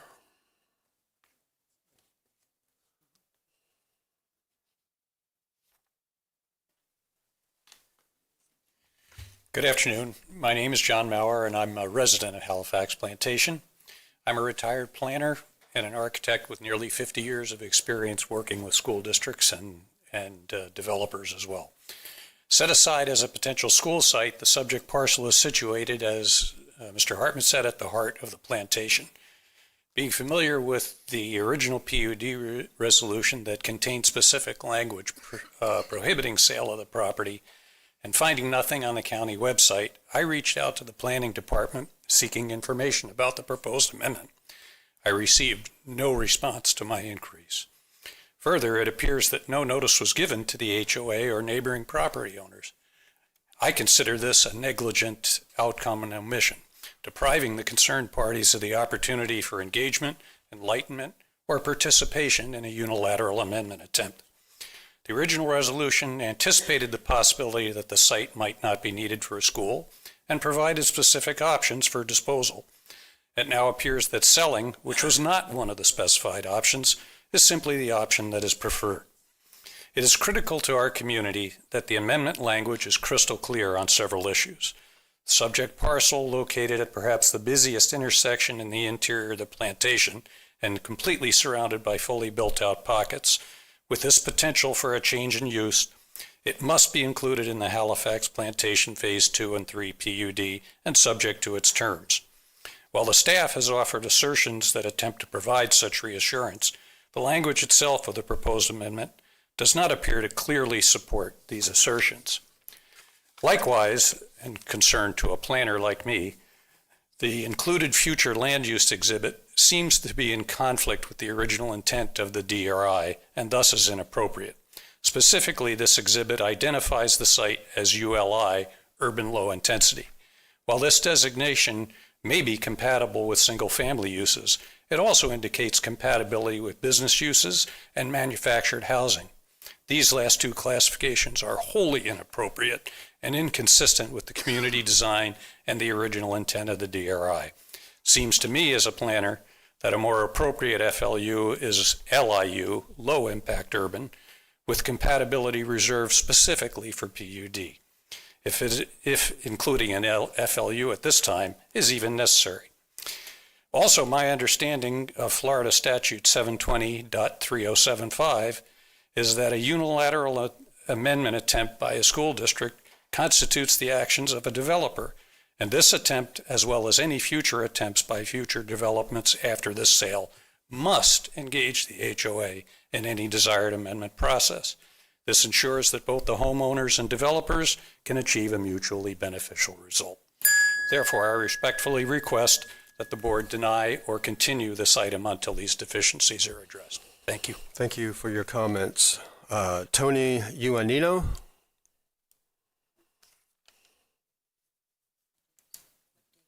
Tony Juanino, Ormond Beach. I'm on the board of the Homeowner Association, and I think John pretty much said what I was going to say, but I'm saying it a different way.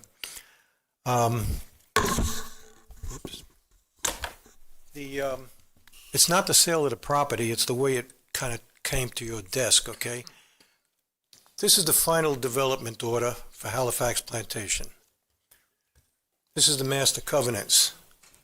This what governs everything up there.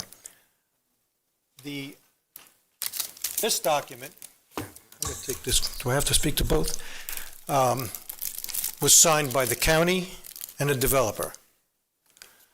This document was signed by the developer and effectively the 1,800 people that are there now, the 2,000 that are plus that are going to be there later. Because the developer has turned it over to the Homeowners Association. The Homeowners Association is run by the board. The board has a duty to enforce this and this. And the problem is, it went through in a manner that just doesn't make sense. The county unilaterally is changing the words on the development order, and at the request of the school board, who wasn't a signer on that document, and the developer, which is now the board, developer's gone, the board took the place of the developer, was never notified. So you have the people who signed this, one is unilaterally changing it, and the homeowner association has no input. On the other side of the equation, the covenants, it's between the developer and the people. The developer now, remember, is the board. We were never notified, and I think Pete made that point to you, and John made that point to you. So if you go across the lines I was giving you here, there were three places that we should have been notified as a homeowner association. So you get back down to where the land is, and the question is, what should you do? I think what you should do is not vote on it, pull it, until you can do the wording over to make sense. Doesn't mean we're against it. It means we need to put that, what John said, it should be something in there that stipulates that the HOA is going to be part of that conversation. Thank you. Thank you. James Peekins?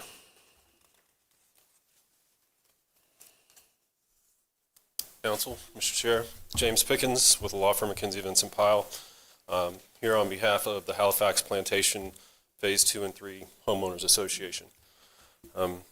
We cannot support an amendment to the Halifax development plan when we did not participate and were not consulted in the drafting of that. As they said, there's over 1,800 homes in this community. Those 1,800 homes are subject to covenants and restrictions. This 18-acre parcel that's in the middle of the community is not. So in order to get the support of the community, they want some reassurance that those covenants and conditions would be subject to this 18-acre parcel and under the control and direction of the Homeowners Association. Thank you. Thank you. Susan Vormack.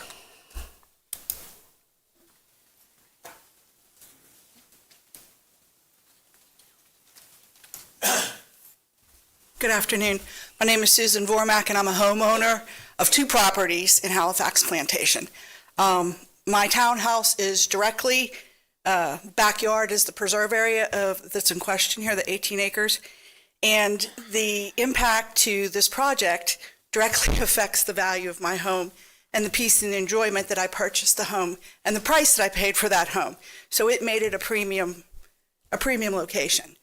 Removing that area of preserve is going to change possibly the flood zoning of my property, as the wetland will be now absorbed into some kind of concrete foundation. And the noise from the 95 will also I'll be exposed to that. The wildlife that I enjoy, which is very massive in that area, is going to be displaced. And I think that really some consideration of the impact of removing that preserve area there is something that really hasn't been considered. Where those animals are going to go, bobcats, wild turkeys, are probably going to wander off onto 95 and Old Dixie Highway.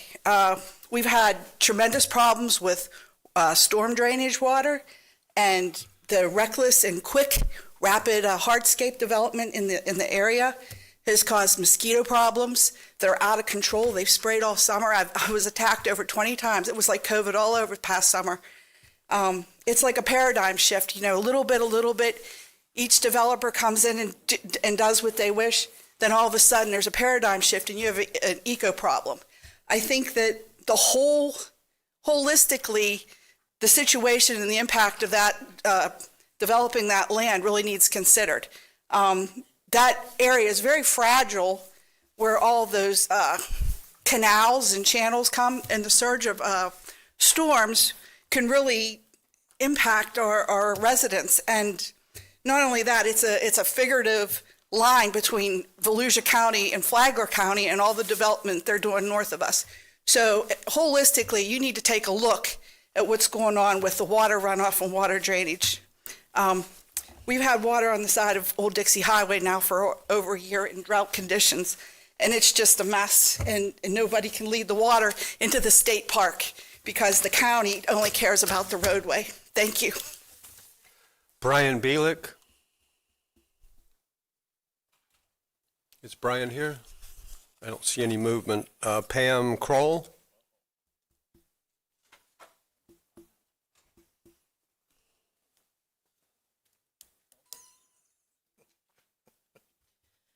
Hello, my name is Pam Kroll. I live in Ormond Beach, specifically Halifax Plantation. I've lived in Dunmore, which backs up against these 18 acres since 2003. We bought the property with the understanding that the 18 acres that border our backyard would not be developed. Years later, we found out it was zoned for a school. Wasn't told that at the beginning. But as a retired Volusia County teacher, I know the district looks for larger undeveloped land for new construction. Now this land agreement is in question. We've had more of the experts explain all that. We do not want any more development. We don't want homes. We don't want a recreational sports field. We don't want a community center. We don't want a library. The developers are chipping away at the beauty of our neighborhood. Please keep these 18 acres natural as our deer, turkeys, gopher turtles, birds, and more are losing their environment. More development on these 18 acres will also cause, as been mentioned, drainage issues, increase our traffic, and more demand on emergency services, and of course, displace the animals that many of us enjoy. Changing zoning undermines the original planning meant to benefit the entire community. Please keep these 18 acres natural and not allow more building to take place. I did see it in writing today, these things that I had mentioned could be possibilities. One of them was a park. Some of us that I've talked to would be agreeable to make it a park if that had little or no impact on the current environment and the animals that we have enjoyed. We like the woods that are directly behind our house, and we do not want to lose the natural look. Please vote against changing the original plans to these 18 acres in Halifax Plantation. Thank you for your time. Thank you for your comments. Judson Huggins?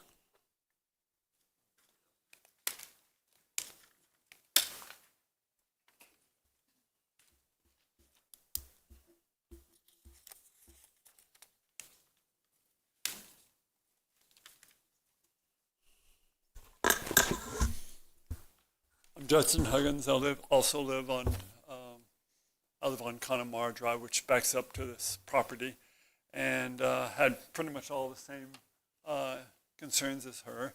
My wife and I actually just moved down from, 7 years ago, from North Georgia in the mountains, and we enjoyed a lot of animals in the area there. Animals behind our house are the tortoises, gopher turtles, and box turtles, a lot of other, even seen some cougars back there walking through. But we really enjoyed it, and we thought the land was on, protection because of the gopher turtles, and thought it was pretty much, protected zone, and we were shocked also to find out that it was going up for sale because they wanted to change it. And I'm looking to hopefully keep it the way it is. That's all. Thank you. Thank you for your comments. Ben Fitzpatrick.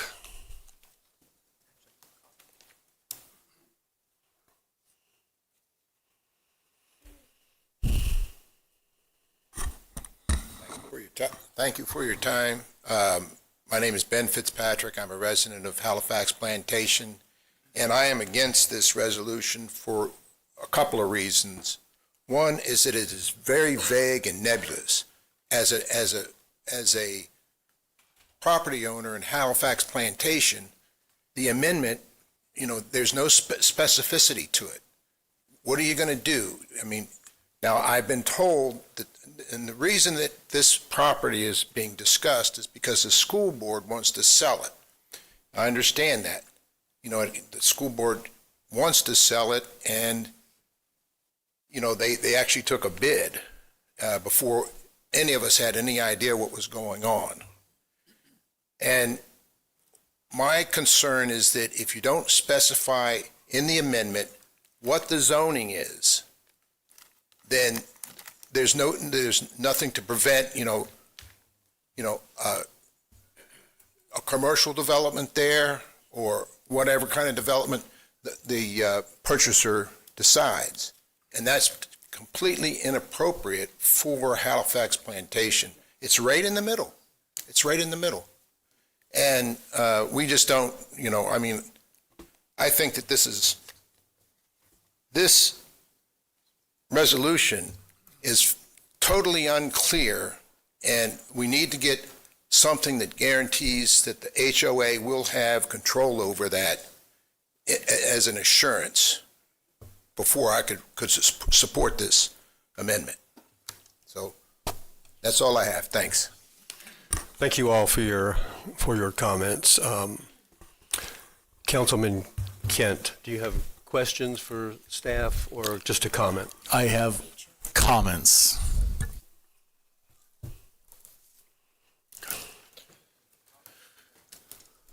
We had an opportunity for questions. Nobody had. I have a question now. Does anybody? I do. Jake, as okay, well. you're next, so questions for staff. Yes, sir.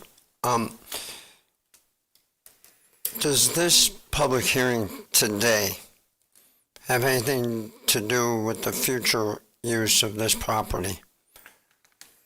No, sir. Does the hearing that we're discussing today,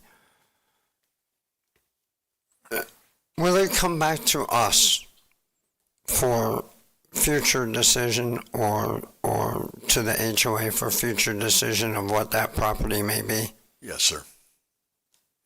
So that's, although these are all important things to the HOA, they're not things that we are voting on today. Yeah, I think, today the action is, can Volusia Schools sell the property to a third party? That's on question today. And then the third party comes back through the process like everybody else. The zoning stays intact to what the use is now, and that is for a school, a park. So if a third party happens to get it and they want to do commercial or residential, they will have to go through the public process. It would be a council decision, the HOA. I share their concerns, but that would be the next step if that were to happen, to work with the HOA. So if the school decided to build a school, which it's zoned for right now, and the cougars and the box turtles and the turkeys get shooed off, that would come through us. That would not come through us. That's right, because it's already zoned and it's a school.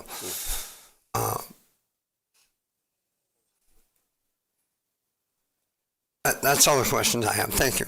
That answers half my question, Jake. Thank you. The question I have left is, what happens if we vote this down? If we vote it down, then the language would be changed in the DRI development order, and then I think Volusia County would have the right to receive that property. Okay. Thank you. And we do have. I think Paolo wants to add a little bit to that. He always does. So this site is subject to two restrictions. One, while it is vacant, the school board can only convey it to the county. However, if they develop a school site, and remember, it doesn't go through us, then the rules change. The rules basically say that we get the right of first refusal, and only the right of first refusal, and if we refuse, they can sell it to whoever they want. So right now it's vacant, they can only provide it to us, but if it gets developed as a school site, then all we get is a right of first refusal, and the school board can sell it to whoever, they bids for it. But they obviously don't want to build a school there. Correct. Okay, we have the applicant or the applicant's attorney? Correct. Yes. So I think we need to hear from you before we continue. Alex Ford, 145 East Church Avenue, DeLand, representing the Volusia County School Board. And I do appreciate all the effort that the staff and county attorney's office have gone through. We've been meeting with them for a while now to get to a point where we're in agreement on a staff level and a school district level where this should go. The first thing I want to mention is notice was given, including to the HOAs. I've got the return receipt cards in my file. So if anyone has any question about that, I've got those. I can show them to you. What you do, you probably know this process, but just for the benefit of the public, we go to the Volusia County property appraiser. We ask him for the addresses of the adjoining owners, which is who we serve notice on, and then we send them out. Certified mail return receipt requested. So I've got those in my file. Start as Mr. Councilmember Johansson was saying. This is not seeking to change any use whatsoever. In fact, the map continues to say school. That is what continues to govern this property. So there is no ambiguity. There's nothing that's vague about it. Right now, if you guys do see fit to approve this, it's a school site, period. Okay? Now, there's no secret here. It's public record. I think they've even seen our contract. The property is currently under contract with a company, and I can't remember their exact name, Serenity. And it is under contract.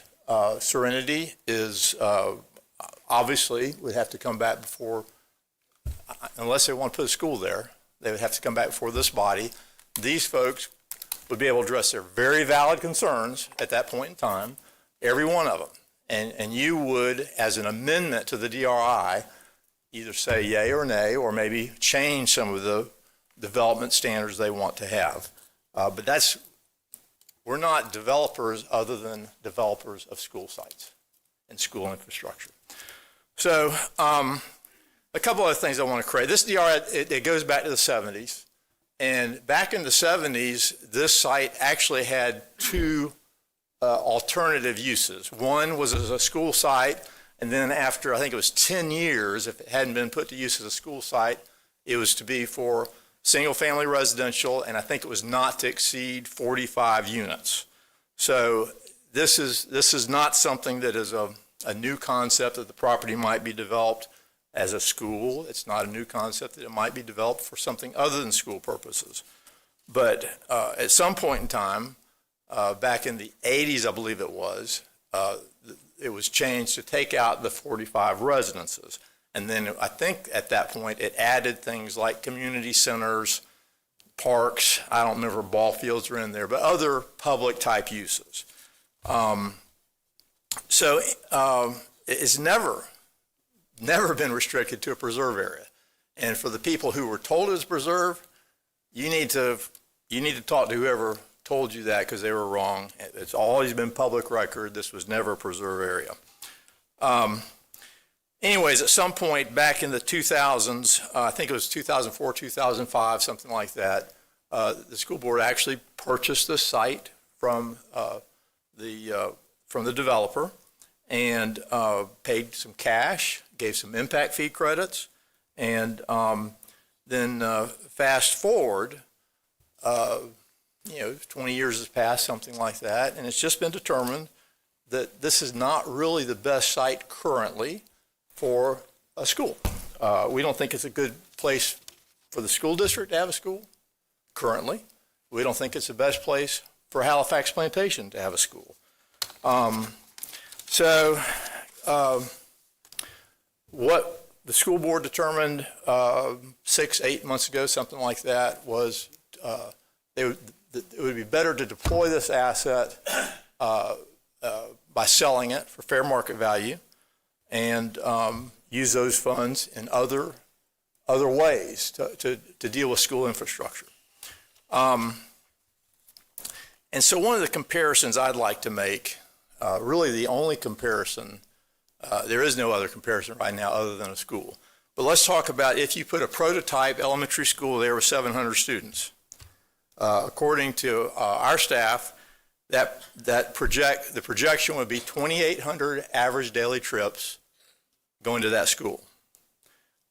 Most of those trips would come from outside of Halifax Plantation.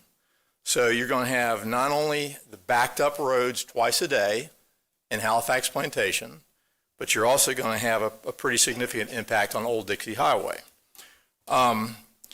Now, I'm not saying this is what a potential buyer would do, but let's say a potential buyer comes in and says 45 single-family residences. And I'm not a traffic guy, but I've been told that would be approximately 10 average daily trips per residence. So rather than if you did the 45 that had previously been permitted, that would be 450 average daily trips versus with a school, 2,800. So we believe not only is this good stewardship of a school, of a public asset, it's also better for this neighborhood. Now, I completely understand the neighbors' concerns, but they have you folks sitting here that can address those concerns if and when a developer comes in the future. Because they're going to have to change it from a very defined school use to whatever use they decide to put through the property. There is some blurring of the lines, I think, in some of the discussion you heard today, and that's understandable.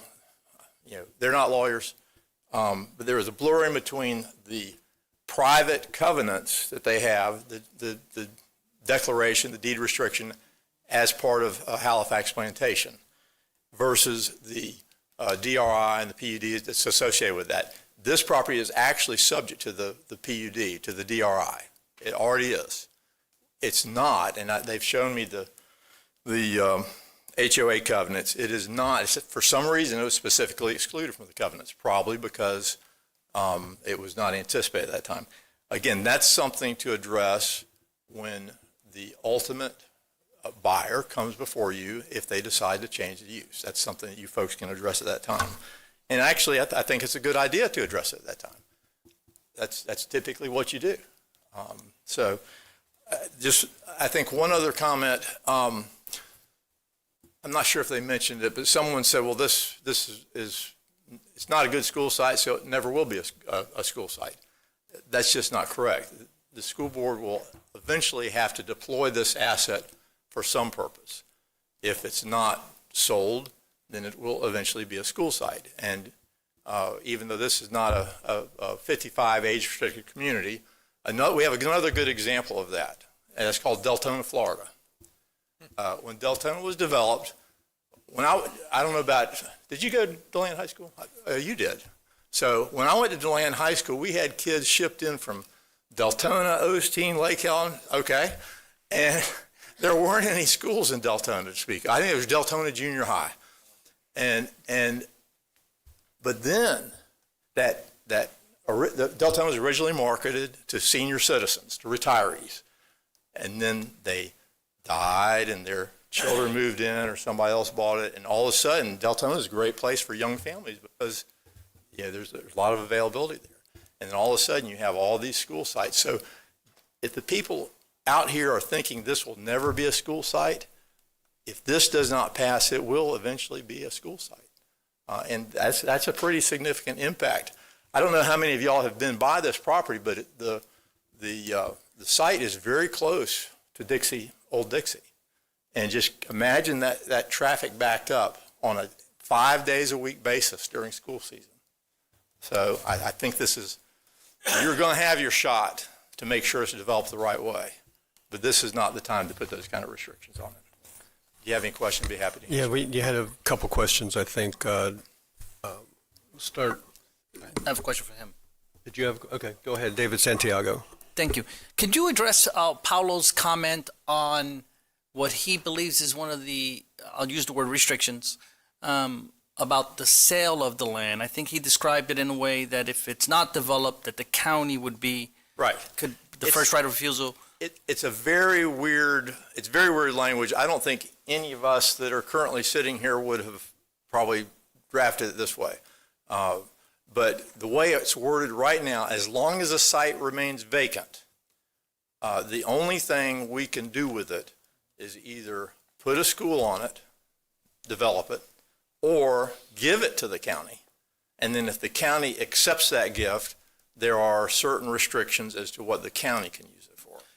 That being said, if that's in place, I mean, it kind of is a little, I'll use the analogy, cart before the horse, because it seems like your client's sales contract is void. I'm not an attorney, but I slept in a Holiday Inn Express last week. Me too. Yeah. No, the sales contract actually, the current sales contract actually is contingent upon this approval being obtained. So it's not a void contract. We actually, when we acquired the property, as you would think, we got title insurance. Title insurance did not disclose this restriction. Looks like you got a claim. So that's If I could ask our attorneys a question, Mr. Chair? Yeah, if you don't, I was going to. Okay. Mr. Paulo, you're up. Yes. Help me understand. To me, what you said, and I think what I've identified now, is that we could just say, if you're going to give up the land, give it to us, and that's it. We could say that too, right? Based on what you think our agreement is in the covenants or whatever that is. Right, as long as it's vacant. So one thing, when we look back at the history of this, the presumption was that the school district received the land free of charge from the master developer, and they paid nothing for it, and granted 1,800 units of impact fees. This was in the 80s. That didn't happen, and school district shared the purchasing document, so they had to buy the property from the master developer, and they paid cash, and they gave provision like impact fee credits for that. So, you know, you did a lot of strange things in old DRIs, such as, you know, put in what should have been a restrictive covenant into a development order. We typically don't do that anymore. We've got interlocal agreements with the school board for school site planning and things like that. So, but it's the county's development order that has, you know, this statement on conveyance of the property with conditions that may or may not have occurred. Is it enforceable? Well, it's your development order, and you know there's an out. School board, you know, constructs a school site, and once again, we have no authority of what a school site looks like. That goes through, you know, the University of Florida, and then it's just right of first refusal for us. I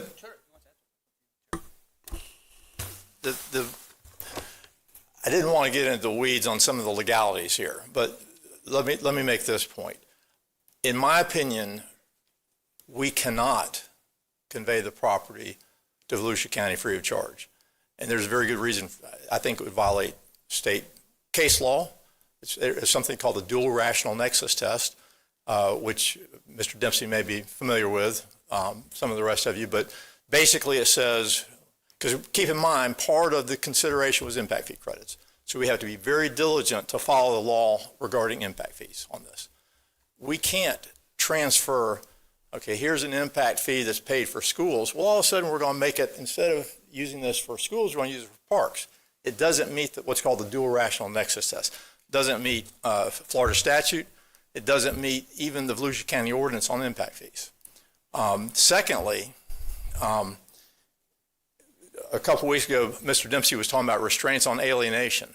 The way it's worded, in my opinion, that language is what's called an illegal restraint on alienation. Nobody was thinking about that stuff back in the 70s, 80s, whatever, but that is, and I'm not going to put Mr. Story on the spot, but I think he has actually used that same term in discussing the matter with several of y'all. The third thing, just from a practical standpoint, there would be no reason for the school board to say, well, we'll just give this to the county. They have to be good stewards of their assets, just like you guys have to be of yours. And at some point in time, this may be a good school site, and so they would not be willing to do that.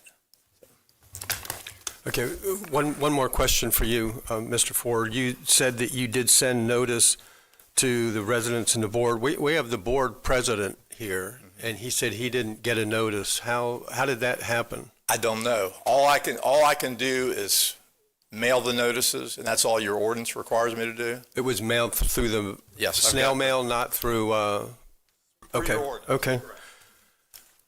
Okay. And you said it's under contract with Serenity, but you have no idea of what they plan on doing with the property if they were to buy it. The actual name of the company is Serenity Capital Management. I don't know what they would do with it. I would assume they would be looking to do something. If I were them, I would be looking to do something compatible with the neighborhood. Because if you don't do that, you're going to be facing 20 times the number of folks that are here right now. Okay, I would assume that too. Paulo, can I ask probably the same question that Councilman Santiago just asked? So as brief an answer with as few words, I thought I heard you say that if we vote this down, we get the first right of refusal for it. If they develop it as a school site. So. If they develop it as a school site. Right, so the current rules right now for this particular site, it's marked as a school. If it's vacant, then the restrictions are they can only convey it to the county and no one else. Yeah, right. If they later decide to sell. But if they develop it as a school site, then it's a school. Then it's just they can choose to sell that school site and offer the county the right of first refusal. And if we refuse, then they can sell it to anyone else. Okay. All right. We'll go to comments and debate. Troy Kent. Thank you, Chairman. This is my district. To my friends at Halifax Plantation, man, you chose a beautiful gem of a place to live in. Some things I'm going to say you're probably going to appreciate and agree with, and maybe some things you don't agree with and maybe won't appreciate, and that's okay. I think you'll appreciate that we've been working hard on Old Dixie, Old Kings, and Ross Common to straighten that out. We're going to get you a stoplight there and make things a lot safer. I agree with the school board attorney that's here, and also I saw some residents that spoke, nodding their head yes, that they would not want to have a school with 2,800 trips a day, and I see you shaking your heads as well. That's a use that you don't want. I'm appreciative back in the early 80s, they were planning and thinking there would be a school that possibly could be used there. But I know I don't want a school next to my home. Okay. Now, the thing you may not appreciate is, and that's okay, is that, you know, everybody wants everything to stay the same. Just keep it the way it is. Don't let it change. And it's nice, you know, to say, well, you know, we're the homeowners association. You know, we get to make the decision. And I would say yes, if you buy it. You buy it with your money and then leave it vacant, pay the taxes on it, and enjoy it in the state that it's in. But most people don't want to do that. You know, I mean, I live beachside for insurance purposes, 1,400 feet from the Atlantic Ocean. I would love to have no neighbors to my east and be able to walk right to the beach. But my house was built in 1954 and I wasn't born until 75. So when I bought my house in 2003, you know, I could complain about I've got all these people in my way to the beach, but I guess I could just buy all their homes and then not have the complaint. So I ask you to just be realistic when you say things like, you know, well, we don't want any other use there. Because I'm going to tell you, even as your representative, then buy it. Because when your homes were put in, which I love them, by the way, your place wasn't clear cut like developers like to do now. You have beautiful, majestic, 100-plus-year-old trees in your neighborhood. But when your homes were built, mark my word, I was a little boy, but there were people in Flagler County and people on Beach Street, Norman Beach, screaming about your homes being built. They didn't want them there. They, in turn, they didn't want you there. So, that being said, Council, I'm just going to very quickly, with my 2 minutes left, you know how I operate with George and staff for these meetings. I send my questions in. This is my district, so you know I sent a question in about this. It may help you. It may help the council. It helped me. This was my response from staff when I inquired about this. This is from staff. The item is an amendment to a condition in the Halifax Plantation DRI and allows the school board to surplus the property to another entity. However, the designated uses on the site remain as either school, public facilities, or play fields, as provided in the Halifax Plantation DRI and PUD. Unless changed by council through another rezoning application, a future owner has not been identified until right now, possibly, and the proposed future use has not been identified. A future owner would have to file a major amendment to the Halifax Plantation PUD to create additional entitlements and rezone and redesignate the parcel to accommodate any other use such as residential or commercial, and must be in compliance with the county's current comp plan and meet all required mitigation measures. A major amendment to the PUD to allow the site to be used as a residential or commercial is treated the same as a rezoning, and the application must come before the county's PLDRC and must be heard and approved by the county council. So anything that's going to come is going to come back, and I'm not here to make your decision for you. But if I didn't have the money in my coffers for your homeowner association to go and purchase this land, I would much rather have a few homes than a school with 2,800 trips. I'm not fear mongering. I'm just telling you what I would rather have. That's just me. And you all get to do you. But I'm going to end this with the way I started it. Man, you bought in a beautiful area. Thank you, Chairman. Councilman Dempsey. Yeah, I didn't get a chance to ask Mr. Ford a couple of questions, but if I may. Mr. Ford, so just so I'm clear, and so everybody else in the room is clear, when this PUD was done way back when, was the school part of the original? Microphone. Oh, I'm so sorry. I'm sorry. Was this all part of the original PUD? I know as of 78 it was. I think the original one was either 72 or 74, and I think it was back then as well. I'm confident that it was in 78. Okay, so the surrounding houses that adjoin this area, were they built after this was adopted? It appears to me. I don't know the dates they were built, but Okay, yeah, I mean, most they look likely pretty.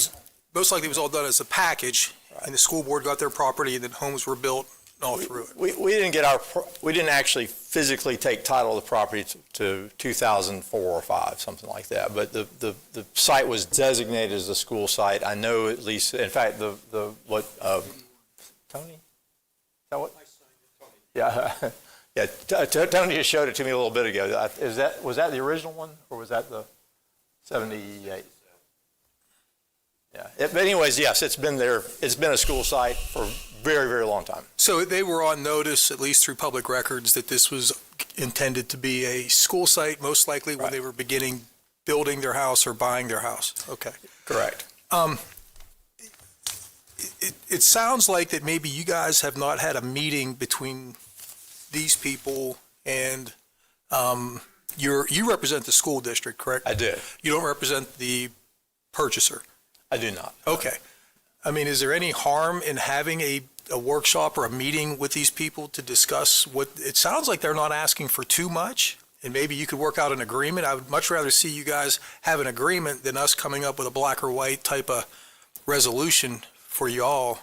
I think that meeting needs to occur between the ultimate developer and these folks. Because we really can't divine what it is they want, or the ultimate developer. And I did speak, by the way, I spoke with Mr. Pickens, and I did try to connect them with the current contract purchaser. Unfortunately, we didn't talk to Thursday or Friday, and they weren't able to connect. So, was this proposed sale advertised by the school boards? It's on the school board agenda, but in fairness to them, they're not going to be watching the agenda every week. But yes, it was all the process you're supposed to go through. It went through, and also, by the way, I believe I'm correct. It was also with the county. Is that correct? Yeah. I mean, so before it was surplus, I think y'all received notice of the intent. But did we notify the HOAs? Probably not. You get tuned into doing what the ordinance or the agreements require you to. And do you believe the future purchaser, the potential purchaser that's not here today, knows that they may very well be limited by the council to absolutely remain a school or whatever the restrictions are? Absolutely. And there's no guarantee that we're going to change anything just to appease them? They absolutely. I think I even put it in the contract. Okay. Okay. I made a representation about the contract earlier today. I found out was incorrect. So, but I'm 99% sure I put it in as exception, as an exception to title. Put them on notice. The ink hasn't disappeared yet? Yeah. I'm kidding. Yeah. Yes. In the schedule of permitted exceptions, Halifax Plantation PUD documents. No. Okay, so they know what they're looking at. They know they're looking at those. Okay, that's all. Thank you. Motion to. Okay, let's vote. Yeah. Okay. Nobody has any more questions or comments. I'll call the vote is, the motion is to approve Resolution 2026 XX. Krista, would you call the roll? Mr. Dempsey, which is to sell the property, to approve the sale. Or to, I Yes. just want to make sure I'm clear on what's the. To approve the resolution. Okay, yes. Mr. Johansson. Yes. Mr. Kent, Yes. Mr. Reinhardt, Yes. Yes. Mr. Robbins, Yes. Mr. Santiago. Yes. Mr. Brower. Yes. So it will come back to us. Don't lose hope. Item 7 is ordinance 2026-02, amending the county's purchasing administration ordinance to conform with state law changes. Motion to approve. Second. Call the question. Do I have a motion? Motion to approve by Councilman Robbins, and the second came from Vice Chair Reinhardt. Any questions for staff? No, sir. Any comments? All in favor, say aye. Aye. Any opposed? Thank you. Nice work. Item 8, overview of mini budget workshop series pursuant to consensus of County Council. Ryan Osowski. Good afternoon, Council Ryan Osowski, Chief Financial Officer. In the interest of what's remaining on the agenda, I will try to keep this brief. What we're looking to do here is just inform you of our interpretation of what was done at the County Council workshop, because there was no official vote, but we have a consensus that we're going to move forward, starting at the next County Council meeting, going through the first meeting in May to go through a series of what we call mini budget workshop meetings. They're not actually workshops. They'll be agenda items at these county council meetings that are coming up, one per meeting. I have a schedule that's in the presentation. I won't go over the entire schedule, but if you have any questions or concerns, or if there's something that you intended on talking about that wasn't on there, what we did is we took what I believe the consensus of council was at that workshop, and everything that was in the remaining categories, not just for the general fund, but for every fund. I've put them together so that you can see what that is. Each presentation, the goal of those presentations will be to show you what the use of general revenues is.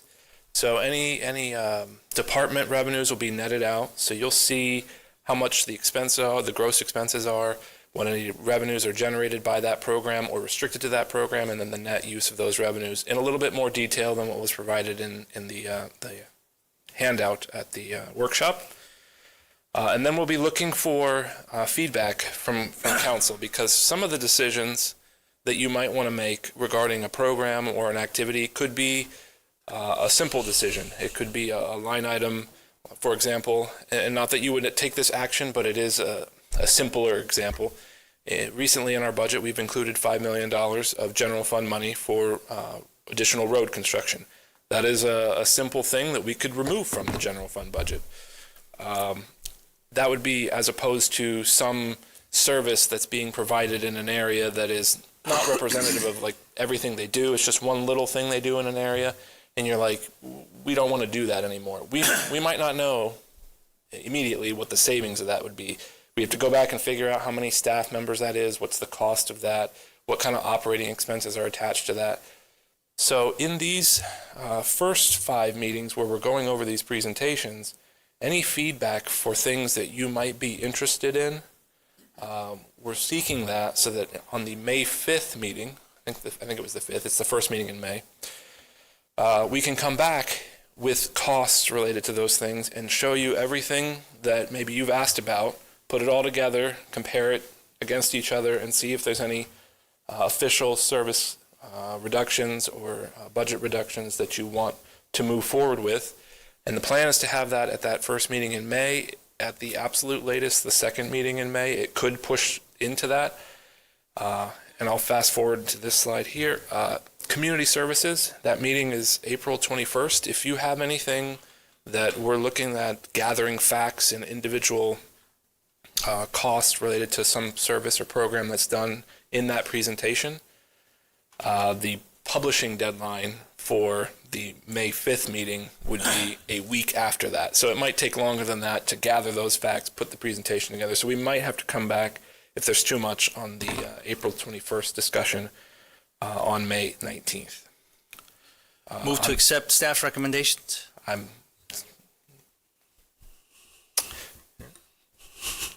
Thank you. I think I got it all. Did I basically, is everything in there that you expected to be in there, and does this meet the consensus of council? Yep, I think that's what we're going to vote on. I like it. So we have a motion to approve your schedule, and who was the second by Councilman Robbins? David, do you have a question? Nope, that was it. Jake Johansson? Comment? Go ahead. Yeah. When we originally talked about this, one of the things that I wanted to make sure that we had in the front of our minds, not the back of our minds, is every one of these, my opinion is we don't say, thank you, Ryan, no questions. And then around September is when we start jockeying money around. We owe it to our staff to provide them stick and rudder aviator as we go along. So at the latest, when May rolls around, we have line item changes, if not sooner. And Ryan, you know, from my perspective, you and I are going to get together every meeting to discuss these things, because I want to be well versed enough when we go over economic development and public works that I can give you at least my intent, hopefully gain consensus before we move forward. So you have an idea in May, and then you can answer those questions as we go.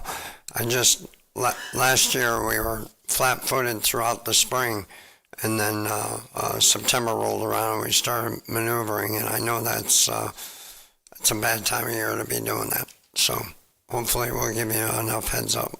Thank you. Just a small comment.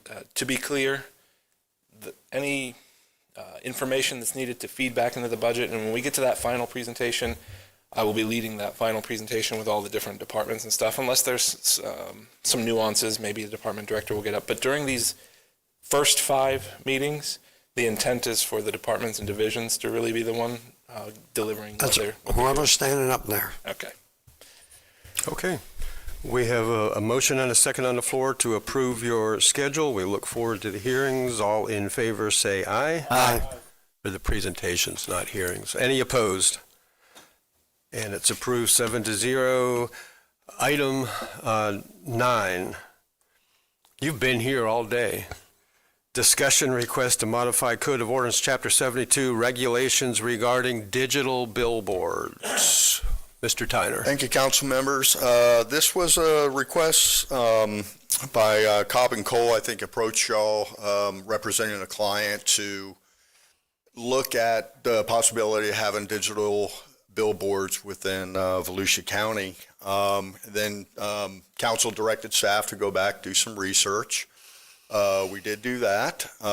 We met with several major sign companies. We had really good discussions about different operations and those type of things. So if council did decide that we wanted digital billboards, there would be several sections of our code that we would need to modify. In front of you here is a really good depiction of the green squares are the county billboards that are existing on our major thoroughfares. And these are where we would allow the digital billboards where they're proposed. Now, we do have some non-conforming billboards within these areas too, but we also have conforming locations of those billboards. So where we're talking about is Interstate 4, Interstate 95, US Highway 1, US Highway 17, and State Road 44, some of our major corridors to be able to have some of these digital billboards. We did start work on looking at I'll talk about operation standards just briefly a little bit, but we for the operation standards, we're not done with the work, but we have started looking at different standards because digital billboards like the luminance of the height and those type of things, and we have been working with our billboard owners and companies on these standards. So if council wanted us to move forward, we will refine some of these that will be part of our code. such as setbacks. And we're also utilizing FDOT standards too. They have some good standards on electronic billboards. So one of the, I guess, conversations, and I know previously council had the conversation with the swap down in the code.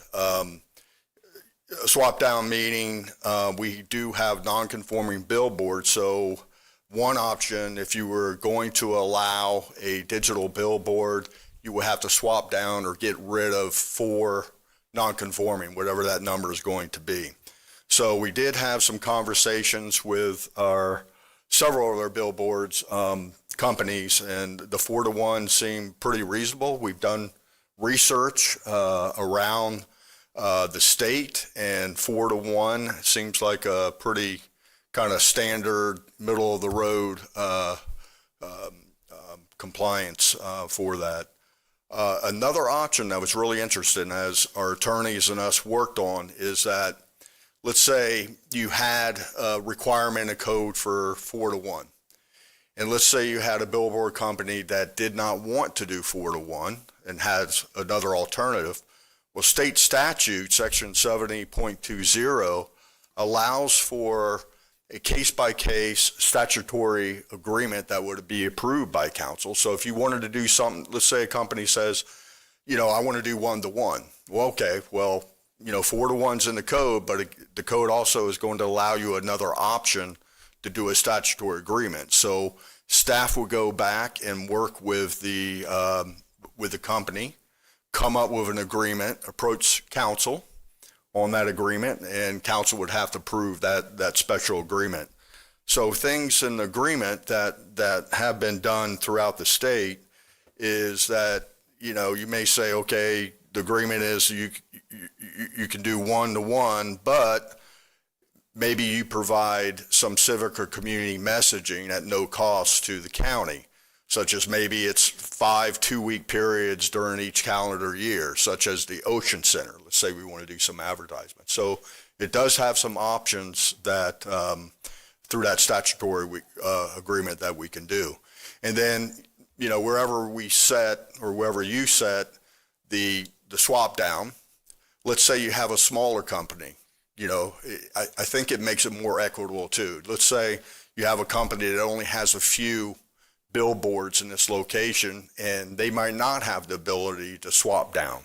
They can come and do a statutory agreement and come up with some alternative agreement that council would approve for some of these smaller companies as well. So I think it makes it a little bit more equitable that all billboard companies can participate in the program. So we got lots of options. I think, you know, number one, the first option for us is to give us direction. Do we proceed to allow electronic billboards in the county? And if so, I think providing us some direction, maybe on swap down, maybe there's a menu list of different items that would be in the code. And then we can go back and work on an ordinance and bring that to our planning commission and then council. So we're here for any questions.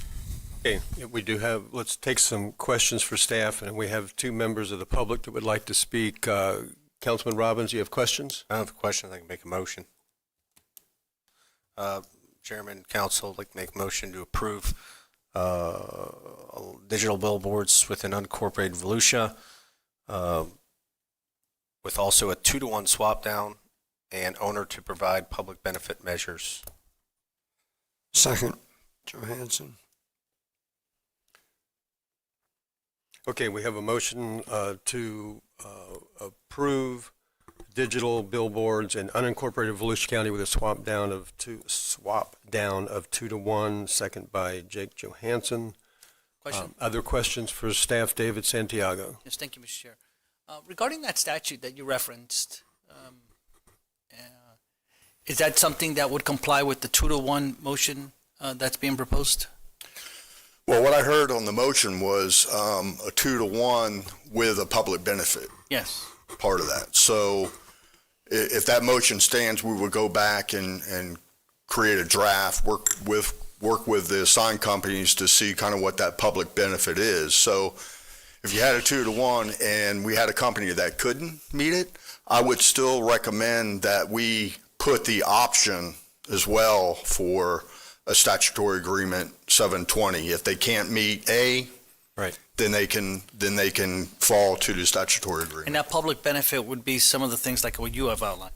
Yes, sir. Okay. Yeah, we can work with them to see if we can put that in there. And if I can make a 2-to-1. comment, Mr. Chair, unless there's another question. Chairman, I can amend my motion to add, David, if it helps you out, to add, Yeah, I think add the statutory.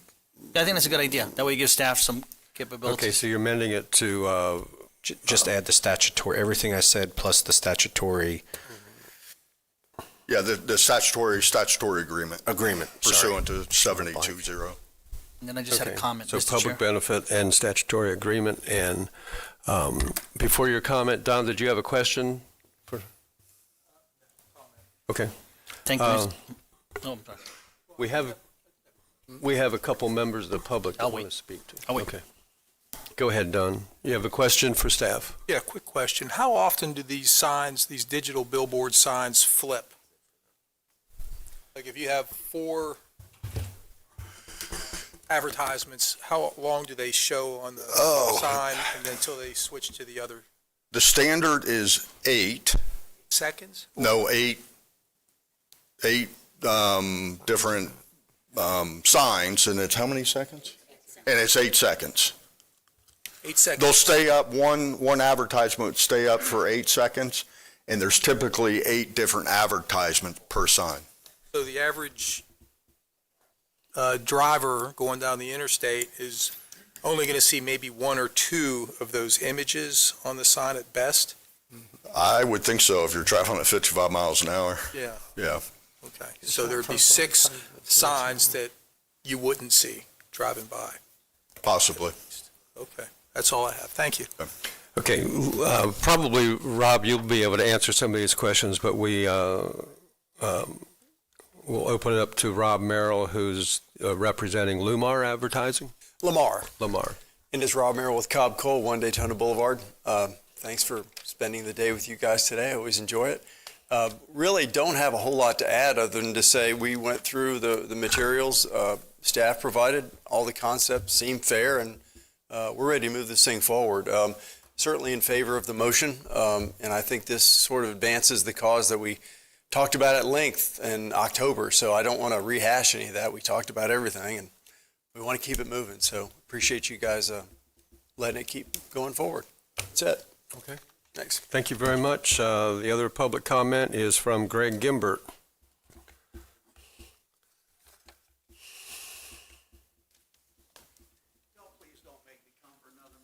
If I got to sit here and listen to all y'all get to listen to me. Hey, Greg again. I work in the sign industry.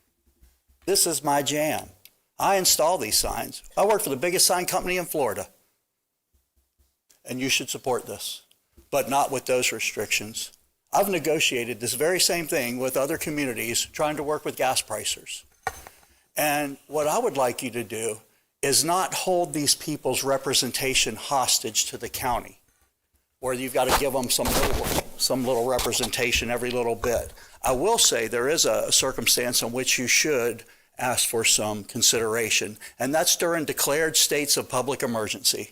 During those declared states of public emergency, I think in exchange for changing the code, that Lamar and any other digital advertising billboard company should give you the exclusive rights for messaging on those boards during declared states of emergency at no cost for as long as such emergency goes on. I think the public would get tired of seeing it and probably want the emergency to get over with too. You're setting a precedent with this beyond the largest fish in the pond, which is Lamar. There are other people that may only have one. What are they going to do?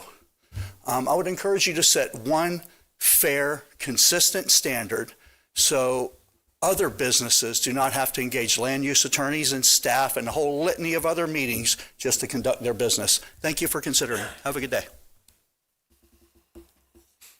Thank you. John Fight?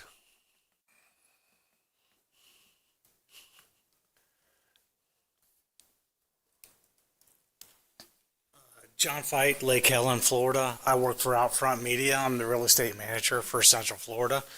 I want to thank staff for including us in the discussions. The only concern that I have is the current zoning classifications that you have, the B6, I1, and I2, if I remember correctly. There's not enough commercial zoning classifications that we could, if it was a 2-for-1 trade, 3-for-1, 4-for-1, whatever the council decided, in our initial analysis, there's not enough commercial zone B6 that we could trade down for any digital locations. So that's our only concern, is that open up some more commercial on those corridors. We have to adhere to the state as well as your regulations. And that's the only thing that we're asking, is that give us the vehicle to get to that. We'll take down signs, more than happy. I've done personally 5 or 6 70/20s in Central Florida, working 2 right now, 1 in Winter Garden and 1 in Winter Park. So, we're accustomed to doing that. Just give us the vehicle and we'd love to trade down. Mr. Chairman, since I would consider him part of that applicant also, can I ask him a question? If you're willing to answer one, if the chair allows? Yeah. I want to make sure I understand what you said, because what you said is that it sounds good, right? The 2-to-1, but there are certain areas where you already have signs that you would probably want to take advantage of this swap out, but the underlying zoning on the property does not allow the digital. Correct. That's what you said. So we would we're spaced out by our competition because they have to be so many feet apart. And that's by code? By state as well as local. Okay. So we can't do nothing about state, but yeah. Okay, so it could potentially, you're saying that we should look, if we pass this, we should also look at how do we look at capabilities for you to do it based on county zoning. Correct. Okay, thank you. Other than that, you don't have any problems with the other stuff? No. Thank you, Mr. Chair. Okay. John Nicholson, and then if you'd like to make a response, I'll give you the opportunity. John Nicholson, Daytona Beach side. Remember, I was here the last time this came up. I don't want to go into Lady Bird and her issues because most of you weren't born. 75, or really? You're real young. Jake would remember. So, if this goes through, you're talking about several streets. Daytona Beach has like 4 of them. So would supersede Daytona Beach because we don't own 95, we don't own 4, but we own the property on both sides. So you would then demand of Daytona Beach that all this garbage be put back in, because we've fought for years to get a diminished number of billboards. So now you're going to supersede the city and said, yeah, but we like billboards. So whether you like it or not, we're going to cram it down your throat that you have all of these billboards. All right? That part of it I'm not quite happy with. No, I like the idea of buying down the old, ugly billboards with the digital. That makes sense. 4, I'm not quite sure. When somebody says the middle, like my mayor, when he talks about being in the middle of the city is like 8 miles long. 2 to him is middle. Well, 2 is not the middle between 1 and 10. So when he says the middle, what is the middle range if he's talking 4? Is 3 at 1 or 2 and 10 at 15 or 20? So is 4 the middle? So I don't know exactly where the majority, the median, the mean, the mode, all of that kind of stuff that goes into math. So what is the average number that when they do buybacks? 2 is definitely too small, all right? Will new additional be permitted, all right? He's talking about there's not enough zoning. So who gets to change the zoning inside the cities? Okay? Would Ormond be okay with putting up billboards on A1A? You're fine with that? Okay, so there are a lot of questions to these. When I go to North Carolina for my sister's birthday every year, when you go down 95 in Georgia, you will see 200 or 300 billboards for every mile. It is nothing but billboards all the way to Georgia. I mean, all the way to Atlanta. That's a 4-hour drive of nothing but billboards. I don't really think that that's what we want in Volusia County. So I'm not opposed to changing it to digital. That's absolutely a lot better than what we have on a lot of these billboards. They want it, we want it. But we realize they get one rental versus 8 rentals. They want 8 rentals. Thank you. The motion stated unincorporated Volusia. Rob, do you want to wrap this up real quick? Yeah. Just to address the emergency messaging, just to let y'all know, when we met with all of the sign company folks, they were really okay to do the or do the emergency messaging, but that's something that we'll write in the ordinance. And also too, I want to address up front. So the gentleman that spoke representing up front sign company, you know, if this changes for digital billboards, that person will be allowed to convert that existing billboard into a digital sign. So I want to make that clear. But also too, it's a good example of what I was talking about a little bit in the presentation, where you may have some smaller sign companies that the 2-to-1 may hurt them, you know. So that's where you could probably go into a statutory agreement and come up with another alternative for that person. Okay, thank you. All right, yes, please. What I was hoping you might say is, in response to his question about the zoning, because I knew there was some question about that, if the board's already there and it's in the wrong zoning, you can still replace it. Just want to make that clear for the record. The zoning doesn't control unless you're building a new one. If you're replacing it, the zoning doesn't affect it. It just has to be in one of the locations that you guys determined were allowed. They have to already be there. That's the point. Okay. That makes a difference. Okay, comments, debate from council. David Santiago. Thank you, Mr. Chairman, and thanks for everybody. It looks like everybody worked well together in this process. We spent a lot of time working on it, and it looks like we're all in agreement for the most part. You know, you've probably seen in the last hearing, I wasn't a big fan of billboards and signs, but when I learned that it helps Don get where he needs to go, I changed my opinion of it. So, Don, I wanted you to know you changed my mind on that, too. So, gentlemen, I think we're in a good place. There's going to be some public good to this. Thank you for staff. I know they did a lot of work on it. Finding the statute is clearly the state statute's already recognized kind of sort of what we can do. So I think we should move forward and vote. Thank you to everyone's work. Councilman Dempsey. Yeah, just as I discussed last time, and thank you for remembering, Dave, I really propose a 1-for-1 swap, and the reason being is I'm really concerned that what was once a static sign that everybody could read going southbound on 95, that there is a racetrack gas station 3 miles ahead, and maybe you want to get a hot dog while you're there, whatever. Now, only every 8 vehicles going by are going to see that sign, or maybe every 4, because these are rotating signs. And my concern is that only 25% or so, or maybe even 12% of the people going down the interstate are only going to see that sign because they're rotating. And then if you take half of those away by a 2-to-1 swap, now that's even less exposure. And the reason I'm concerned about exposure is because billboards actually, in my opinion, do a substantial, they're a substantial asset for business owners that are along the interstate.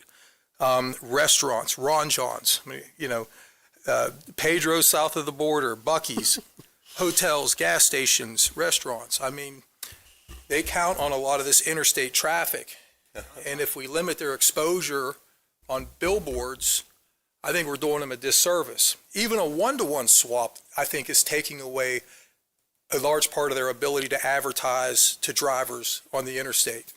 And that's why I really favor a 1-to-1, because I really think we need to let all these businesses be able to be seen, if they want to be seen, on the interstates and be able to advertise whatever their business is.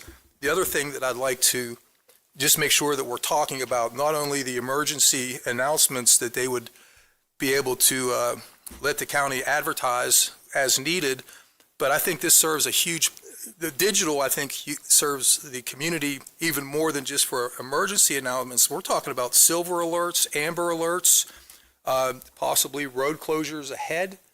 If that's an issue, how many times have we gone down the interstate just to come into gridlock because of an accident? Boy, it'd be nice if we could have some sort of signage saying, accident ahead, maybe seek other routes. Exactly.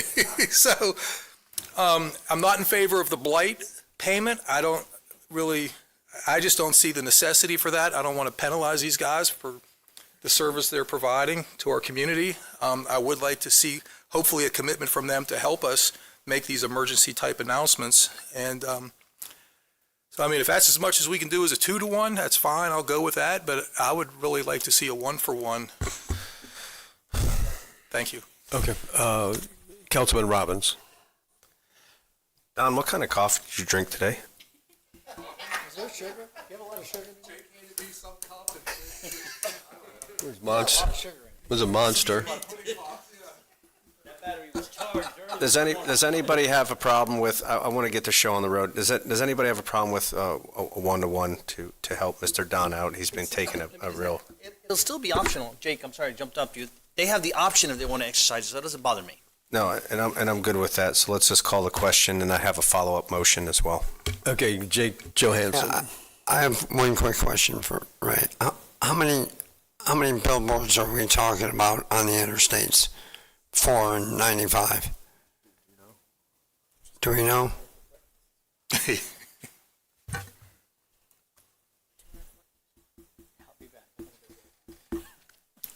All right, it's more than 4. 400? Okay. 400 in the county. Got it. 400 in the county. Got it. We don't know how many on the interstate, though. All right, thanks. I'm ready to vote. Okay, we have a motion on, did you just change it to 1-to-1? Good. We have a motion on the floor for unincorporated Volusia County, 2-to-1 swap with public benefit and statutory agreement. Krista, would you call the roll? Mr. Dempsey?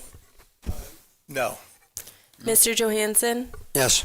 Mr. Kent? Yes. Mr. Reinhardt? Yes. Mr. Robbins? Yes. Mr. Santiago? Mr. Santiago said yes. Sorry, Mr. Brower. Yes. So the motion carries. Chairman, I have another motion, if you don't mind, to have staff bring us back any additional locations for the future based on the zoning classifications and roadway types. Okay, motion by Robbins. Would you restate that, please? You hold on, guys. Listen to this because it was a long motion. I'd like to have staff bring us back any additional zoning classifications or roadway types that we can consider eligible for, is it off-premise I mean, how do we open this up a little bit more to help out the gentleman there that, on the zoning issue? Okay, yeah, look at potential other opportunities for Other zoning opportunities that are to allow in that are out there, or any other zonings. Second. Okay, we have a motion and a second to look at other zoning classifications and roadway types that could be used. Is that good enough for you? All right, all in favor, say aye. Aye. Any opposed? And it passes 6-1 with one dissenting vote from Troy Kent. Thank you. Okay, we have little time left. I think we have till 3:40. And this is item 10, requests by council on information on potable reuse and deep well injection. All right. Thank you, Mr. Chair, members of council, Paulo Soria, Senior Assistant County Attorney. I will be real quick. So this question, or at least half of the question, was brought up in 2022 when, there's a few bills passed in the legislature. They were considered toilet to tap bills, and there was questions about, okay, what's the authority of the county to regulate the, potable reuse countywide? And it boils it down is that there's partial preemptions. The county has the ultimate authority to regulate within its own water utility service area. So that's not the unincorporated, that is its own utility service area. From reading the statutes, what became clear is that the county did not have the authority to regulate other municipalities' water utility service areas or private utility service areas. So if you wanted to pass a resolution or draft an ordinance that says to your own utility service area, hey, this is not a thing we're interested in, perfectly fine. But when you start to regulate cities' water utility service area, that becomes problematic because there are certain statutes that grant the authority to the municipalities, and essentially there's a requirement that says potable reuse may not be disallowed from being part of your regional water planning activity when you get to the state level. So that's, that kind of boils it down on your legal authority to regulate. You can look at your own service area, but when you start to regulate outside of that service area, that's when, the state steps in and starts preempting the county's authority.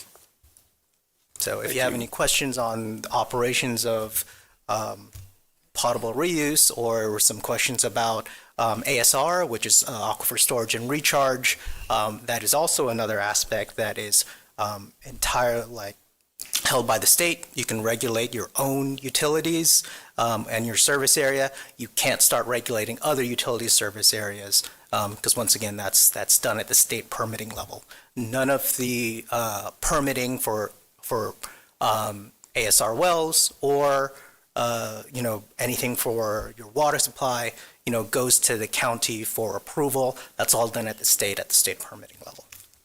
So Okay. Questions for Paulo, Councilman Johansson? I don't know if it's for Paulo or not, but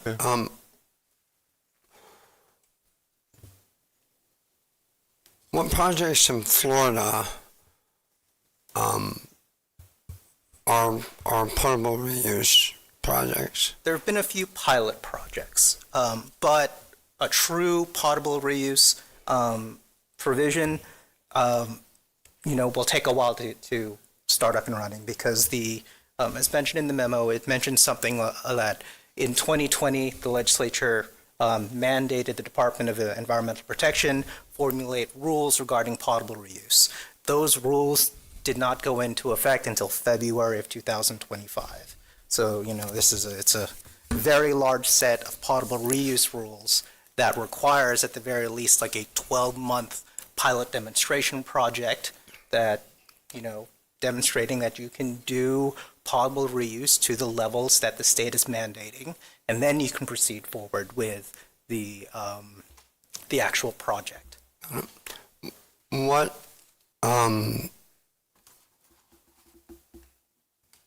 is Deltona doing? I'm going to be speaking outside of my wheelhouse, so I'll have to defer to Ben Bartlett. Ben, I've asked you other questions, so just answer them. Yes, sir. Ben Bartlett, Public Works Director. Deltona has pulled 2 permits, one for ASR and one for an injection well for aquifer recharge. The ASR permit is older. Please say what ASR is. I'm sorry, it's aquifer storage and recovery. So that basically, ASR allows you to inject either surface water, treated stormwater, or treated wastewater to a drinking water standard into the aquifer. You essentially stays down there, and you use it as a storage tank, and you can pull that back up and use it for supplementing irrigation, or potentially, if you were permitted, for using it for drinking water. They have a permit to do an exploratory well for that. However, they have not chosen to move forward with that. They have a second. Yes, sir. Can I back you up? Yes, sir. They have an exploratory permit to do that. Can you expand on what that is? Correct. So before you put any kind of ASR or injection well into operation, you have to essentially go through a testing phase where you're testing to see if the well will function as intended, the hydrogeological conditions in the aquifer support that type of activity. And during the testing phase, their permit only allows during the testing phase to do a surface water injection. And where are they getting that water from? According to that, they're getting it from Lake Monroe. Now, they have a second permit, which is a newer permit. This is the one that they've actually received a grant for from the state, which is funding, which is only to do aquifer recharge via injection. So it's not technically ASR. They're just basically pumping surface water treated to a drinking water standard into the aquifer, and it's just for recharging the aquifer. So that also has a testing phase, and both to test to see if the hydrogeological conditions are conducive. But in order to place that well into operation, they'll have to meet all the FDEP conditions of their permit. It would go operational, and once operational, it would still only be surface water injection. And nothing, they would not be pulling that water out. Those are the two permits that they have pulled to our understanding. So the county then doesn't have any projects that we're aware of, municipality or us as a county, that are using treated effluent for possible drinking water later, correct? The only operation or of anything of that type that was in place in Volusia County was Daytona had a pilot project, which has since been shut down for potable reuse. There have been 4 ASR wells permitted in Volusia County. None of those have been placed into operation. Is it safe for me to say, you know, I'm a strong proponent of our septic to sewer, and we talk about it all the time up here. Is it safe to say that septic tanks, old septic tanks that are leaching, I know we got quite a few in the Blue Springs Basin, right? That is a form of black untreated water filtering through our land back into the aquifer? Yes.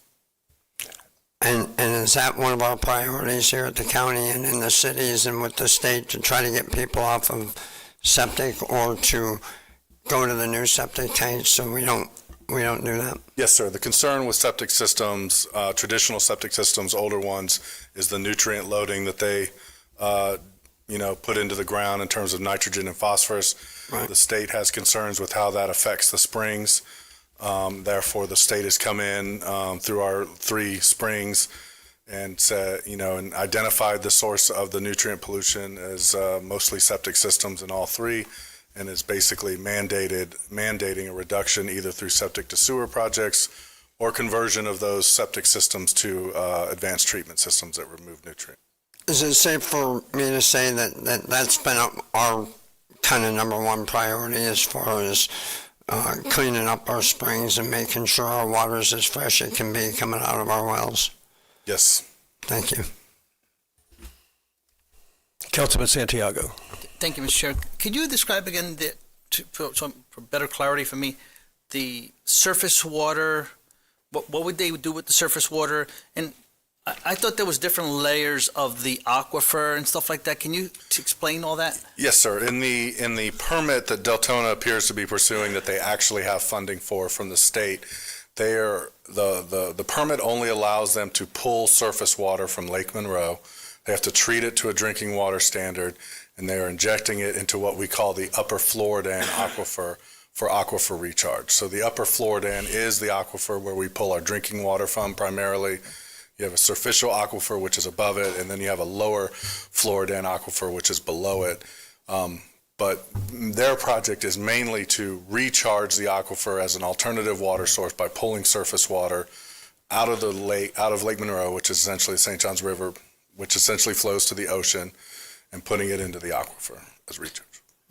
And is this initiative is a statewide initiative that's happening? Am I correct to understand that? Yes, sir. The state is, wants all utilities and water users to pursue alternative water sources as a method of supplementing or reducing the amount of groundwater we're pulling out of the ground. This has been a strategy and an effort by the state for probably multiple decades now. And so they have... Did you say multiple decades? Yes. Oh. And they have given grants for various alternative water supply. A major alternative water supply that's been kind of, implemented throughout the state, but also in Volusia County is the use of reclaimed water to supplement irrigation. So you're irrigating lawns with reclaimed water versus pulling fresh water out of the aquifer to irrigate, things like that. Does the state think this is dangerous? I can't speak for the state. Obviously, they view it as a viable method of alternative water supply. I would anticipate that's why they're giving grants to utilities to pursue such methods. Okay. And then I have a question for legal. Thank you, Ben. Thank you for, you helped clarify a few things for me. Okay, Paulo, you did very good in making it brief. I appreciate it, but I want to dig back a couple of things that I think you said. Did you say, and correct me, that the state preempts all water decisions? I don't want to put words in your mouth. No, they have water's one of those strange things where it is very preemptive unless it's not. So the general rule is, except for water quality, all decisions, on waters of the state are preempted to the state. So when I say water quality, that's what Ben was talking about, your total maximum daily loads and trying to make sure that we're lowering that aspect. So the state has granted to each water utility provider the authority to basically operate its own water supply system, and that's under Chapter 180. So when you start trying to regulate countywide and put in a one-size-fits-all rule for all of your various utilities and your utility service areas, that's when the state kind of steps in and says, wait a minute, your authority is in your service area. Does not apply to other service areas because, when they get a permit for a modification to a treatment plant or modification of their water supply, that just goes through the state permitting process. They are very covetous of the permitting when it comes to public water and the public water supply. Does our charter circumvent state law? No. So anything in our charter that's in contradiction to state law is illegal. Against the law. I don't know what kind of word you want to put it. It's not consistent with state law. It's not consistent with, so it limits your power. So, you can have, for example, we have provisions in our charter right now that, because of Amendment 10, is technically in conflict with state law. So when you do the conflict analysis, state law prevails. So basically, state law what? State law prevails. Prevails. So it's, as long as we don't try to enforce that, basically it's a state law just kind of ignores the inconsistent provisions in your charter. And then I guess right now for the last question for me would be, it sounds like we can dictate what we do in our utility as a county utility system. Okay.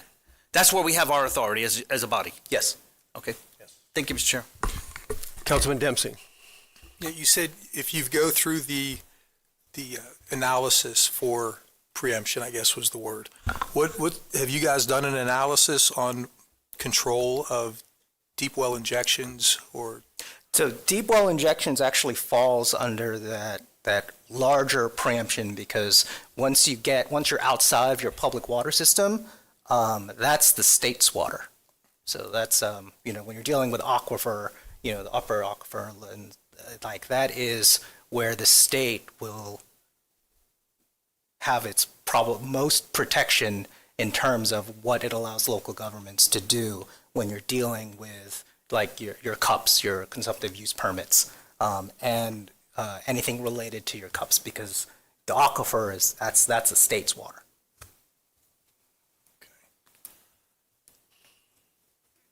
Do we as a county have a right to, let's say, prosecute polluting the aquifer? Yes, because as long as it deals with water quality issues. So in your charter, you've got your pollution control provisions that makes it a separate cause of action to go after polluters.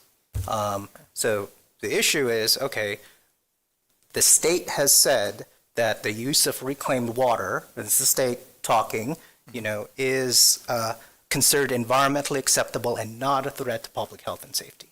So that's, section 403.064, reuse of reclaimed water. And so that's the state talking about how they consider use of reclaimed water. To a certain standard? Yes, so long as it's permitted by the state. So it's like, I'll read the legislature further finds that those wastewater treatment plants permitted and operated under an approved reuse program by the department, reclaimed water shall be considered environmentally acceptable and not a threat to public health and safety. So as long as it's permitted by the state, the state allows it. So now if I could ask Ben to come back up real quick, sorry about that. Ben, this water that they're proposing that we be able to inject under the aquifer, is that allowed to be injected also into the rivers now? There is a provision in state law where they're wanting to eliminate surface water discharge from wastewater plants.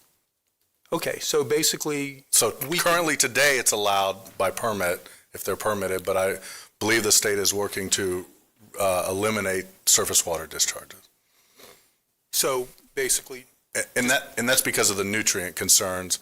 A lot of the surface waters are impaired for nutrients, nitrogen, phosphorus, those kinds of things. That's what they're trying to reduce. So they don't want us, they're working towards not allowing us to take this reclaimed water and put it into the rivers? Correct. Okay. And to the best of your knowledge, I know Jake brought up Blue Springs, have they done any type of deep well injections under springs anywhere in the state that you're aware of? I'm not aware of any specifically within the spring shed off the top of my head. Okay. Now, we have a BMAP that is designed to protect basically the De Leon Springs. Correct. Okay. Would they allow us to inject this reclaimed water into the BMAP area? Well, what they would do, and I'm not advocating to do that, but what they would, through the permitting process, is they would require, if you were to try to go that route, to get a permit to do an ASR, an aquifer storage and recovery system that allows you to inject, reuse reclaimed water, treated wastewater into the aquifer, you would have to treat that to a certain standard that the state would require. Is it a higher standard if it's near a spring? It's a drinking water standard. You'd have to treat it to a drinking water standard. If it's near a spring? If it's anywhere. Okay. Just not in a river right now, or just not in a river at that time? Well, you're not, effluent being discharged into the surface water is not treated to a drinking water standard. If it was, would they be allowed to do it? Potentially they would. It would have to go through the permitting process. What they're trying to do is reduce the nutrient loading. So there's a difference between reclaimed water and water treated to a drinking water standard. Yes.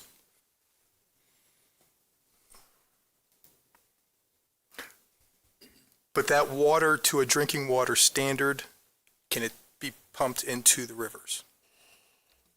I would defer to the DEP on that. Okay. I'm not 100% sure. You'd have to go through the permitting process. I'm sure they would require certain, standards, probably greater than what traditional reclaimed effluent is. All right. That's all. Thank you, Ben. Councilman Vice Chair Reinhardt. Thank you, Chair. Ben, question for you. I know the answer, I believe, but just because I've gotten so many questions thinking the county, because of its size of government, that we control water, or they're getting the answers today. We're not in the water business per se. I mean, we have a utilities area, but we only control about 7%, I believe it is, of the Yes, sir. water Our usage. service area accounts for 7%. The other 93% is up to the municipalities, and They're either in areas that aren't served by utilities, or they're in areas that are being served by serviced other by a utilities. municipality. In fact, And to follow up on what Paolo said, the county has no regulatory authority. They don't come to us for a permit for modifying their drinking water plants or drilling wells. We have no permitting authority right now. and over any of those I think I know the answer to this question already, but the areas, there are some areas in unincorporated Volusia County that fall within near or close to a city that we actually purchase the water from that adjacent city, correct? Yes, sir. So we have at least two Service boundary, consecutive water systems where they are our service area. So one would be Stone Island, Mhm. and then the other would be the southeast system, which is mainly Oak Hill and portions of Edgewater. Those systems, we don't actually produce the drinking water. We purchase it from Deltona in the case of Stone Island, and we purchase it from the city of Edgewater. So that being said about Deltona, do we have any, because we purchase their water, we don't have any say if they went that road? Well, the requirement for Deltona is they have to produce water that's, meets all the regulatory requirements associated with drinking water. We wouldn't have a say in saying, no, you can't do that. I mean, it's their, we're buying the water from them, what they get it from is. Correct. If we didn't like the water they were supplying, our only choice would be either to turn the service area over to Deltona or to construct a water plant. Our own water plant. Thank you. Same would apply for the Edgewater water, right? Yes, sir. Okay, thank you. Okay. Let's go to the public, and then we'll debate. Did you have another question, Another Don? question for Okay. Ben, yeah. So, Ben, going up Highway 17, we just installed a water system that's attached to the Deland's system, correct? Sir. Okay, so DeLeon Springs is an unincorporated area of Volusia, correct? Correct. And if somebody wants to open a business up or build something along that 17 corridor, they have to opt into the city's water supply, correct? They have to tap in. Correct. That's the only utility service provider in that area. Okay, so if I, as a property owner, don't want to go into the city's toilet, the tap, lack of a better word, but I mean, I don't want to. To my knowledge, DeLand's not pursuing anything like that. Now, Right. yeah, I agree. Right. I just But want to make that clear. I let's don't want say to imply the that they. perpetuity generation. Correct, right. Let's just talk about that. A couple hundred years from now, if somebody wants to build something along 17, they can't just opt out of tapping into DeLand's water supply. They can't do a well, right? If you're near a water supply. There are state requirements, state regulations, and county requirements too, that if you're within a certain distance of central water and sewer, you have to connect. Correct. So if you live in the county and you want to build on your property, but you don't want to drink the city's whatever water, you don't have a choice. You have to tap in if you want water. If you're within a certain distance. Correct. You don't happen to know what that distance is, do you, by any chance? Depends on what you want to build. If it's a single family, it has to be right next to your property. 50 or more, it has to be within 50 feet. And then the larger development you get, then you look at like half a mile. So it depends upon the demand that you're pulling, and whether or not, there's utilities that are available and how close you are and the size of your development. Okay. All right. Thank you, guys. Appreciate you. Okay, I've got 4 members of the public that want to speak. Before we start that, can I get a motion to add more time to 4 p.m. or whatever I'll move to 3:45. extend till 4 p.m. 4 p.m. Second. A motion is second to extend the meeting to 4 p.m. All in favor say aye. Aye. Aye. Any opposed? Okay, you each have 3 minutes. John Nicholson.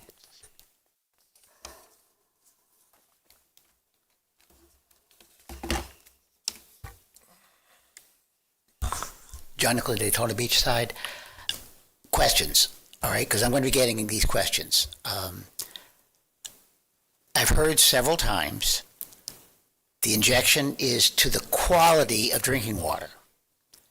If I'm not mistaken, drinking water is used in submarines, correct? Cruise ships, spaceships. So we're already using toilet to tap in confined areas or on ships. Now, ships have, 7,000 to 10,000 people in the newer, larger ones, which is a little bit bigger than De Leon Springs. So when you talk about this, people are always referring toilet to tap, toilet to tap. It's something that's been in use, 40 years? It was in use when I was a kid, all right? Daytona Beach dumps, or was dumping, 3 million gallons a night into the river from our plant on the river. Pardon? Oh yeah, reclaimed. Now, even in that reclaimed, it's not, we use it on our lawns all the time. We use it in the public parks. It doesn't kill anybody, it doesn't hurt anybody. It's just little signs that say, do not drink reclaimed water. Is there any way of informing the public every time somebody says toilet to tap, because we've got a commissioner that brings up toilet to tap, I don't want to drink out of a toilet, right? This is not that. And then there is a possibility in the future, as much water as we have, I spoke to staff who says, oh no, we've got plenty of water, you'll never run out of water in Daytona Beach. Well, I don't believe that, okay? I've looked at Orlando. When I moved here, Orlando had, 10,000 people? It's a little bit larger. When I was born in Miami, they had 100,000 people. They are approaching 4 million. So that we will never grow to this point, I'm not saying it's never going to happen or that it will happen, but we've got to be prepared. We cannot do what's happening out in Arizona, New Mexico, where they run out of water, California. They can't water their fruits and vegetables. We as a community have to be prepared. So I would ask you if this is to the quality of drinking water. Now, if I can drink it above ground, well, I absolutely can drink it when it's below ground. Thank you. Michelle Utter. You will be followed by Suzanne Scheiber.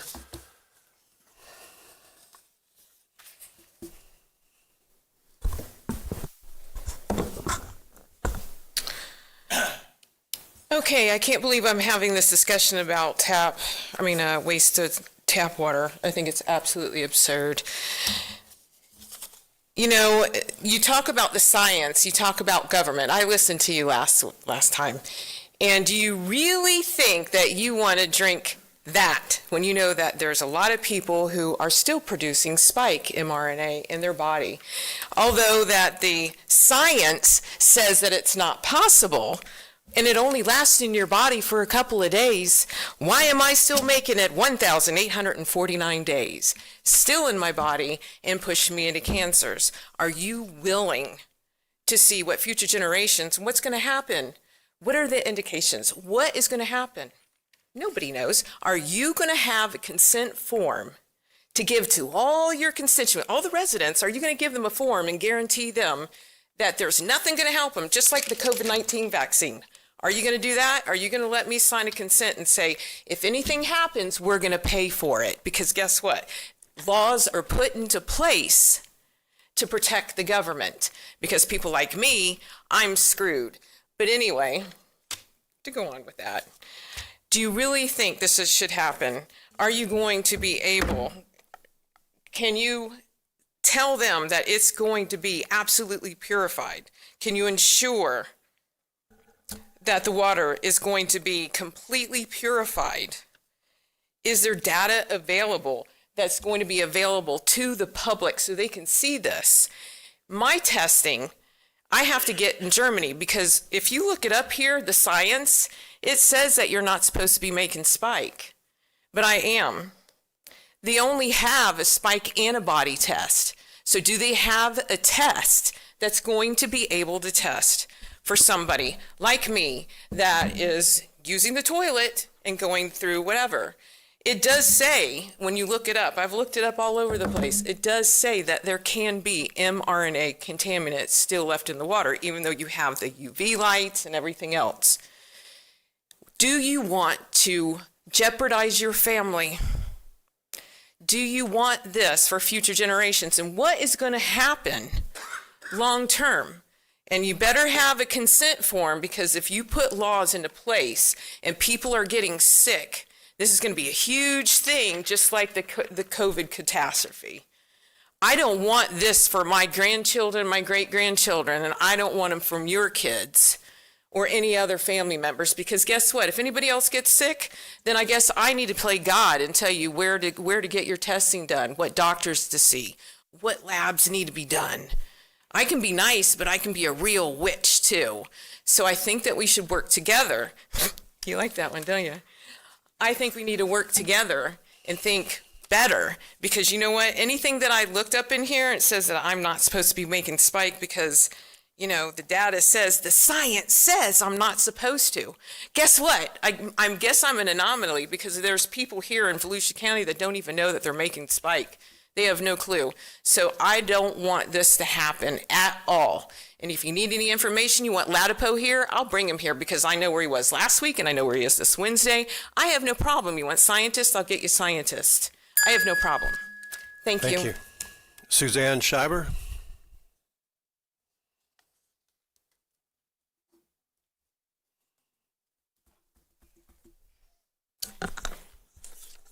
Good afternoon, Council. Suzanne Scheiber, Dream Green, Volusia, Ormond Beach. If we're talking about running out of water and taking action, this is referred to as a humanitarian crisis. This is what we're talking about, correct? A crisis of what happens when we run out of water? A discussion on potable reuse and deep well injection, the item on the agenda? The issue is serious, no doubt. Raise your hand if you want to drink treated wastewater as potable water. People are not lining up to support this. Are we admitting exploitation of our natural resources out loud? Where and when will we see a serious plan for water conservation with this discussion? Without a plan, the damage doesn't end with a council vote or talking about banning toilet to tap. The biggest question of all is, where is the crisis plan involved in discussing the crisis? We are at the mercy of the conservation program and the policies approved by the council. And what do I mean by water crisis? Municipalities in trouble did the following: established a commercial water use expectations and limits, limited swimming pool sizes, restricted car washing, incentivized removing turf, stopped new developments from using grass, stopped use of fountains and decorative ponds, changed HOA policy, stopped leaks on sidewalks, issued fines for abuse. They recognized the value in land conservation, water recharge areas, and wetlands. Perhaps the governments that opted for these actions understood their lack of options. Is anyone in Volusia County going to lead a holistic conversation about water for our future? Freedoms and liberties come with responsibilities, or they are supposed to. Literally no one wants to drink treated wastewater.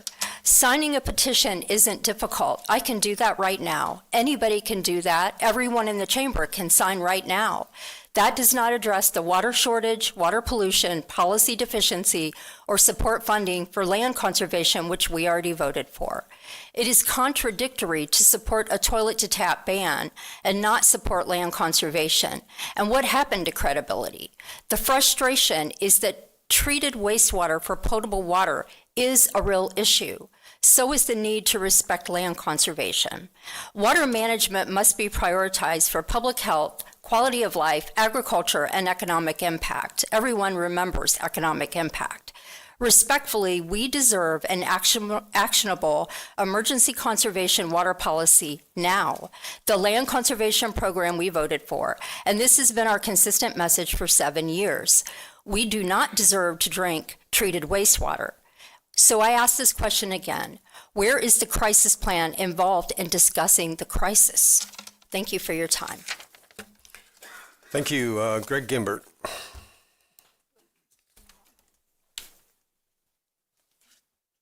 Man, it's been a long day waiting for this one. Thanks for showing up today. A lot of important speakers that came before.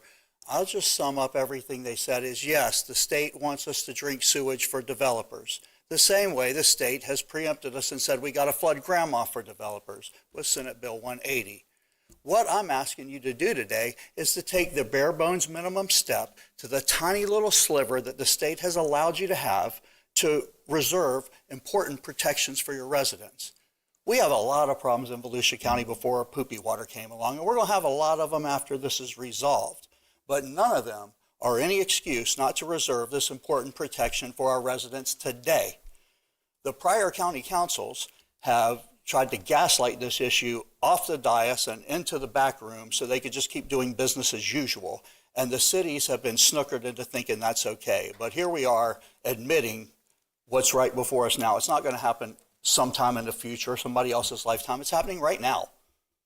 I personally would love to see you guys take the bold step to put the countywide ban on it, just like we ban when you can put fertilizer on your ground or when you can run your sprinkler or anything else.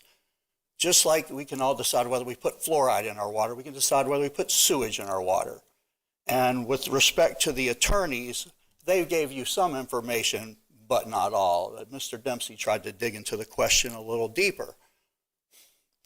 Yes, it's true. You cannot outright ban poopy water until you've studied it, until you've considered it, actually, I think the wording is. And Daytona has done more than considered it. They tested it. We have been considering this thing for going on 10 years, and we've got Daytona's results. We can move forward to ban it, period. And we should. But before y'all take that action today, I want you to take the safe, the minimum, like minimum standards. Today, you should put forward a version of our ban on toilet to tap. And toilet to tap is a catchphrase. It's an umbrella. It is not a singularity. Toilet to tap is a concept of taking treated sewage, treating it, it'll kill you, it'll kill you, it'll kill you. Oh, it's just over the line. You can drink a little bit. Now it's a drinking water standard. It doesn't say it's clean water. It says the government said, all right, we'll let you get away with it. Don't confuse the two. Don't confuse the two. When you folks take the step that your staff has clearly told you you could do, and that's the first step, is to put a ban on toilet to tap and all that such entails, whether it's direct to customer or greenwash through the aquifer, it's important we reserve these protections today. And this charter amendment draft will prohibit it direct to customer and put through the aquifer. I hope y'all have some questions for me because I'm out of time, but I'd like to talk to you about the farce of the confining layers. And there's anecdotal evidence to show it, just like I shared with you earlier in the spending. Thank you. Thank you for your comments. Okay, we'll open it up for discussion. Jake Johansson. Yeah, I don't recall ever sitting up here and saying we have a huge water, we're in extremis here, to the point where we want to resort to anything similar to this. Are we making strides to lessen our water? Somewhat. Somebody brought up a good point. I've lived all around the world, places where you can't have grass. Go ahead and tell Floridians they can't have grass anymore, see how far that gets you with the state. Right now. Maybe in 10 years it'll be a little bit different. Tell Disney that now. I see this as a concern. I see it's something that is on the 128 scale of my radar scope. It isn't in at the 50 or 25 mile point yet where it needs to be acted on. I don't see anybody trying to attempt toilet to tap or anything close. I see cities working hard to try to get their treated effluent out of the Spruce Creek, Halifax, and the St. John's. I see us trying to get rid of the most notable black water to drinking water issue, which is septic to sewer. And I think we're doing a good job at taking incremental steps toward preserving our water. I ask everybody this every time. How many people run their showers for 5-10 minutes waiting for hot water and they let it go down the drain. That's wasted water. We don't, by habit, take our rainwater and reuse it. Until we can make some arrangements in our culture, hopefully not by law, but by culture, to start preserving water, then it's not a big deal, and people aren't going to drink toilet to tap, and they're not going to entertain it. And we don't have any projects on the horizon that are dealing with it. So I see it as I don't want to react, but I don't see a reason to be proactive to the point, again, where the state does a massive state preemption on something because we just decided to stop doing or not do something. If we're going to do that, I would also like to restrict the use of autonomous vehicles that float above the ground, because they're going to be tremendously dangerous if we don't wear helmets, and a bunch of other stuff that isn't happening that may cause concern in the future. I just think we're a little early on this. I think it's a watch, but I don't think it comes up every election year as an issue that's imminent. Like tomorrow we're going to be drinking, you look at social media, it's bottles of water that are brown, which is far from the truth. So I'm not really moving forward with anything from the county on this that, oh, by the way, only affects the county right now. Really. Thank you very much, Chairman. You're welcome. Jake, the last time I brought this up to the county council, that's what I was told, that it's not going to happen, and it's not imminent. It's not even going to happen in our lifetime, but you are incorrect. It is here. It's being done right now. There's a proposal in Deltona to do it. There's a proposal to do what, sir? To inject treated. Lower. No, I'm not going to lower my voice. Right. To inject treated sewage water into our aquifer, which is more harmful. I'm speaking. I'll call on you when you're done. Pardon me? It is water from Lake Monroe. Okay, no, you're misreading it, and it's already being done in other places in Florida. Well, that didn't work, so now you're going to a different place. You had your time. To inject treated sewage water into our aquifer is far worse than just saying, oh, it's clean enough, I'm going to give it to my own residents to drink. Somebody puts it in our aquifer, I got to drink it because I have a well.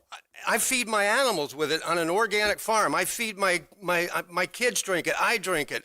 Everybody in Volusia County drink it. We're spreading pollution to the whole county when we do that. We can take the simple step. Yeah, do we need conservation? Granted we do. Are septic systems putting pollution into the water? Yeah, they probably are. But we have an opportunity to stop putting this into hyperspeed and making it far worse for our county. We ought to do that simple step that Mr. Gimbert brought up, that the county attorneys told us that we could do for our service areas in Volusia County, and take the lead and set a standard for the rest of the county, and then let Daytona Beach do it, and Edgewater, and New Smyrna, and Ormond Beach, and all the other cities that ought to be protecting their citizens as well. Would you put that that overhead up that I gave you?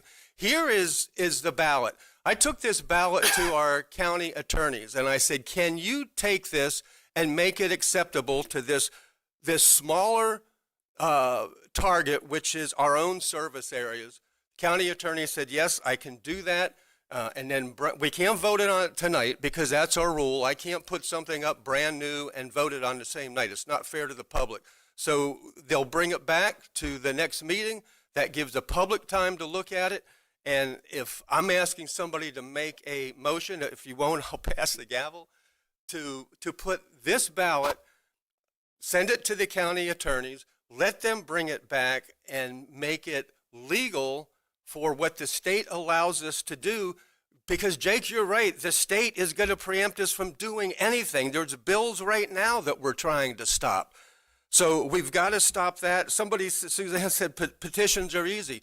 Petitions are not easy. It takes 32,000 signatures to get the petition. This county council has it within our ability to take this petition, and when it's brought back to vote, would be a supermajority vote to put it directly on the next ballot, so that you and I aren't decided for all of our residents, but the residents of Volusia County get to decide, do I want to drink cleaned up sewage water? Do I trust that there's not pharmaceuticals, insecticides, PFAS chemicals that we already know can't be taken out of the water? So let's not make it worse by injecting it into the aquifer. We need to vote to send this to the council, bring it back, and then we get to vote. Do we want our own constituents to be able to vote on this, or are we going to tell them no because we don't think it's coming? It's already here. Councilman Dempsey. I'll make that motion, Chair. Thank you. Second. Okay, we have a motion and a second to put this to the county attorney to bring it back. As a county ordinance? Pardon me? As a county ordinance? As a charter amendment so that our citizens get to vote on it. Can we make this a county ordinance as well? That on the unincorporated areas that we not allow this type of treatment, so it takes effect as soon as possible. Can we do that? You We can do both? Okay. And the charter allows you to place things on a ballot and it would apply to Volusia County Water Utility Service Area. Chairman, as a seconder, I'm okay with that. Okay. And I'll explain why, if you're curious. It sounds to me we're talking about Daytona experimenting with this and St. John's Water Management. That's why I want to get through this as quick as I can. We're talking about Daytona testing it. It doesn't sound like it's a tried and true system or formula. It sounds like we're still in the experimental phase. And I want to do this because I don't want the state, again, or St. John's Water Management, again, saying, hey, let's go down to Volusia County and let's test it on their property and see how it goes. No, I want to put up some sort of hurdle. I understand that we have preemption. They can preempt us. That's why I don't like these conservation easements. Ms. Shive, hopefully Ms. Shive will be here when we talk about conservation easements, because I want to protect our water from the state with these conservation easements. That's another discussion next time. But I don't trust the government. I really don't. And I don't blame you people that distrust me because I'm with the government. But understand, the engineers of the Titanic said it was unsinkable and it sank. This fine lady right here and the rest of us were told how great the vaccine was going to be. And she was completely victimized by that misinformation. I don't trust it. And if we can throw up a roadblock so that the state may not want to fight to try an experimental system in Volusia County, let them go to Marion or let them go, some other county and do their experiments and prove to us maybe in 40 or 50 years. The reason I like it as a council decision, the reason I like this as an ordinance, because future generations, I'm not talking about perpetuity. That P word is not coming out of my mouth. Maybe in 100 years, it might be a rock solid science. But I'm not convinced right now because we're all in the testing phase. I don't trust their science, and I don't want my family to be the guinea pigs for their science, because I don't want them to turn out like these people that are victimized by the vaccine or that were victimized by the Titanic or whatever. I don't want to be the guinea pig. So go somewhere else and do your testing. In 100 years from now, you might be able to come back and convince the council at that time how we're going to handle it. And I will say this, I've never voted for a moratorium, but I'll tell you what, if this, like I said last time, if this becomes an issue of more houses versus drinking this reuse water and deep well injections and all these other acceptable water supplies, I'm a no. I mean, I don't want any more building. Don, if we're going to have to have call to the drink question here. Okay, I'll shut up. Vote on it. Yep. We only have a minute. We have less than a minute if we want to call a question. Can I just add one 10-second thing? My concerns is if this comes back, I don't have an issue with making that decision. I don't like the verbiage as it is, that we have a right to review the verbiage and the presentation of the ballot? Thank you, Mr. Chair. Okay. The motion on the table is to send it to the attorneys. They will bring it back for a charter amendment and a ordinance. All in favor, say aye. Aye. Any opposed? So that's done. Thank you very much, council. I appreciate it. Mr. Chair, if I could And- just say, and you can blame Russ for making you late. So what that will be is we'll work on an ordinance and we'll work on what a charter amendment could look like. I'm in the agenda conference preparing for the next meeting in less than 2 days. So realistically, it will not be next meeting, it'll be the following meeting, which is fine. You're good on time. And that way you have it in advance of the meeting, everyone sees it. If you do want to put it on the charter ballot, by charter you're authorized to do that. It's a 2/3 vote, so it'd be a vote of 5. Right. Thank you. It's a high bar. Okay. I haven't heard a motion to extend again for closing comments. I think everybody just made their closing comments. So we have a motion to adjourn. All in favor, say aye. Aye. Aye. We are adjourned at 4 o'clock on the dot.